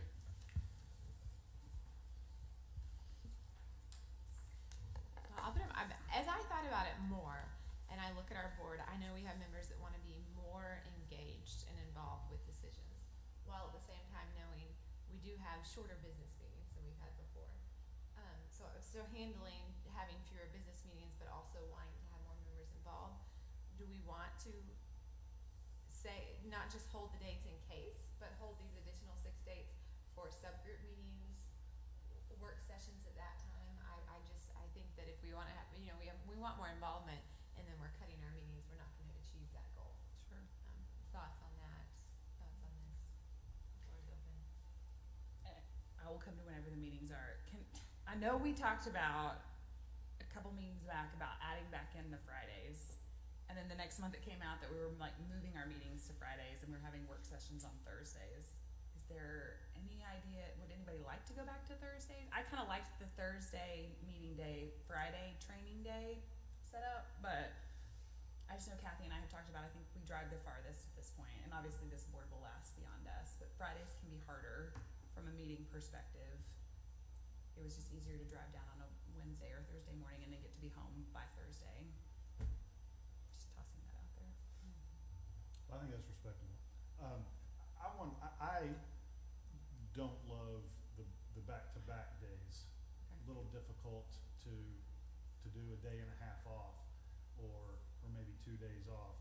I would wonder what the board would think about, you know, staying on Thursdays, doing every other month a business meeting and every other month a work session that is still on Thursdays, so that, you know, it accomplishes a similar goal. It preserves a date on the calendar. If you needed to turn a work session into half of it be a business meeting, half of it be a work session, you could do that, whatever. And just, which, that's why I think it's a good time to have discussion, which we could accommodate that schedule very easily. But just know, whatever we do, there's going to be times we're going to have to add additional meetings. I just want to make sure, Sure. like, Yeah. I Oh, yes. know that Yes, there's issues, you know, because it's just going to happen. Like, there's going to be times we're going to have to add to this calendar. But we do want to set the definite days of business, so that's a great, maybe, compromise to the two. And I will come whenever the meetings are. I know this last year we had set all our meetings on Thursdays and then mid-year deviated. Fine. If I had a preference, it would be to keep them on Thursdays, but I will also be here on Fridays. Thursdays are, because we travel, and Friday is a heavier traffic day. We're going up to Fayetteville on a busy traffic day, and it's just difficult. Okay. I still feel like I'm just getting my feet wet, and I'm afraid going to every other month, whether we add a meeting or whether it's a work session or whatever, I'm afraid I feel sort of less in touch with things that are going on. You know, if I'm unaware of how it was before, but the Thursday meeting, and then what happened on Friday? Well, this is my understanding. There used to be 2 full days of meetings, is my understanding. It was Thursday and Friday, and then I joined in 2020, and because of social distancing, all of that, we basically crammed it all into a 1-day Thursday session. And then it kind of went back to, well, if we need to have like an extra training or something, we'll do that Friday morning. Or if it was a really long agenda, we did reports Friday morning. And then it has just evolved from there. So that was my understanding. But like charter authorizing used to take a lot of the time, which we now don't have. So I think that's where some of the work went. Yeah, I think for a while it was a Thursday business, Friday morning reports. Okay. I know, I know a board member 10 years ago told me it was Monday business, and Sunday night they did a work session. So there's been different iterations of what it looks like. I think for the past 8 years it's been the Thursday, Friday being reports. It could be moved to a different day altogether. I mean, that's at the purview of this board. Maybe Wednesdays are better days, I'm not sure. I do feel the reason why I had like the work session before is that we get to sort of talk through some issues before we are voting on items on Friday. I also do, if whatever point time we can get back into it, I do like where we have the dinner time, where we get to a little bit more time with board members. It doesn't even have to be dinner, just time here, and maybe we achieve that by doing a Thursday business meeting and a Thursday afternoon work session, or every other month. But I do think there's value in having time, you know, sitting down, looking at issues, than just sitting up here voting. I will say I have liked the board report meetings that we do beforehand, which I do think just like one-on-one time to ask a question. Yes. I feel like that has helped.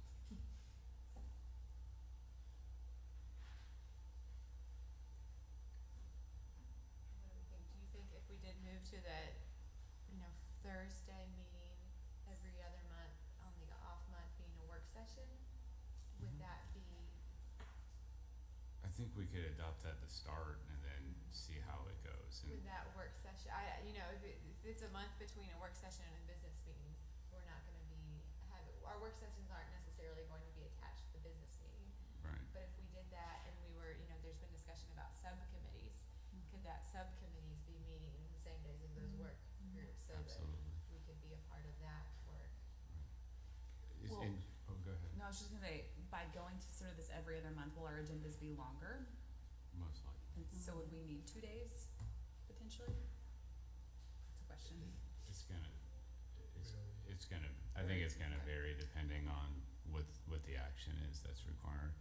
But if we wanted to start, you know, try to be a little bit more creative and make sure we're meeting the needs of everybody's schedules and being respectful, I just wanna make sure that clearly to state for the record, the conversation that we're having now is to consider January 11th, March 14th, May 9th, July 11th, September 12th, and November 14th to be formally noticed now as business meeting days.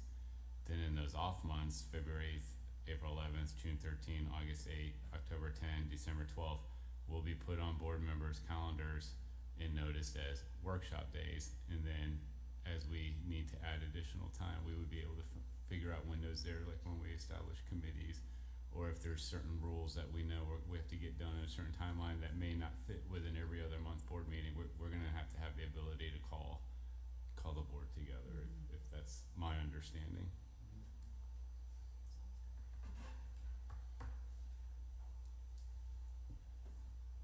Any other questions, comments, thoughts?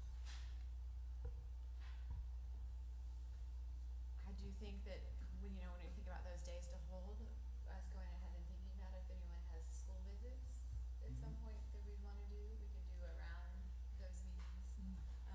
Not to hold a business meeting with the school, I know that's a lot of work, but for the board to visit. And then thinking about it, if I don't know if there'd be an appetite to do like a Wednesday night dinner before Thursday business meeting. And we can add because right now in the draft thing, because it was work sessions, the start times was at 2 o'clock, but I think we would all agree that we'd want to start back at 9 o'clock, so there would be opportunity, especially if folks had to come in from far away to schedule it. Thursday morning, okay. To do meetings and workshops, I think it would make sense. Okay. Do we need a motion? I think so, because it got pulled from consent, so it's kind of technically an action, but I think in the motion, we want to make sure we state the dates. I think it would help all of legal to make sure that as they go back through the minutes, it clearly states that on these days, Thursdays at 9 o'clock will be scheduled business meeting. These Thursdays at 9 o'clock will be scheduled workshop meetings as our approved calendar. Well, I'll make a motion to. Wait, sorry, can you hold on just a second? Okay, so, here's a question. Let's say we go with that. Could the chair call, not a business meeting, but a work session on one of those off days? Like, let's say the department doesn't have any, or there's nothing, could one of us or the chair, bring us together for a work session? Are you talking about on the every other month Thursday? I think what we would do is intend to schedule a meeting. We may not know what that agenda is. I mean, I'd rather move forward planning to say we're gonna have meetings on these days. It may not be a business meeting, but we're gonna have some kind of work session, and then I can't imagine a time where there's not anything to discuss. Okay, good. Maybe when we're #1 in the nation and we have achieved all of our goals, you can have one of those days off. But then we got to get back to work. Okay. Yeah, and maybe during those work sessions, we could also include reports. If y'all had more regular reports to do, I would like to see at some point legislative reports to come to us, so we're more aware of what's going on with the adequacy committee and all of that, and those could be Great. in that. Would be something else to add. Absolutely. I mean, to be quite honest, I'll be surprised if we do this setup that on a day that we today reserve for a work session, if we don't get an email the week before that says, hey, we need to sneak in a business meeting for the first hour and a half of that meeting so that we can discuss X, Y, Z, because we need a board approval on this, whatever. I'll be surprised if that doesn't happen from time to time. So I do think that it underscores the importance that those days are still, everyone should assume we're having a meeting, and everyone come to Little Rock on these work session days, because we're doing real work. Agree. Well, and with that thought, that makes me nervous that, to sneak in like that, like you say, right now, I think it's written that we're supposed to have the agenda 2 weeks out, and, that's not happening. So if we're moving to less formal, it could be even a tighter crunch, I suppose. I didn't I'm mean one to that sneak in. preps. Right. I didn't mean. Wrong use of wording. Surprise, everybody. No, I just meant, it wasn't planned for in December of 23, but as you get to July of 24, you realize, hey, we need that August meeting to have a vote on something. Well, we're gonna have a lot of rules coming up too that need Right. reviewed, so Yeah. I could see sooner working rather that into a work session meeting.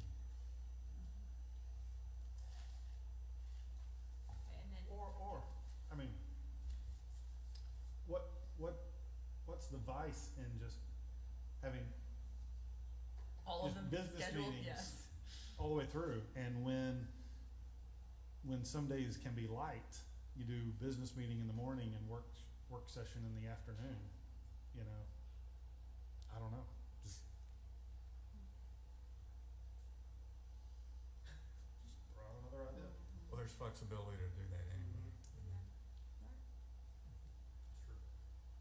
I think to that is if we establish these dates as staff is working on meeting their deadlines, they have definite dates that they're going to target. It'll make us be a little bit more organized and more diligent and more proficient in our way of work when we're saying we have to meet these deadlines at these times or you're not going to make the meeting, so that we stop getting stuff at the last minute, because there's always like, well, I'll just stick it in at the last minute the next meeting. So I think this will help us get into a more established process because we're clearly stating these are business meetings. Yeah.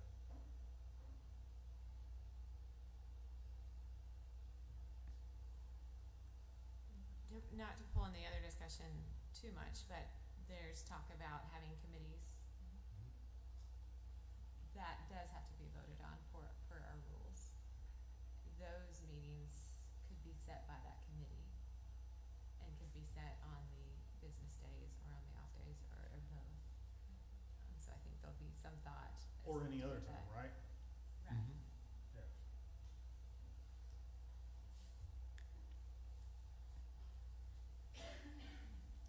I'm happy to make a motion. Have we decided, do we want to keep just the 6 as set business meetings with the other 6 Thursdays as hold in case of need? Or do we just want to say the second Thursday of every month?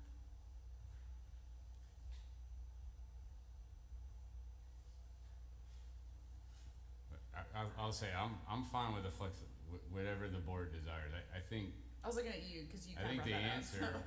I think the one thing is we're going to say we're having meetings on these days. Yes. Whether they're all business meetings, some are designated as business meetings, others are workshop meetings. From what I've heard pretty consistently is this Thursday at 9 o'clock we're having a meeting. And I want to make sure that that's at least one part. I think there was consensus on the current calendar. Well, in that case, I think I would make a motion to do why not just do business meetings every Thursday? I shouldn't say it like that. Every month. Every month, yeah. So I would make a motion to do business meetings the second Thursday of every month. I am.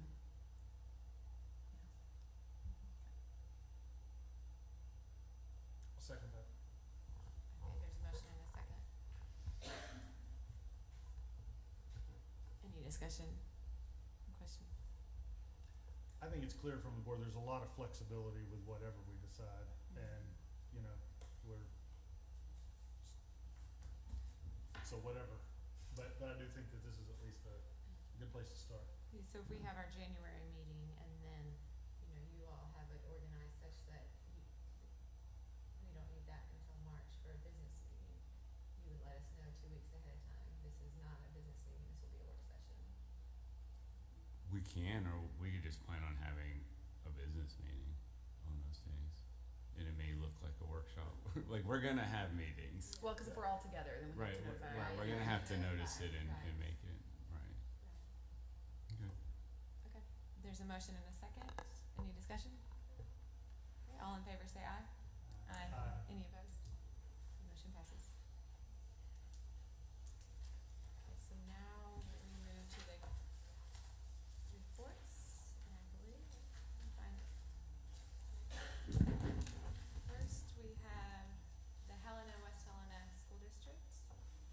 Dr. McGee. He was here. He's here. You can come back to him if you want to do.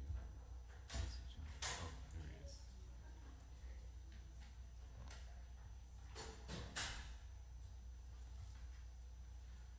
Good afternoon, board members, Madam President, Secretary of Legal, and State Board members, and to our audience, and to our guests that's viewing.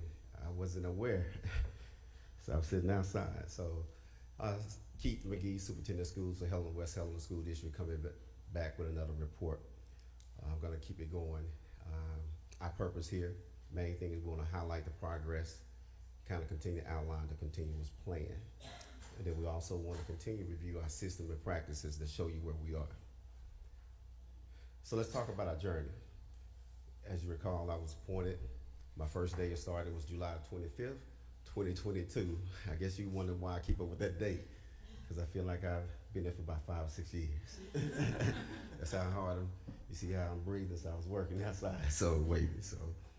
But it's been a journey, and I am very pleased with the progress that we've made, and I think that you would be pleased as well.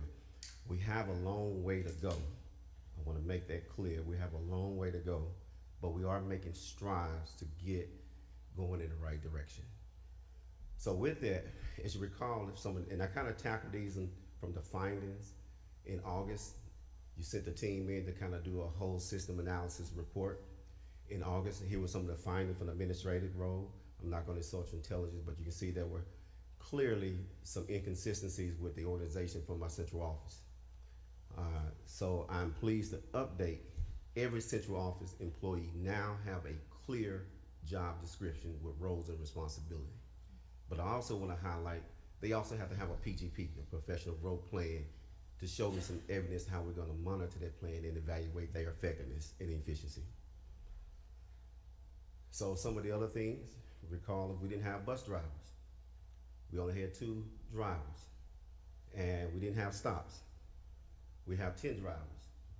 Now, we have 2 coaches already at work have met the requirements. We now have 100, and what you don't have when it's 120 routes. But we also have a goal. We're gonna utilize our coaches as drivers. So I'm gonna hit the highlights of our academics. We went in August. We know our master schedule in August arrived. It was just a disarray. Kids did not have schedules, no evidence of core instruction. You had 26 teachers on a waiver. You had licensed teachers that were licensed in one area, teaching in another area. So I want to put this first. Our goal, we have a long-range goal and we have a short-term goal. Our long-range goal is by 25, 26, all of our 3rd graders will be reading on grade level. Our immediate goal that we really kind of hit home, we want to show academic growth among all scholars, all. And I want to lift this up because we live by this thing. We're creating conditions district-wide where all of our systems, all of our access, our procedures, practices will provide the opportunity and access for all of our scholars to be independent thinkers and successful citizens. I'm going to highlight that because the city also have issues in terms of crime. So we're going to do our best to train our scholars, whether they leave us, whether they're academically sound, they're going to be ready for any college or career, or they want to just go in a career and be truly a good citizen. We want them to model and go out and be a vital asset to their community. So we're doing this what I call through leveling up. We want to level everyone up.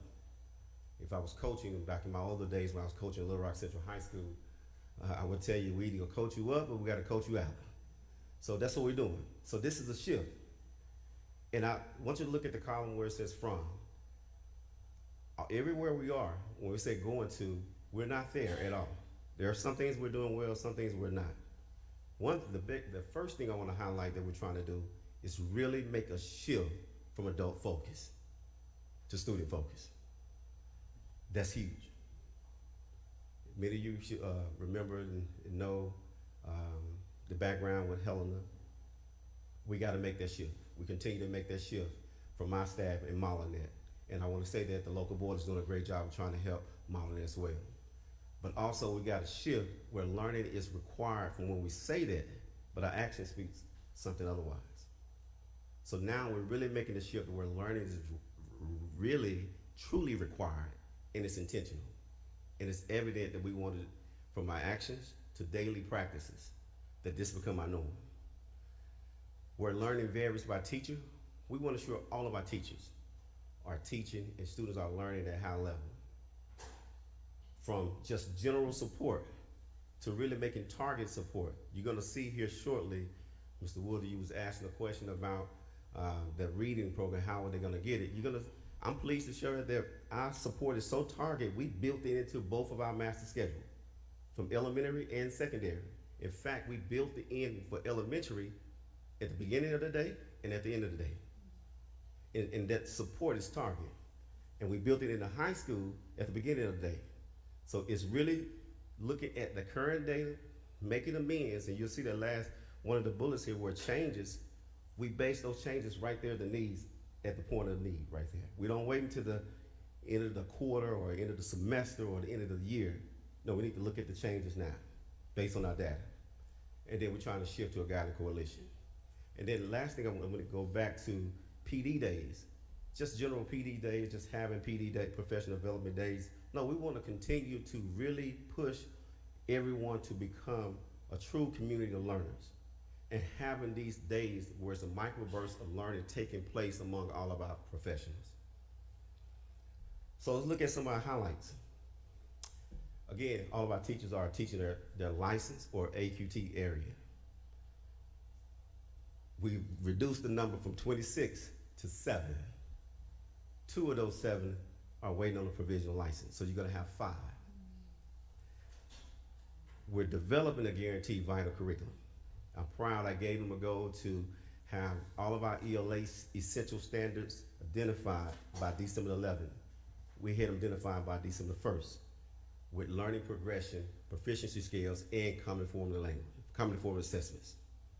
So we're looking at that and using it. And then we also have started with math. And then we increased, again, I want to go back to our goal. If our goal is to have 25, 26, all of our third graders reading on grade level, we're addressing our pre-K, pre-K 2. So we targeted and really pushed our pre-K. When I got there, we had 15 pre-K students. This year, I'm pleased is that we had 65 and we had about 20 on the waiting list. And we couldn't find another teacher. That's huge. Because if we're gonna make the change, we gotta start in the pre-K and really be intentional with that pre-K rise and training and making it the analysis and all of the streamline all the way up. But also, and I'm very pleased to say I'm thankful to DESI and the OCSS. They have been tremendous in helping us with the support and also just the partnership. So I'm very grateful because now all of the support has really been intentional and streamlined and really been, we're not there. By all means, we are not there, but we're getting better. Some of our additional highlights, when we look at some of our data and we look at our literacy data, our kindergartens, they grew, the cohort, by 11%. First grade grew by 6. And actually we missed one that was really, I think it was our 5th grade, grew about, I think it was like 12. We're making some shifts. Central High School, we improved their school rating from an F to a D. And that's huge. And if you break down that D, there's some areas we could have done, we could have controlled a lot better, we could have easily been a lot higher if we had been a little bit more intentional and focused. And I welcome all of you to come. At any time, the door's open. Because what you're gonna see, there's gonna be intentionality. We not only get into that first period with that Cougar Connections, what we call that time, that win time. But we also go out to make sure there's evidence through all of our core instruction. We do instructional sweeps. We don't just do the sweeps from the district level, we talk about the sweeps. The teachers have asked, and I'll give you some feedback, the teachers asked us can you give us the feedback now, how we can improve? Where versus we would just give it to our principals and rely on our principals. The teachers want us to give it, what we're seeing from a district team and how they can improve, but not just improve, but how we can be a partner to help them. Again, we're trying to level up. And then intentional academic support and really truly trying to become a true professional learning community and really implement this model with fidelity. Some of our other highlights, now we're not here with this MTSS, but we're really trying to star because we're trying to develop the whole child and making sure the whole child, again, going back to our goal and how we do that with the theme. in ensuring that they are independent thinkers, but more importantly, successful citizens. We know we have a lot of challenges, and you'll see those challenges coming up with here shortly. But we have a mentor program. All the district leaders now have 3 third-grade students that they mentor, including yours truly. I have 4. That we go and we meet with them, and we're charging them to meet with them once a week, possibly if they can, but definitely get and meet with them once a month. Again, Cougar Connection is built in our master schedule. We don't have to interrupt our students, our scholars from any other course to take it out to intervene. It's built in, and we meet the requirements. And of course, our dyslexia, looking at the mental health support, and as well as the PBIS. And lastly, with that piece, we have a Girl Scout troop at our elementary campus. We're very excited about that because we want to, again, continue to develop their behaviors and their citizenship. We celebrate teachers and students. And then we also, I have to hear, it's important for me to hear all voices, not only from our community, from our board, but also from my staff, but more importantly from my scholars, and then from our teachers. And that's what I do through those councils. And then the service project, again, going back to our theme, we want to teach them how to be a successful citizen. How do you give? What did it look like? So governance, in August, this is some of the things that you saw to highlight. The main thing was a divided board, lack of trust and clarity of the roles. Again, we're making progress. Some of the highlights, we follow our agendas now. Where we was all over the place, you guys, I was listening to you guys out there, you talking about a training. We have 2 board meetings, one a work session, one a regular session. And it's intentional and it's strategic. So we want to push that and plan that, what do we want them to know? But we also trying to stay focused, academics, keeping that focus, the collaboration, improving the collaboration between the superintendent and the board, again, the training, and then several of our board members are highlighted by the ASBA for their training hours. And then we celebrate. Both, right now we celebrate students. Beginning in January, we start celebrating teachers for their progress, looking at the data, how they're growing. And then also we're pleased that we working almost completed with our gym project. We just had an outstanding, groundbreaking celebration for our new wellness area. Again, going back to we want to develop the whole child. So we're very, and then the partnership funding application that we got. Just a little plug in right there. So what are some of our challenges? Culture. That's just a huge challenge. It's culture. It's a task. We got to continue to work on our culture. How do we continue to really become the new West Helena School District? Resources. You know, that area is just a challenge for resources. Staffing. We want all have high quality teachers that are licensed, but also that are there. And I want to say this, our teachers are doing a marvelous job. Administrators and principals are working extremely hard, and I'm very pleased. But oftentimes it's hard to get teachers there, especially in those single 2 areas, CTE areas, where you really can push and grow and add different flavors to help develop the whole child. Inconsistencies in terms of our daily operation and standard operating procedures. We put them in place, but because of the culture, again, there tend to be some challenges. Accountability. And accountability, when I say accountability, I'm talking about not necessarily just saying that we gotta document someone. How do you just hold yourself accountable that this is the right work? That I'm here. I hope you feel that you hear this passion in my voice, because this is my ministry. This is my calling. So what drives them? And because of that, my passion, I hold myself accountable. Am I really giving my best? With that, you see another part of that sense of urgency. How do we ensure the sense of urgency that we need to be about educating our children, student focus? How do we involve our parents? Not only educate, but engage our parents and our scholars and our stakeholders, our community partnership, and really truly just keeping everyone focused on the main thing in the work. It's a lot of distractions. So here are some of our next steps. We're going to continue to work on building our guaranteed vital curriculum. So our deadline, that our goal is that we are anticipating having ELA and math done before May. And that's with essential standards, learning progression, proficiency scales, common form assessments, vocabulary, and any resources that goes with it, so that we can be intentional with our microbursts of learning in the summer, so that our teachers can go and get that learning over the summer. We're going to continue to work on our culture. How do we shift our culture really to become where learning is required, but everyone got to be a part of a community of learners. I'm a learner, and I want to continue to do my best to model for them. But also, how do we have that culture by making sure there's a continual improvement process? How do we continue to work to get better? Not that we bad or we worse, but we just want to get better in everything that we do. And how do we increase community partnerships, but build the capacity of our staff, but more importantly, again, continue to be student focused, and lastly, deepen the understanding of what a professional learning community looks like district-wide. And with that, I take any questions. Thank you, Dr. McGee. Board members, questions, Ms. Rowland? Can I make a comment real quick before you ask them specific questions? Come here. I just want to put this back into perspective for where we were a year and a half ago.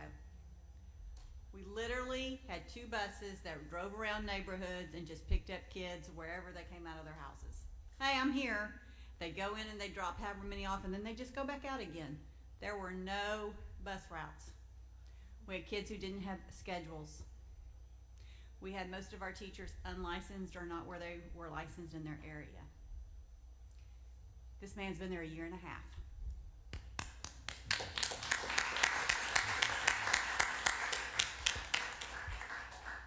The OCSS team that supports the work that they do are the real deal. And you don't get to see most of that team. You see Sheila come in here every once in a while. You saw Ryan, who was just appointed as Earl Superintendent up there on the screen earlier. These are the real deal. And they work their tails off. And our appointed superintendents, our appointed state superintendents, have the hardest jobs in the state. And they give tireless hours to what they do. And they truly, truly care about kids and communities and education. So thank you, Keith, for what you want to do. Now ask him all the hard questions. If I could add too real quick, kind of to echo some of the sentiments that Stacy mentioned, and I've been here almost a year, and Dr. McGee was actually one of the first superintendents that I met. He got my cell phone number somehow, I don't know, but he was one of the first people to call me and said, you need to come see what we're doing in this district. Helena, West Helena is going to be a story that's going to be a model for the state. And he heard about some of our priorities, the sports priorities, the governor's priorities, and he has always come to the table. In fact, I remember, I think one of our first visits, I came and visited you with the governor, and we sat at a round table, and Dr. McGee said, these are the challenges we're facing in this community, and we're going to work together to fix it. And I know some of the spirit of that conversation, ideas that Dr. McGee and his peers shared with the governor, was in the LEARNS legislation. So when we talk about the impact that Dr. McGee's had, not just in his community, it's felt statewide. And I know, and I love his sentiment. We haven't arrived. We're always working to get better. We're always looking to improve. And he calls us and he calls the team and said, this is what our data's saying. I know we can do better. What can we do? Give us some ideas. Come and visit. He always has an open door. He talks about the work with teachers engaging in professional learning. I have seen it firsthand, and they are working hard on the right work. And I don't think that's been happening in that district for a long time. But it takes a lot of courage and a strong leader to set that vision and hold people accountable to those expectations. And it's a job well done. And I look forward to hearing another update next year and the year after. And then when you're number one in the state, we won't have to hear from you anymore. One thing that he has said, and Jacob just said, they said there's always an open door there. You're always invited. But I will say this, every door is locked. Because he's made security a priority. School resource officers working with the local community. making sure our doors are locked, setting in practices and policies, so, but they're locked. Board members, questions, Mr. Anderson? Congratulations on your success. In your presentation on one of those slides, you had challenges, and it was to the side of their resources. You mind elaborating just a little bit? I think I know what some of those challenges are. I wish just hear some more specifics. So I give you a couple of resources challenges. We're talking about mental health. When I first got there, I did a focus group with my scholars, and 15 times mental health, Dr. McGee, I need someone to talk to. I need someone to talk to. We couldn't find a mental health agency to partner with. So I reached out to the department, look, I gotta get someone down here. Our scholars need somebody to talk to. We all, and as adults, think about even with our own mental health. Sometimes we need to learn how to talk or have someone to talk to, whether that's your spouse or minister or whoever, but our scholars didn't have that. And another part of the resources I talk about is how do we bring innovation there? Where sometimes we're lagging in terms of technology, and that's on us as a district because we can't do innovation because, again, we got to bring up and level up our staff how to be innovative, teach them how to do it, how to be innovative, to offer things that's in the 21st century so that our scholars can be exposed. My son, I'm picking on little Keith, he's a freshman in college, but again, I pick on him. He knows how to do all of that technology. And again, might be a little biased, my biases, but Little Rock School District, that was a point of emphasis, innovation. How do I bring those resources there if the people I'm holding accountable to be able to implement it? If they don't know innovation or the technology. So when I say resource, I'm talking about all of that together, that combined. I hope they answer your question. Yes, sir. I do have a second part of that question also. You mentioned also working with Office of Skills Development. You mind elaborating a little bit on that? So the Office of Coordinated Support, they come in and do a marvelous job from, again, the rock star Miss Whitlow works with me, and then Miss Armstead worked for our special education department, and even Yvonne Green and Josh Hart, but also with Michael Watson, who helped us with the behavior piece. How to come in and the behavior support right there. And just in any area that I need, from counselors to Patty Ellis being able to the department to come in and help with the counselors to make sure that we can put the counseling services or work with the district e-school administrator. It's whatever we need. Basically, whatever I reach out, if they can't answer, they find the answer for me or point me in the right direction. So they just being open. And they just come in and look at and work together as a partner, not just the state. Most time people see it's just the state. We see them as partners. Okay. Got a third part. I think I'll be done after this one. You also mentioned technologies, CTE. You mind elaborating a little bit on some of your needs and involvement with CTE? So I'm in constant communication. There's no secret since I've been there. I've been pushing. Look, we got to develop some type of career center in that hub, that region, having some type of, how do you expose and have a career center pushing that initiative? So I'm just it's just how most of our scholars are not going to go to college, some of them, although we want them to go to college, but it's a lot of community needs, the CTE, how do we get them that career technical education, the workforce readiness piece? So we got to improve that area. Right now, we're just in talking, Ross White, he and I, and then along with a member of my team, has been talking on how we can make that better. I met with the community college there just last week to see how we can improve that and partner with them to make this career technical education support. But also, I'm also working with Great Rivers, trying to push them to look, how do we come together as a region to have some type of career center, because some school districts may have it and some school districts may not. So that's what we just exploring. Again, we're not there, but these are things that we're trying to explore and how we can use the removal of the red tape to be creative but innovative. Thank you. Appreciate you. I was just gonna make a comment and say congratulations. I remember last year when you were sitting there, you've been on like 3 days, if I remember last year, and you had that deer in a headlight look. So you have done a lot. Still has it a little bit. 3 You days. have done so well in a year. 3 days, I got subpoenaed to court. 3 days. Yeah. I had no clue. Special education, I got subpoenaed to court. So yes. You did. I like as you were sitting there, I was like, I remember this. So congratulations, you've done a lot in a year. Ms. Rowland. I think congratulations and thank you very much. Mr. Bragg. Good job. It's encouraging to see. Mr. Wood. Yeah, Keith, I'm quite proud of you. Obviously, going back to our days together in Little Rock, I love seeing what you're doing, how hard you're working in Helena, West Helena. I do have some questions. I believe this is the 3rd time Helena, West Helena has been under state control. Is that right? Have you identified in your time there what system failures might repeatedly be occurring that cause it to go from, I don't know when it was released from state takeover the last time, but to get to a point in some short amount of time that buses were just driving around, honking the horn, picking up whoever might get on? You know, that's a tough question, but I will say this because I don't know, I wasn't part of the takeovers, but if I had to give in what I know, the culture.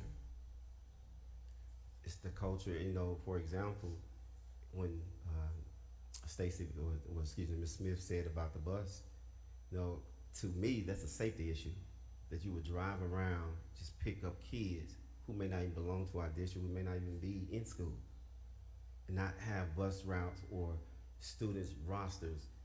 So if I had to give you an answer, I would think the culture. You're talking about a culture, a historical culture. And sometimes in school transformation, cultures, when this is all you know, it becomes a challenge. So that's, if I had to answer, that's what I would think. I think what you're hitting at is a culture of low expectations. Yes. Or a belief that our students aren't capable. And when that becomes pervasive in a community, that's toxic and scary. And I just want to add to this. We did a session with our parents on kindergarten, 1st and 2nd grades about the learners and how to come and educate. And I had to go back and question my team, how well did we promote it? And we pushed it, we had 5 parents, 5 to come out. So we're gonna continue to push to Secretary Lever's point, we're gonna continue to market what's important, because what's important, what you value the most is what's gonna be important to you. Obviously, using my son as an example, I value my time with him. So I don't have to do anything but just sit around and just talk to him and make sure that I just wanna put my arms around him. Well, when you have a culture of low expectation, education may not be important. Did you find that culture is pervasive in the staff?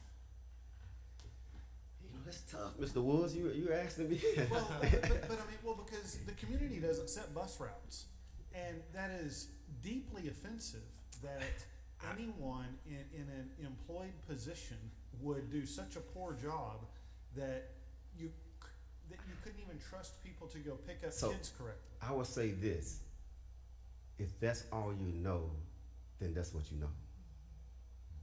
I guess. And now that may not be the best answer. And I'm not saying that's right, but if that's all I know, then that's what I know.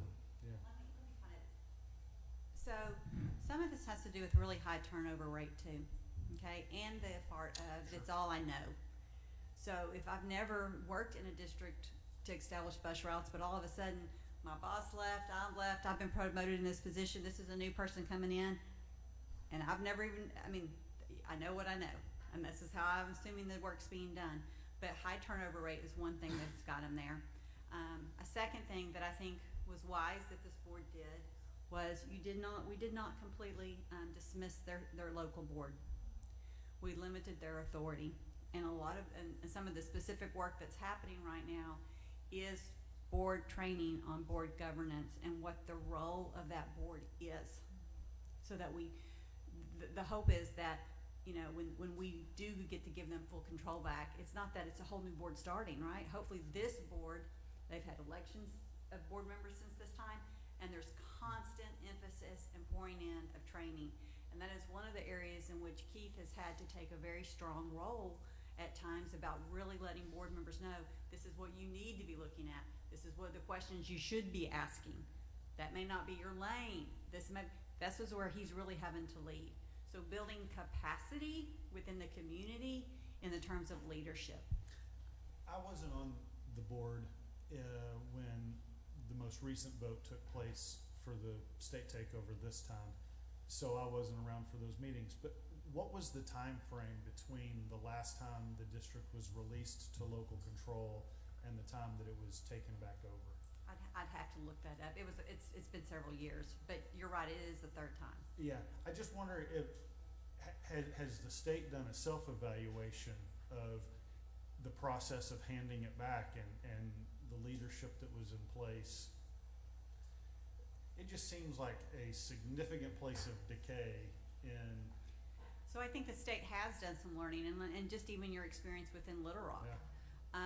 You know, and the practice of trying to establish a limited authority board a year to 2 years before the timeline is over, so that you're having a more seamless transition. Mm-hmm. You know, in your case with Little Rock, it was like, boop, it's you now, right? Mm-hmm. Versus that process of being able to start getting the authority back, decisions being made, that training aspect. Mm-hmm. And so that's a pattern that we've seen us take with Pine Bluff. You've seen it now with Earl.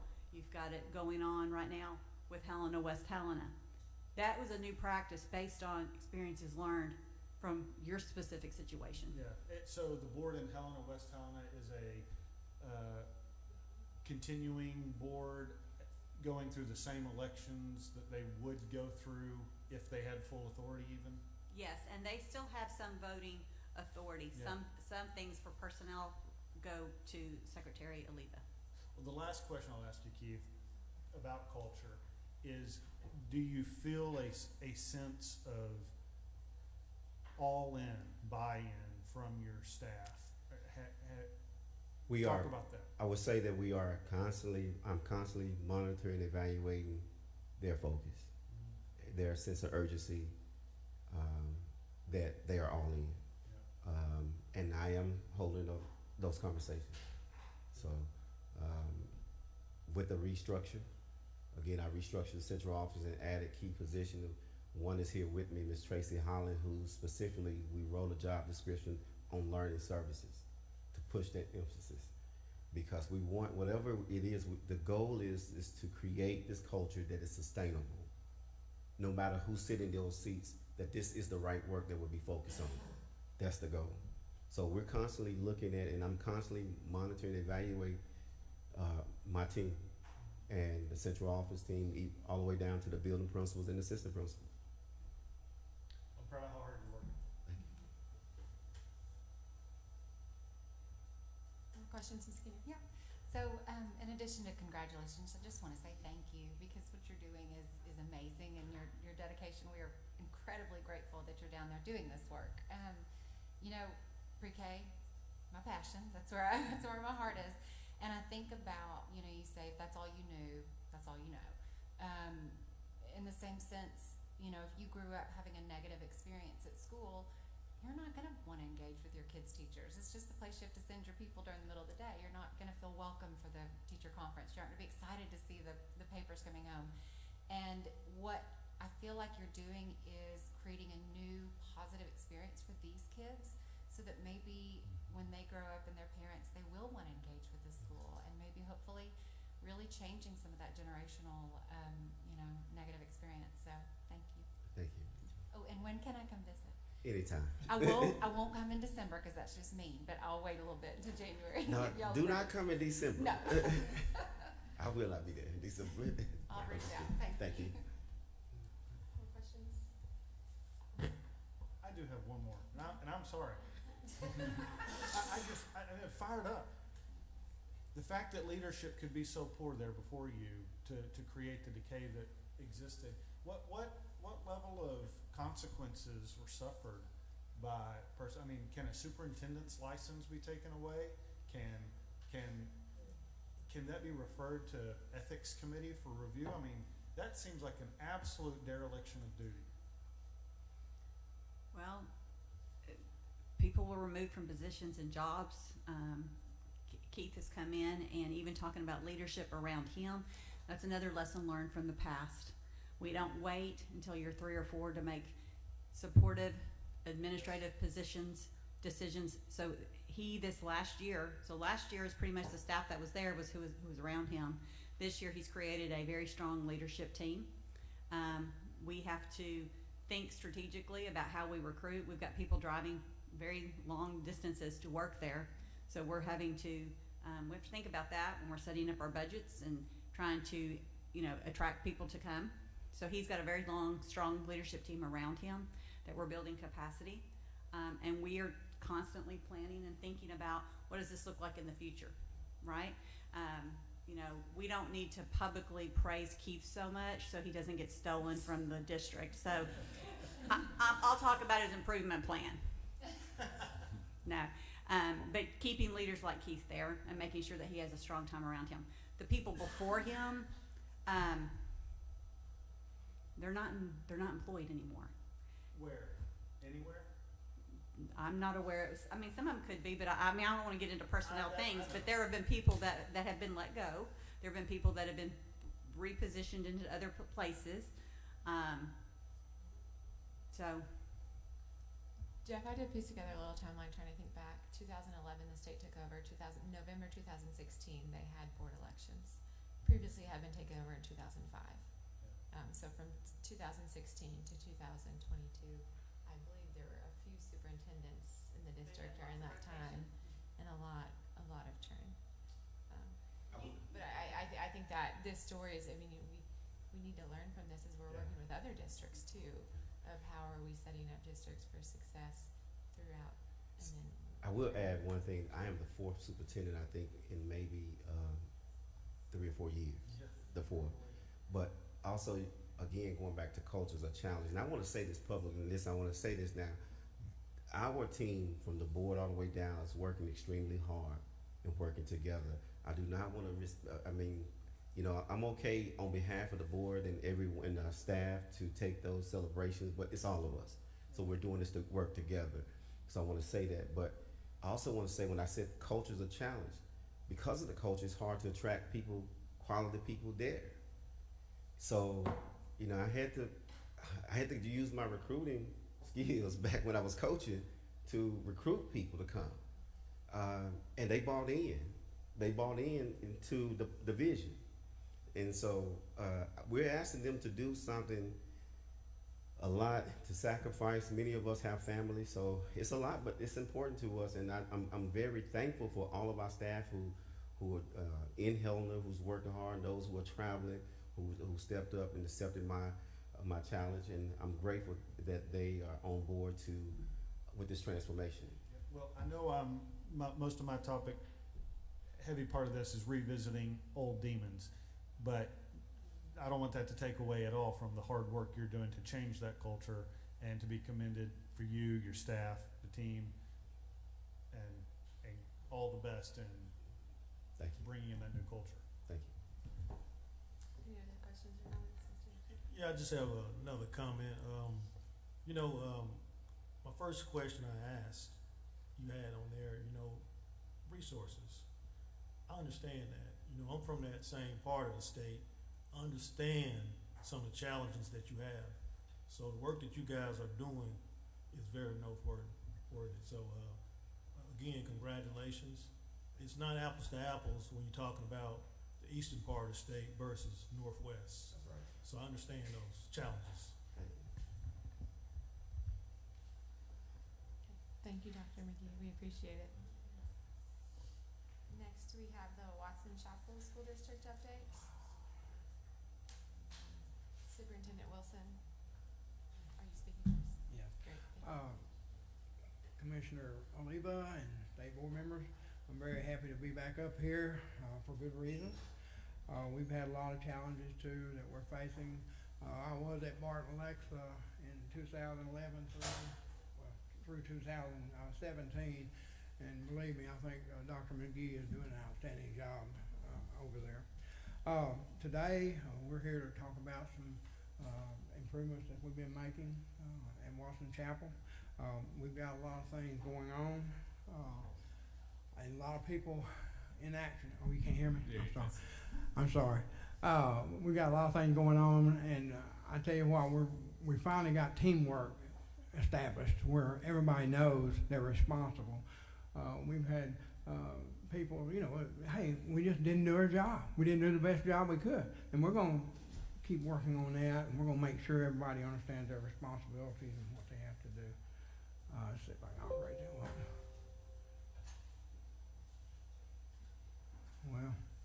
Well, you might look at this. This is the updates since November. These are some areas that we're looking at right there. The academic part, human capital, student support, stakeholder communications, family and community engagement, district operations, fiscal government, and facility and transportation. Oh, wait a minute.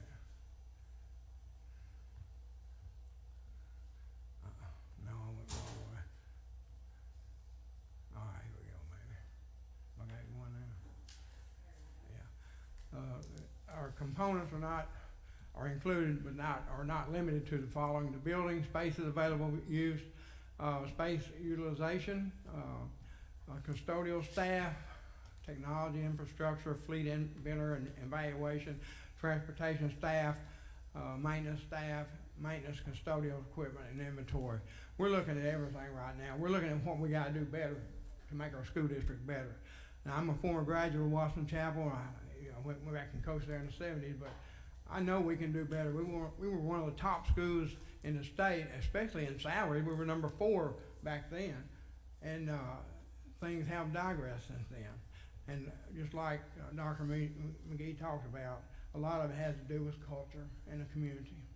And it's sad in the Pine Bluff area that we've had a lot of this happen, where there's a lot of crime, there's a lot of disadvantaged students that live there, socioeconomics are very low, tax base is not great in the Pine Bluff, Washington Chapel areas. So we have to really work on improving our staff, improving everybody. And one of the main tasks we do have is getting people to apply for jobs there. In the past, I remember Washington Chapel when there be 10, 20, 30 applicants for each job, and now we're lucky to get 1 or 2. And we're also faced with the challenge usually of starting school without a hired teacher in a certain position. I have to use a sub till we find somebody. Now that makes it tough on the district. But in dealing with the observations that the State Department has looked at and told us about, and Ms. Whitlow's team, Ms. Whitlow's team has been very hard working for us. The State Department team has come in. Any questions we have, they help us with them. They help us, like I said, with the observations they have, and then we go in and make people more accountable for their job, and that's what we're going to do. We're very excited about moving Chapel forward. We do have a $40 million high school that's going to be under construction in February. We just had the demolition of the old school. We cannot take that culture, though, in that new school, and that's why we got to change it. We got to get people doing their job. If everybody does their job, we won't have any problem. Getting back to the observation, some of the school safety improvements we did. There was a kind of a side door at the side of the school where there's a small parking lot where people usually bring kids in or pick them up for appointments and stuff like that. If they have a meeting with a teacher, a conference, they come in and park there. You know, the main entrances all have the security officer and metal detector at them. So I went ahead and put a full-time security guard, and we had a walk-through metal detector put there for safety reasons, so we'll make sure it's real safe. Implementation of digital sign-in and out protocol for all staff members. You know, I think it was kind of a privilege deal where some people, it seemed like, came in late, nothing was said to them. Everybody's going to be on the same page. Everybody's going to be accountable. Nobody's going to be treated any different. And we're going to make sure everybody's treated the same, and those logins are going to be looked at, and anyone that's habitual on attendance will be written up, and reprimand will be given. Photo ID badges. You know, we did make photo ID badges for everyone, so now everyone has one, and we'll make sure we can identify our students as well as our personnel. Visitor badges, we also give those out to visiting visitors in the school district. Installation of security mirrors near the boys' restroom.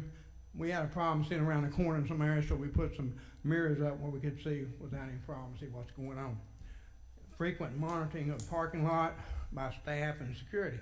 We have a full-time security guard that drives around in the parking lot in a school vehicle, and he checks anyone coming in. All the gates are locked but one coming into school, and he parks there usually. If anybody comes in, he stops them, he asks what your business is, and then he sends them where they need to go.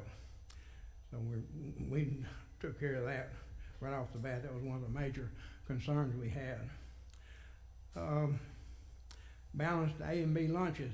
This fall we had a problem with like 230 or 240 kids on the A lunch and over 400 and some kids on the B lunch. So in doing the spring schedule, we have changed that up where it's more balanced. That should help out quite a bit. And at the Coleman Elementary School, school safety improvements, we did, of course, all door props have been removed completely. You know, kids and teachers were propping up some doors, and we found that out in one of the observations, so we came back and took care of that, and no one is to do that. We also have not just principals, but security that walks around. If they see any door open or anything, they go in and ask, why is this door open? So we make sure they're locked. Also, as far as the other doors, you can see where the security do walk around throughout the day and check on anything, and if they have any questions, they ask the administrator or whoever the teacher is in that room. A second request for the removal of the barbed wire on the fence has been sent to Operation Hero, but we did correct that. We did have some razor wire because of the theft we had over by the transportation department, and that school is located over there, and it's kind of a high crime area. But we went ahead and removed the razor wire from that area because those kids had to walk through there to go to the playground, and we were scared one of them may jump up and grab it, so we took that down. All right. Next, components include but not limited to staffing, attendance, behavior, tests, leads, litigation cases, staff grievances, training, support, supervision, and policy. These are a few of the things that we have discussed and were brought out as observations too. Human capital. Staffing analysis plan for January 2024, moving towards the 24-25 school year. We've got to get hold of our staffing. We feel like we've been overstaffed. Our numbers have dropped significantly over the past 10 years. At one time, we almost had 4,000 students, now we have 1,750 students. So you can see losing foundation funding has really hurt our district. And we're probably the only district in our total area over there that's not able to give a Christmas bonus this year.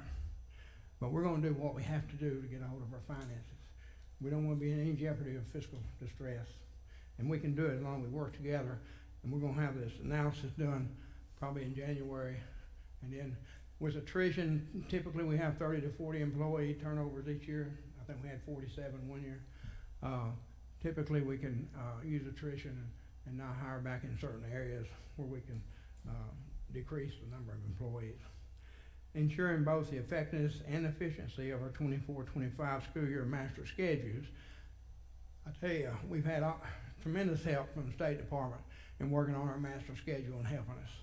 They've done everything they can to support us, and we're excited about every child having a schedule. First of all, they're all on track for graduation. You know, we had a problem with graduation as far as students that maybe didn't have the credits to graduate.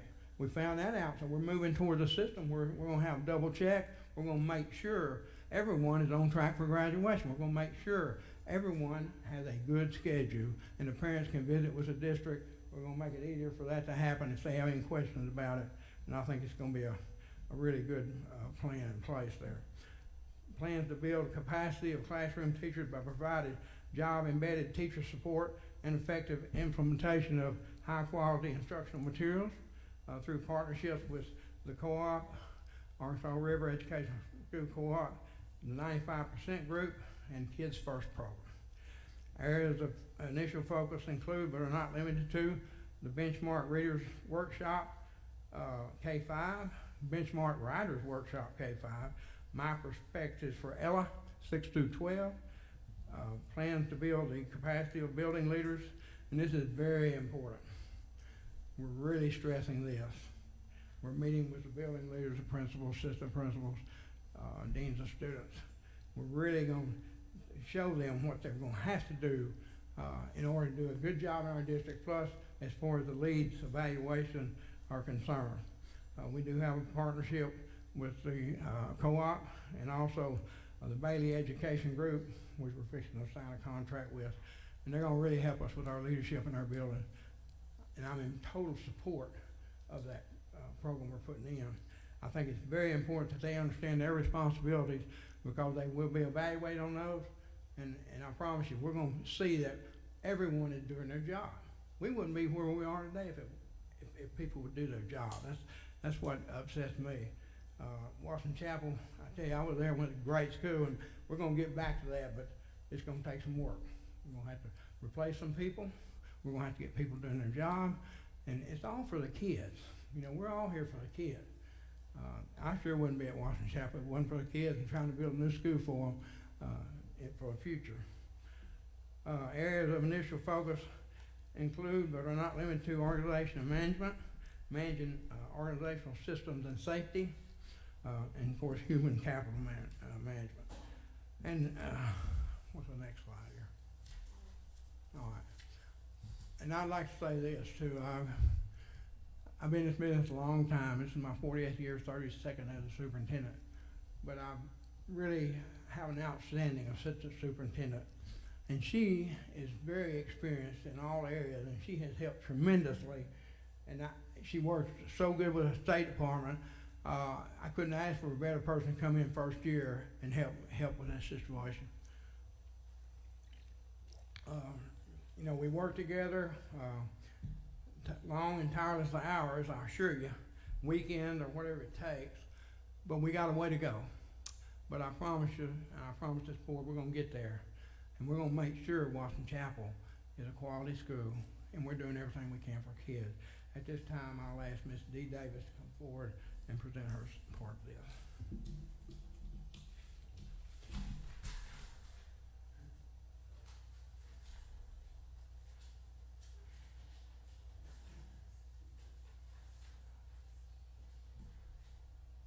Good afternoon.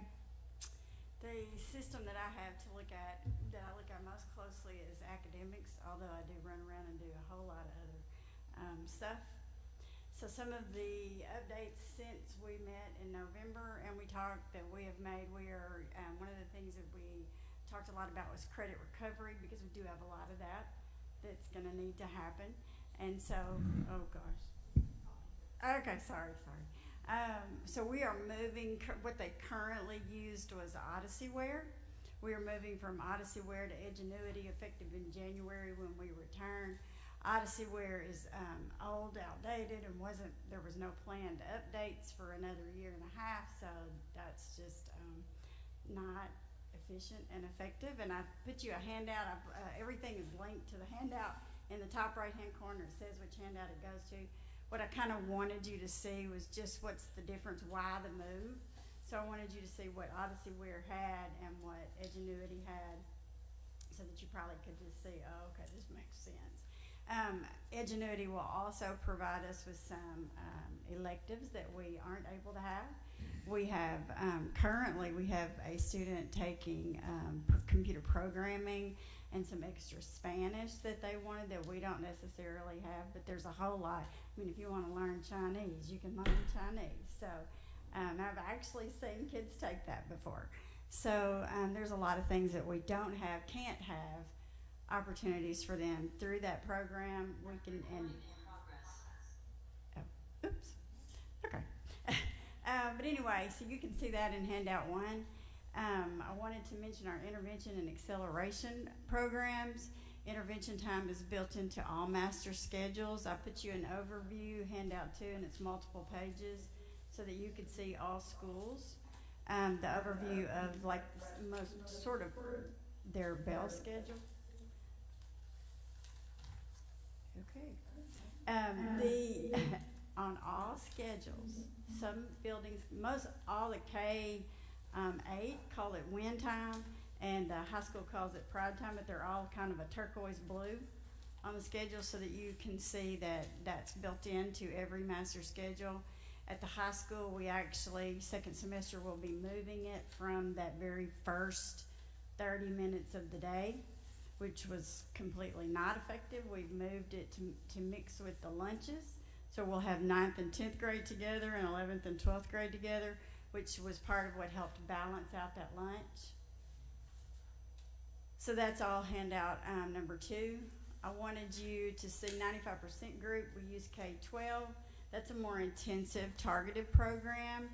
And we kind of went through that and looked at, so what is the, because there's a lot of products to 95% group, those foundational skills, and they're used for different things. So not only for you all, but for us, we needed to sit down with teachers and be able to, and building leaders, and be able to say, okay, what's the product that we have? What's it used for? How do we know who those students are? And that sort of thing. So I wanted you to also have that so you could kind of see all those things, K-3 and then 4-12, what those differences are. We also use Lexia Core 5 and Lexia Power Up, which has it has both digital and face-to-face delivery options. And so that's another means for not only intervention, but also for acceleration because it's adaptive and kids can continue working. So it can be used in small groups, literacy small groups. It can be used during intervention time. I've got a coach who, her girls, if they don't make progress in Lexia, they have to come to practice 30 minutes early, which means they have to come at 7 instead of 7:30. I think they have decided it's best to get their stuff done, so they don't have to come 30 minutes early. But and I think she checks it like 4 times a day, and keeps up with her kiddos. And listen, if y'all been around education at all, you know the coaches are your best friends. A coach is a teacher's best friend. So wanted you to have those handouts for Lexia. For K-5 is handout 5 and 6, and for 6-12 is 7, handout 7 and 8. A lot of information for you. For at the high school specifically, because that's what started a lot of our visits here with you all. For second semester student schedules, there has been a removal of the multiple study hall, the no credit courses. We've replaced those with electives, core, required courses, and or credit recovery options, because we do have some credit recovery that is going to have to go on. And there's a handout 9 for more information on that. We plan for distribution of those new schedules. I know we will have them printed. They are almost finished. I've got a group of people who've really been working really hard to get all of those redone and make sure they're realigned and calculating them by hand. I mean, we have just over and over, and I know I told you last time we've put our hands on them, but every single time we make a change, you kind of have to go back and say, okay, let me put my hands back on this, because it can do strange things in the system every single time you make a change in there. So we plan to distribute those on the Monday or the Thursday, I believe it is, that we return on January 4th. Almost like a first day of school would be when your kids get their new schedules. And kids often at a high school level do get new schedules anyway for second semester. We've talked about distributing them before the break, but then they get lost and you have a whole situation of wasted time that first day back. So we are thinking that we probably will have that first thing that morning, give those out, and everybody gets to their new classes. And I told you already Pride Time, which was originally at the first period of the day, which almost became a license to be late. We've taken that and moved that to at lunch, so you have to stay. You have to, class starts at 7:50 and You have to be there because it's first period. Not the license to be late and miss intervention. So student transcript accuracy, we're making that, still continuing those, but making sure have multiple hand audits to rectify any inaccuracies, to make sure GPAs are calculating appropriately. I have made a plan for student advisory. We talked a little bit last time about student success plans. So we did some training right after Thanksgiving, the day after we came back from Thanksgiving break. We did some training for principals, counselors, instructional facilitators. Several people that will be our career coaches, our career development teachers. Had them over there. We've made a plan at the junior high and the senior high for advisory time to begin second semester, and all teachers will be assigned to students to be their advisor to a certain group of students, and we will have advisory first and third Fridays during that Pride time each month. So I think that was it. Any questions for me? Yeah. Give the emphasis on the department's priorities and what they have done. So since the last month, some of our number one priorities was, again, getting the school safe, which I think that's what they showed in their first slides, very specific actions that they've taken to get the campus secure. That was a huge priority. A second thing was making sure that every transcript has been vetted and that class schedules and what students need is correct for second semester. That also has been done. And you heard them discuss or mention student success plans. That's part of that work. Making sure that kids are being thoughtful plans for their courses as they're moving forward. Another thing that they've been working on is actually focus walks, getting into the classroom, walking with our team and different coaches, making sure we know what we're looking for instructionally in the classroom. So those are kind of our big three as the State Department that we were working directly with them on. So I'll step back on that. Board member questions, Mr. Brack? Yeah, on your class schedule handout number 9 under welding and automotive, did those completion of those classes come with any certifications, or No, do they qualify for? I'm an old man, I need to hear that again, please. Under your welding and automotive, if they complete those classes, do they come with any kind of certification? All right, the welding program is a program where they do have certification, and they're also hired by Central Maloney. Central Maloney put in that program for us, and we're working as a partnership with them, and they can go directly to work and make $20 to $25 an hour starting out. With the auto mechanics program, they do receive a certificate. We're working on the automobile mechanics program right now for next semester, and we're probably looking for a new teacher for that area. So we're going to try to improve every area we can. And on your STEM, you don't have a grade level or credit listed for those. for On your STEM. STEM classes, computer science, programming, game design, there's not a grade level or credit. The high school gave us that list, and so they are currently working on. Those are some areas where we don't currently have teachers that we are still working to find teachers for. Thank you. So that may be why some of that is blank.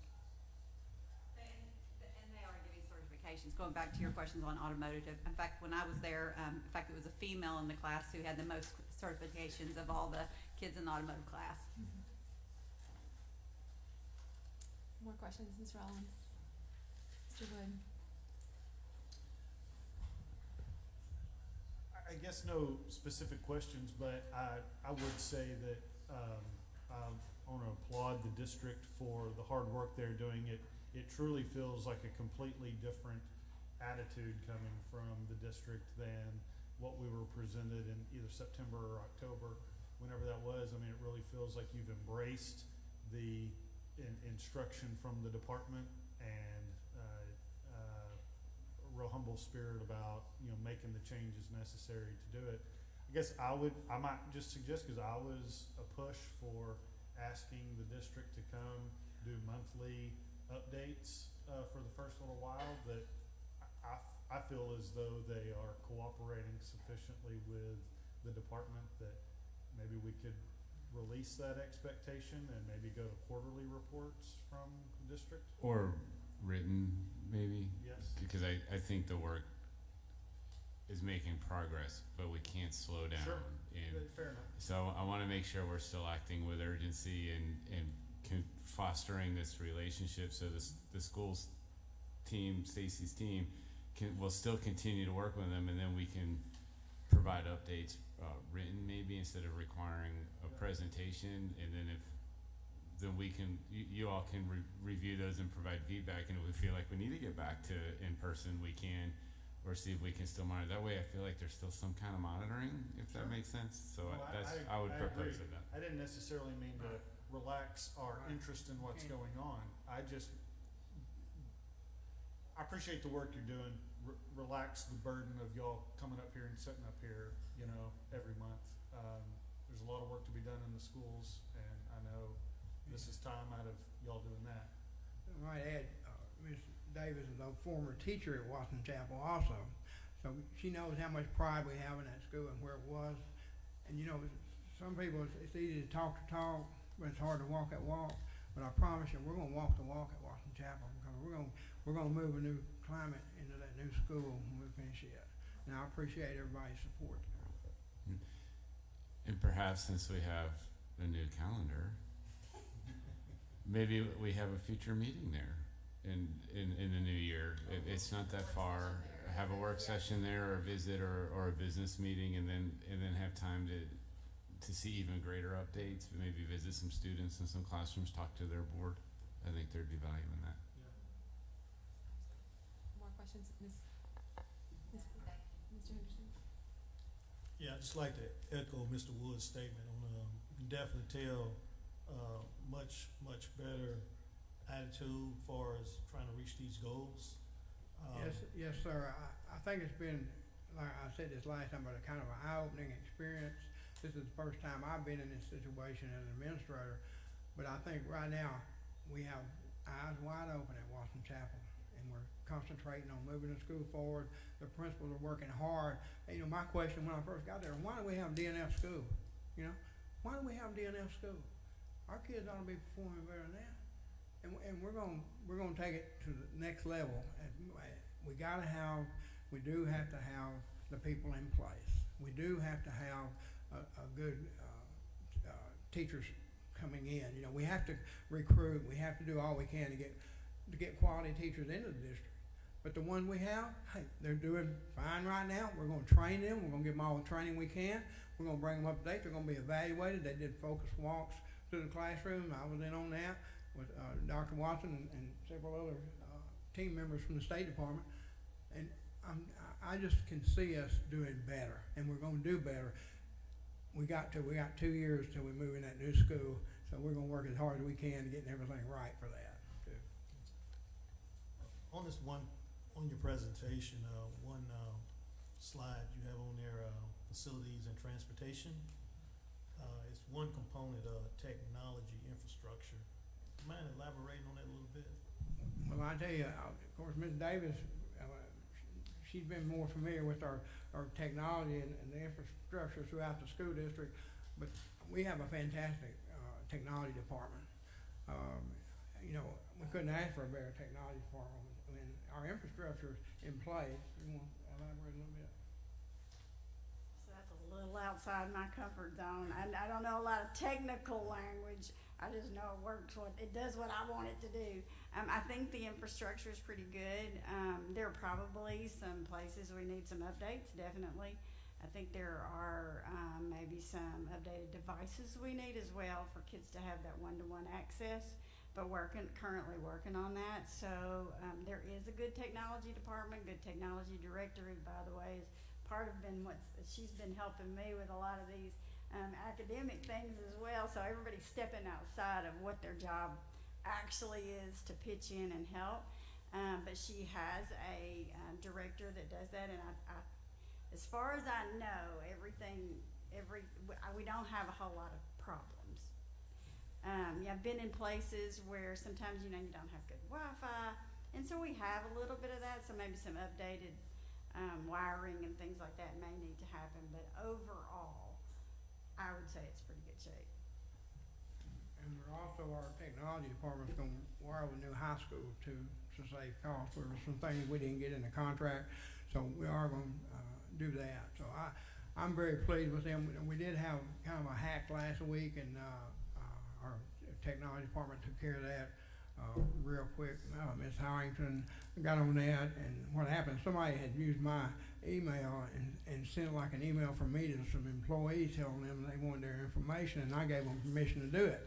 Well, they got on it real quick and cut it off, so everything's going well as far as I know. Thank you. Questions? I do have a question. Do you have a high school principal? A high school principal? Yes. Is that, did you make a switch this year, or has it been the same principal all year? He's been a principal for, I think, 8 years. Okay. And is he on board with the fact that we don't want students in study hall? We want them in classes receiving instruction? He's very on board, yes. Okay, so why was he not at the beginning of the year? Why was he allowing students to be in study hall at the beginning of the year? Well, they were already placed in there, but from this point forward, we're not gonna have study hall. Okay, are you allowing students to go home? Do they have shorter schedules, or all students? No, all this students next are in semester? school. Now, we do have a work release program where they go home. Okay. I mean, they don't go home, they go to work. And, but we're gonna have to stop that program at semester, and then we're gonna start it back up next year. Okay. I noticed you have Wednesday early outs. What is that for? All right, the early out so they can have TLCs over at each school, and they meet, and they also talk about curriculum and different things. We try to, hopefully they'll, talk about the curriculum in each area where there won't be any gaps, between the grades and stuff. But it's used strictly for. Do you have after school programs for your elementary students, or are they leaving and going home at that point in time? Currently, all students are dismissed early on Wednesdays. That was a program that was in place. We won't be in place next year, but we have to finish it this year. Okay. So what happens is students just all go home early on those days, and then teachers are supposed to be meeting in CTMs. That's not an area that I have been able at this point to really delve a whole lot into the dynamics of what exactly goes on during those CTMs. I need to get there. I just, with all the other, that's not been a place. I know what's supposed to be happening, and I think I just need to give them, they need some structure for that, and some training, and we're going to get there. Certainly, if you're going to lose instructional time, you want that time to be yes. very well So spent currently by your they are teachers, doing so what I they would encourage you to look at that. Yes. Are you, and do you offer after school tutoring, summer programs? There is an after school tutoring that was happening. Do you Ms. Sampson? We do have teachers that are volunteering to do tutoring after school. Yes, ma'am. They should be I paid to do visit that. with one, ma'am. They should be paid to do that if Well, they're staying late. Yeah. You have students that are well below performing, and I don't want to see you cutting Right, school time. that's I something want we to need see to more really look at, opportunities yeah. for learning for them. My preference is not to receive a paper report. I think when we get paper reports, people spend hours doing it, and they can just tell us anything. I would like the department to give us a report. That's what I was suggesting. Yeah. Our folks would write a report for Okay, us right. based on what they're We working don't on. have time to someone sit by a desk and spend hours writing a report. I want to Agreed. hear boots on the ground what's going on. That would be my call. Any more questions, board members? Thank you. Thank you. Thank you.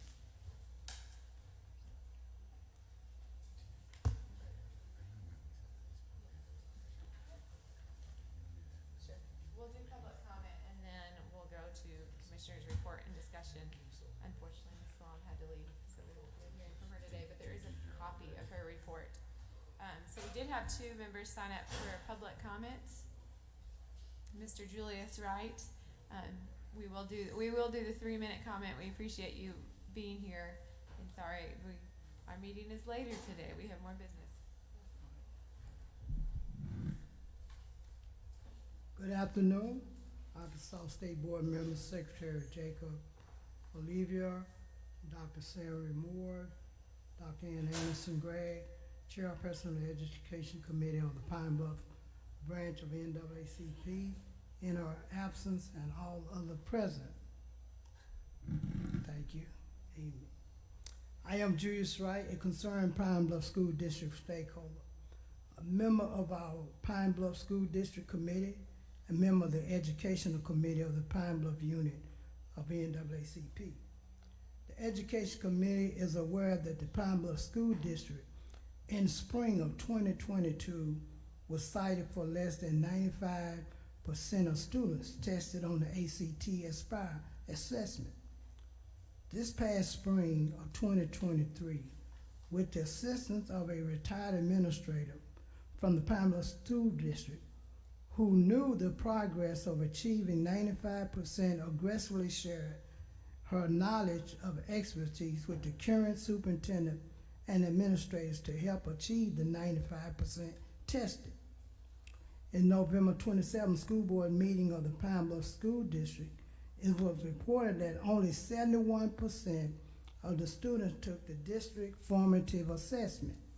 If this is the culture that the state-appointed superintendent has allowed, the new local Pine Bluff School District will be cited again for less than 95% of the student tested.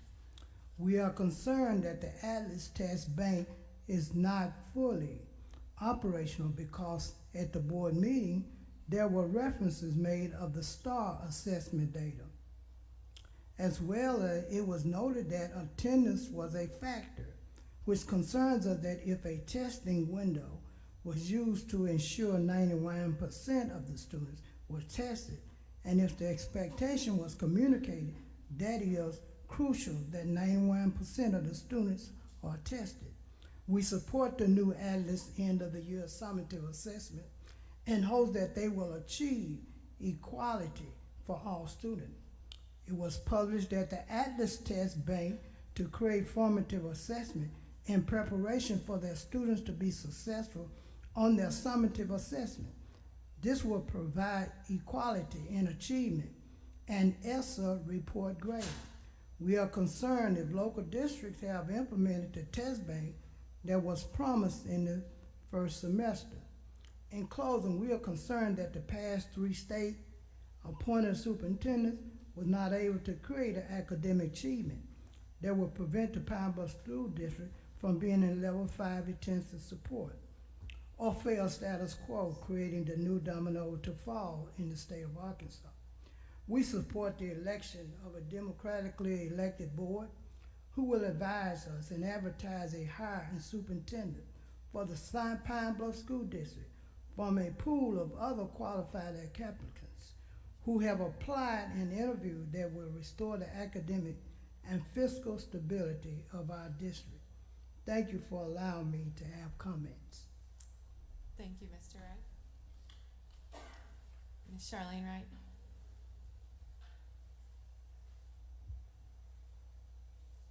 Good afternoon, and Merry Christmas and a Happy New Year, because we'll see you after the New Year. Good afternoon, Arkansas State Board members, Secretary Oliva, Dr. Sarah Moore, Dr. Ann Anderson-Gregg, our chairperson of the Education Committee of the Pine Bluff Unit of the NAACP in her absence, and all others present. I, Charlene Wright, a stakeholder of the Pine Bluff School District, who supported the return of our district but disagrees with the denial of the district and immediate elected board. I am a member of the Pine Bluff Unit of the NAACP Education Committee. Our chairperson, Dr. Ann Anderson-Gregg, met with Attorney General Tim Griffin concerning the denial of the Pine Bluff School District and elected board in a single election. Attorney Griffin gave her a copy of the recent Senate Bill 364, which clearly states that a public school district classified as in need of level 5 intensive support that demonstrates to the state board that the district meets the criteria established should be returned to local control, as well as a democratically elected public school board of directors during a single school election, as other school districts were, as well as Secretary Oliva this morning stated, when you have an elected school board, democratically elected, it restores respect. I was listening to you. I sit there and I Doing good. listen. Didn't you say that? Extra credit.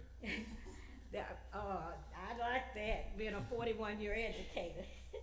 And so therefore, it's difficult for us to still accept an appointed, elected, appointed school board and appointed superintendent. One of our duties of the NAACP Education Committee is to seek to eliminate discriminatory practices in public education, to keep informed of school conditions, and strive to correct abuses when found. We are still concerned that when the appointed board was established in December 22, it did not have the authority to hire or fire the superintendent, and that they were not an elected board. During the November 27, 2023 Pine Bluff School District board meeting, it was surprising that the appointed superintendent with a contract that ends June of 2024 was coaching or prepping the appointed school board for her a contract beyond June 2024.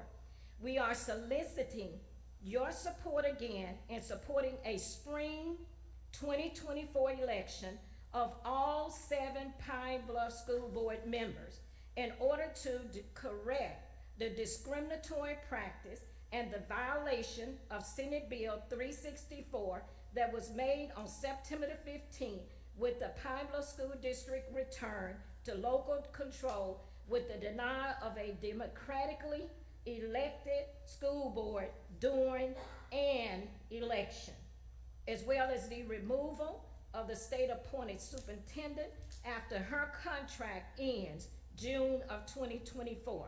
The staggered elections for the next 5 years allow the state-appointed superintendent to remain, as well as the state-appointed board for almost 10 years, in which it undermines the return to complete local control of the Pine Bluff School District and promotes discrimination against other qualified stakeholders who desires to be democratically elected to the school board, and also discriminates against qualified applicants to be the superintendent of the Pine Bluff School District. Thank you for allowing me to have comments this afternoon.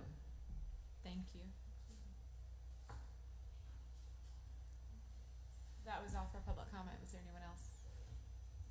Good. Public comment is finished.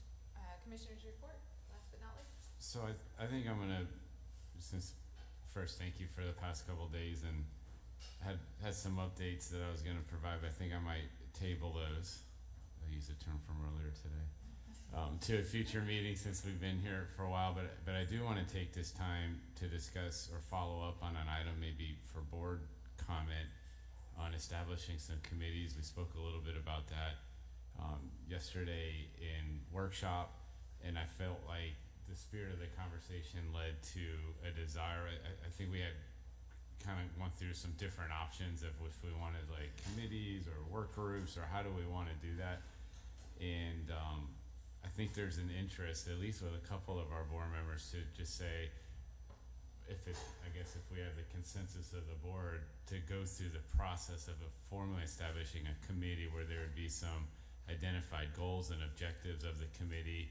We'd work to establish the possible members of the committee, a calendar, data, all kinds of nuances, and then if we decide that we want to establish a few committees around some particular topics, that'll give our team time to work with some of those board members to really map out a plan, and then we could bring the plan to the chair and the rest of the board in January to start for implementation, because we have a new calendar. We're starting a new calendar year, even though it's kind of the middle of a school year, with all the rules, with all the innovation that's happening in schools, with the transition to new accountability system, implementation of new standards, reorganization of LEARNs, and kind of really being the guiding point of all of our work. If we can get these committees established in January, the timing of that I think would work out well as we go throughout the remainder of the school year and get towards the middle of the calendar year, because also if you remember this spring, we're going into a fiscal session, but then we'll also start working on policy and ideas for legislative session. 25 is going to be here before we know it. So if the committees, the timing of this, I think, is actually pretty spot on, that if the committees are able to come up with some ground recommendations, we can fit this into the calendar so that we can take recommendations and possibly turn it into policy for action. So I'd prefer to use that time now, if that's fair, Chair, to just say, what are some of those ideas? I know we talked about some of the themes that were associated with the work groups, but board members may have other ideas, so I'd like to just maybe have a quick little dialogue on that. So I know there are two right now on the table, if each of you want to discuss. Good.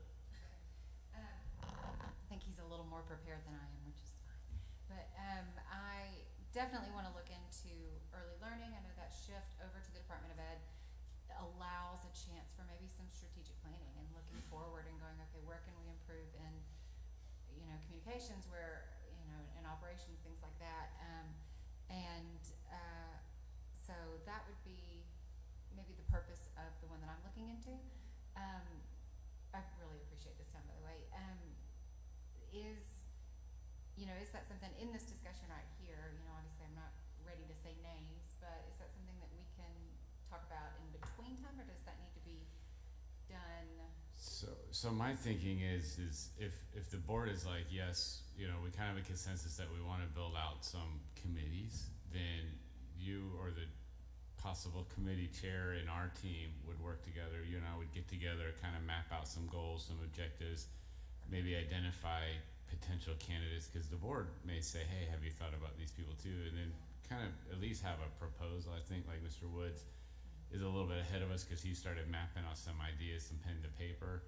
So we could do that around early learning, because I think you're right. We're really trying to build a program around early learning that's really is looking at the entire state and the landscape and making sure there's access, making sure there's quality, making sure that the different programs are connected, and we're building opportunities around students and not systems of dollars that fund programs. So this is a really, really great time to make sure we're getting that right, because we don't want to go backwards. We're not going to go backwards. We're only going to go forwards, and we're only going to get better in this space.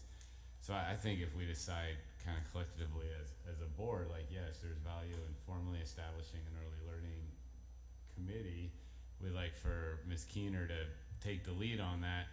That gives us and our team the green light to go ahead and say, okay, we'll have some meetings, we'll put some pen to paper, and then we'll be able to come back to the board in January, I guess with an informed proposal to start moving that into motion, is my thinking. That's great. Well, and then there's overlap, and I was listening to Dr. McGee talk about the pre-K program, and that they would love to open another class, but they need another teacher, and I thought that's where that CTE comes in, and that's where it would be so great if I can't remember, Rise Pre-K, there's an initiative where it's Educator Rising or something like that, and I thought what a great way to overlap the two and sort of close the gap where we certainly want to serve all the kids that are interested, so that's great to me.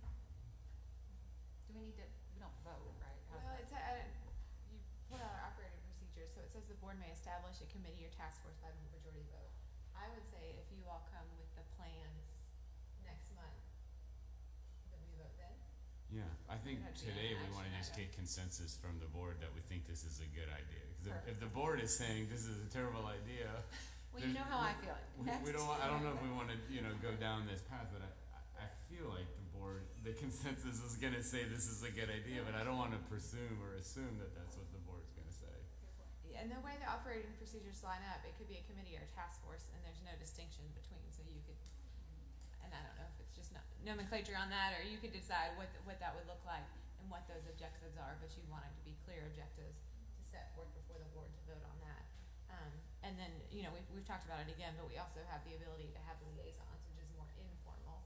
And I would say that Mr. Henderson has always served as our CTE liaison, but if someone wants to formalize that more as well as a subject area, that's on the table too. In my sense, just based on conversations with the workshop yesterday and today, is that I think we want to be a little bit more formal than a liaison, and at least two specific domain areas around early learning, one in accountability, where if that's where we want to start getting a little bit formalized, I think we could still establish liaisons around the work. You know, when we talk about teacher prep, school choice, I know like Member Woods likes to be informed with choice opportunities.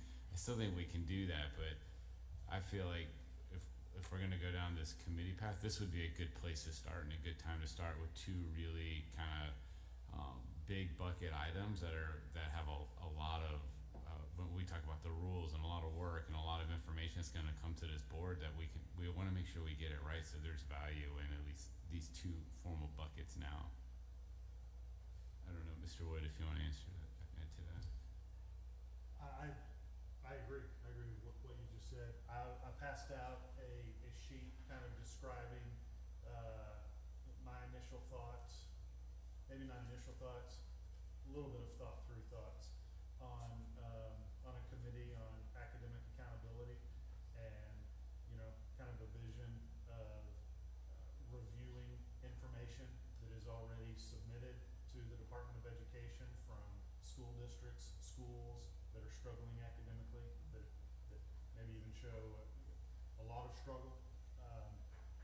You all know I've asked for a couple years in a row now for the reports regarding school districts that have a high number of DNF schools. 50% or more is the number that I just started with, and then a separate list of districts that have a high number of F schools. And I think that would be a good place for the committee to start. Obviously, though, if other districts or other schools or other situations, needed to be looked at, I think that that would be fair for the committee to look into that. Anything surrounding the topic of asking administrators and leaders what's going on, what's been identified, what's the plan for improving learning, both growth and achievement. I think they're both extremely valuable. I think that has a lot of value. Well, and to your point, I think if we start with persistently low performing schools, or schools that we know historically are in the DNF range, there's value in having that conversation to identify patterns of behaviors that we can get ahead of. And I think we heard a little bit of that today when we heard from Dr. McGee and talking about culture, and this work group could start meeting with those districts, looking at that data and seeing if there's some patterns.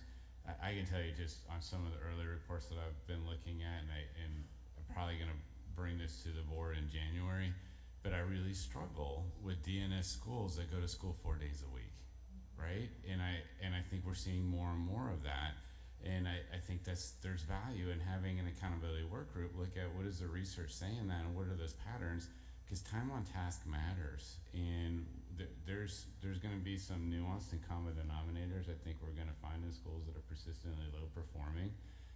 Is attendance a priority? When you talk about the ABCs of improving schools, attendance. How are we making sure kids are coming to school in these low performing schools? If kids aren't coming to school, they can't learn. If the research is clear, every day that a student is absent from school, they lose a day of learning. But also not only attendance of students, but attendance of teachers. When a student is absent from school, they lose a day of learning. When a teacher is absent from school, 25 kids lose a day of learning. So when we start looking into some of those patterns and following those ABCs, attendance is a big deal. Behavior, what are the school rules? What are the school-wise expectations? That goes into the culture that Dr. McGee was talking about. Do we have a system for how we're going to work with students and make sure that they have the development and attributed activities and hands-on tasks and attitudes and beliefs that we expect them to do, and what is the school's approach to do that? And then course performance is that C. I mean, it's really about following those ABCs. How are students doing in class? What do their schedules look like? Do the kids have schedules? I mean, like, there's some very basic things that we're going to find in failing schools that we're hearing from districts that are being called to the board. And when they're being called in front of the board, we're seeing corrective actions and acting with urgency. So I really like the idea of doing this, not to be a gotcha. I don't want to be the the DNF police, but just to say there's some real lessons learned. How can we be a partner with you? How can we be side by side to help improve learning? And it's the same thing in the early learning space when we look at access to high quality childcare, right? There's some real challenges in this state, regardless of where you go in this state. So how can we be strategic and listen to some of these communities and bring in faith-based communities and civic partners and educational co-ops? What are their roles in leading this? Because they do govern a lot of grants. So I think, as this board, I'm leaning on consensus. I can tell you, I think this is something to get really excited about, especially if we do it right and do it well. And starting with 2 very specific focus committees, I think would be a good start. I think as we move on and get more sophisticated in space, I could see more committees coming on board. But if we do this right, this is going to supplement the wonderful work we're doing with LEARN's implementation. This isn't to supplant that work, because we got to remember, we are hitting the ground running with full LEARN's implementation.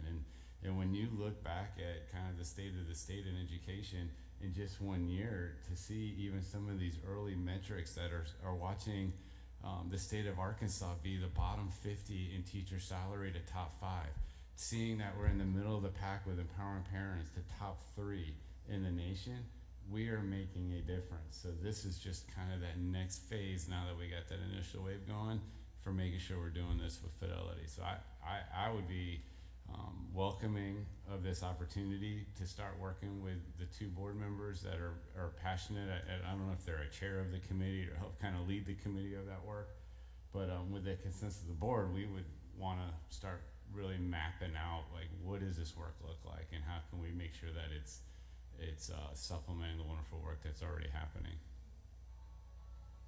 Are we limited to just 1 board member on each committee? So, excellent question. I would say no. Like, we're not limited to 1 board member on each committee. If we decide that we want to add board members to another committee, we just need to make sure we notice it and follow the process. And I'm okay with that.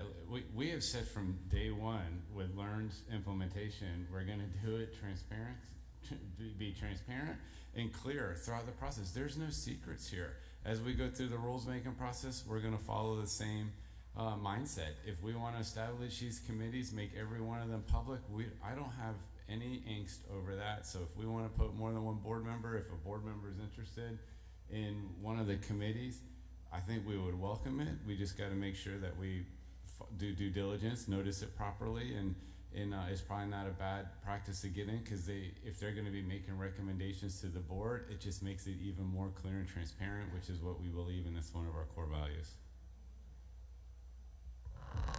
Yeah, I think that, yes, multiple people could be on it. So I think in the next month, talking to the agency about if you would like to be on one of the committees, and then those, the committee heads who are proposing them, you all come to us with a list of who you want on it, so that we know what that looks like.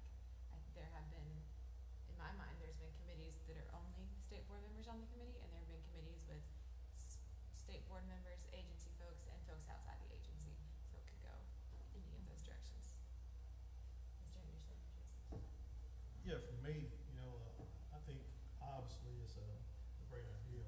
I mean, for me, as you know, I serve on the state workforce board as well as the state board of education.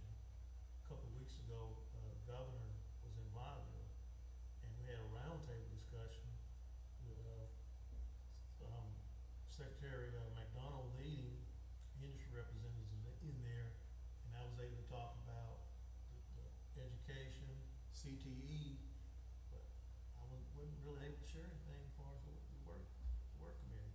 So I mean, there's a disconnect that we can actually bridge by not particularly trying to steer or guide, but just being part of it.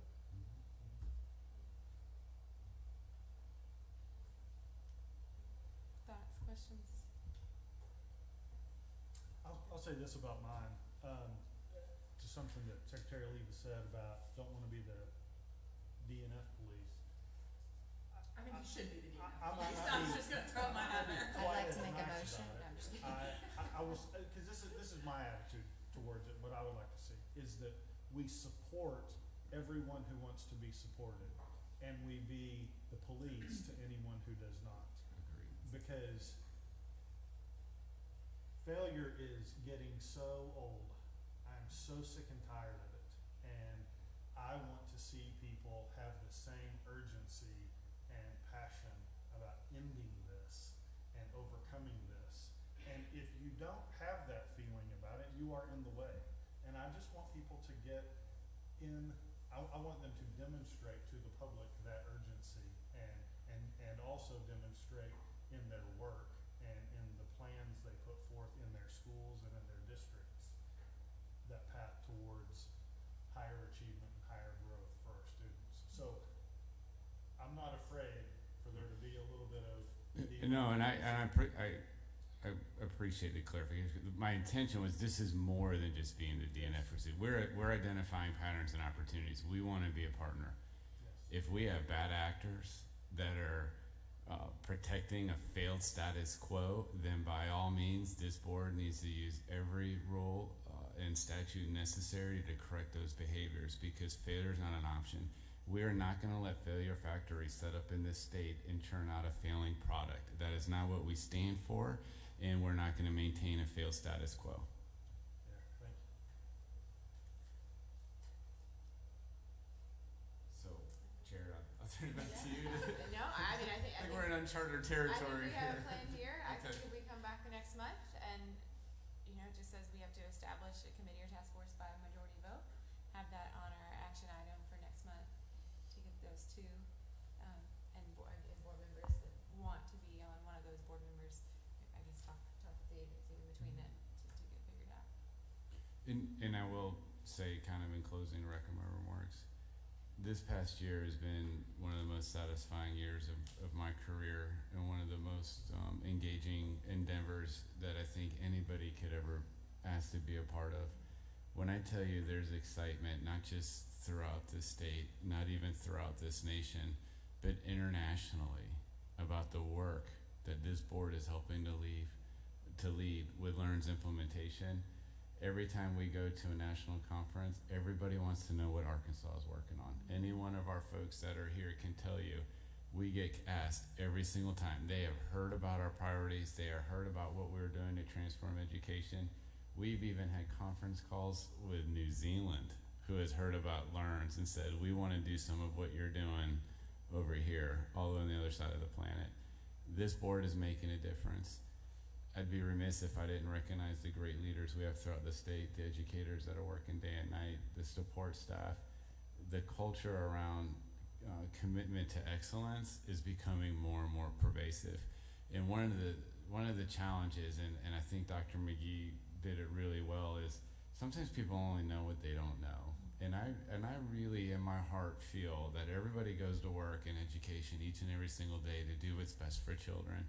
And if they lack aptitude, resources, the ability to do better, that's where we want to be supportive. If adults are purposely setting up systems to fail students, then I have a problem with that. But we got to start with kind of that open mind that we want to be supportive. We know that we're implementing some strong evidence-based strategies, and we're not going to maintain a failed status quo. Arkansas is not going to be ranked in the bottom much longer. We're going to propel to the top, and this journey is at the very beginning steps, and I'm really excited to partner with this board as we keep moving forward, and each one of you just brings such a wonderful perspective that makes all of us better, and it's truly, really appreciated.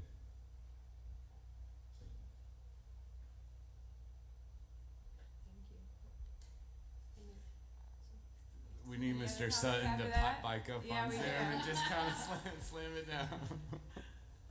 I missed board reports here somewhere. Could we go through it? Board member reports, and I have a bit of good news I'd like to share. Certainly. Well, last night, I want to commend my former colleagues on the Little Rock School Board.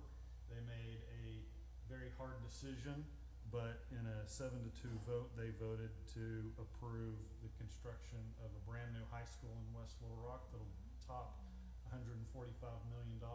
It's a big investment and a big commitment. You know, schools alone, school buildings, you know, won't fix all the issues in any district, certainly won't fix all the issues in Little Rock, but it certainly does contribute to the overall health of the district, and I was really proud to see them make that investment is a big need. And so I just want to put my friends from Rogers and Springdale and Blytheville and Stuttgart and Sheridan on notice that in just a few short years you will be dealing with Little Rock West High School on the football field and in the classroom, and I won't be biased at all. But very proud of the work they did.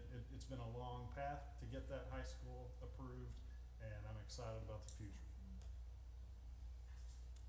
I was remiss. I did skip report number 3, board liaison reports. Does anyone else have something they want to share? Mr. Henderson? Yeah, on that same line, when the governor was in town, there was a second roundtable discussion with the NIPCO Children's Care Center, and Miss Smith as well as Miss Ford was there, and we represented State Board of Education, and Miss Smith knocked it out of the park. She did a really good job representing us. Had an opportunity to brag on some stuff that we're doing as well. Really good time. Well pleased with the governor's comments,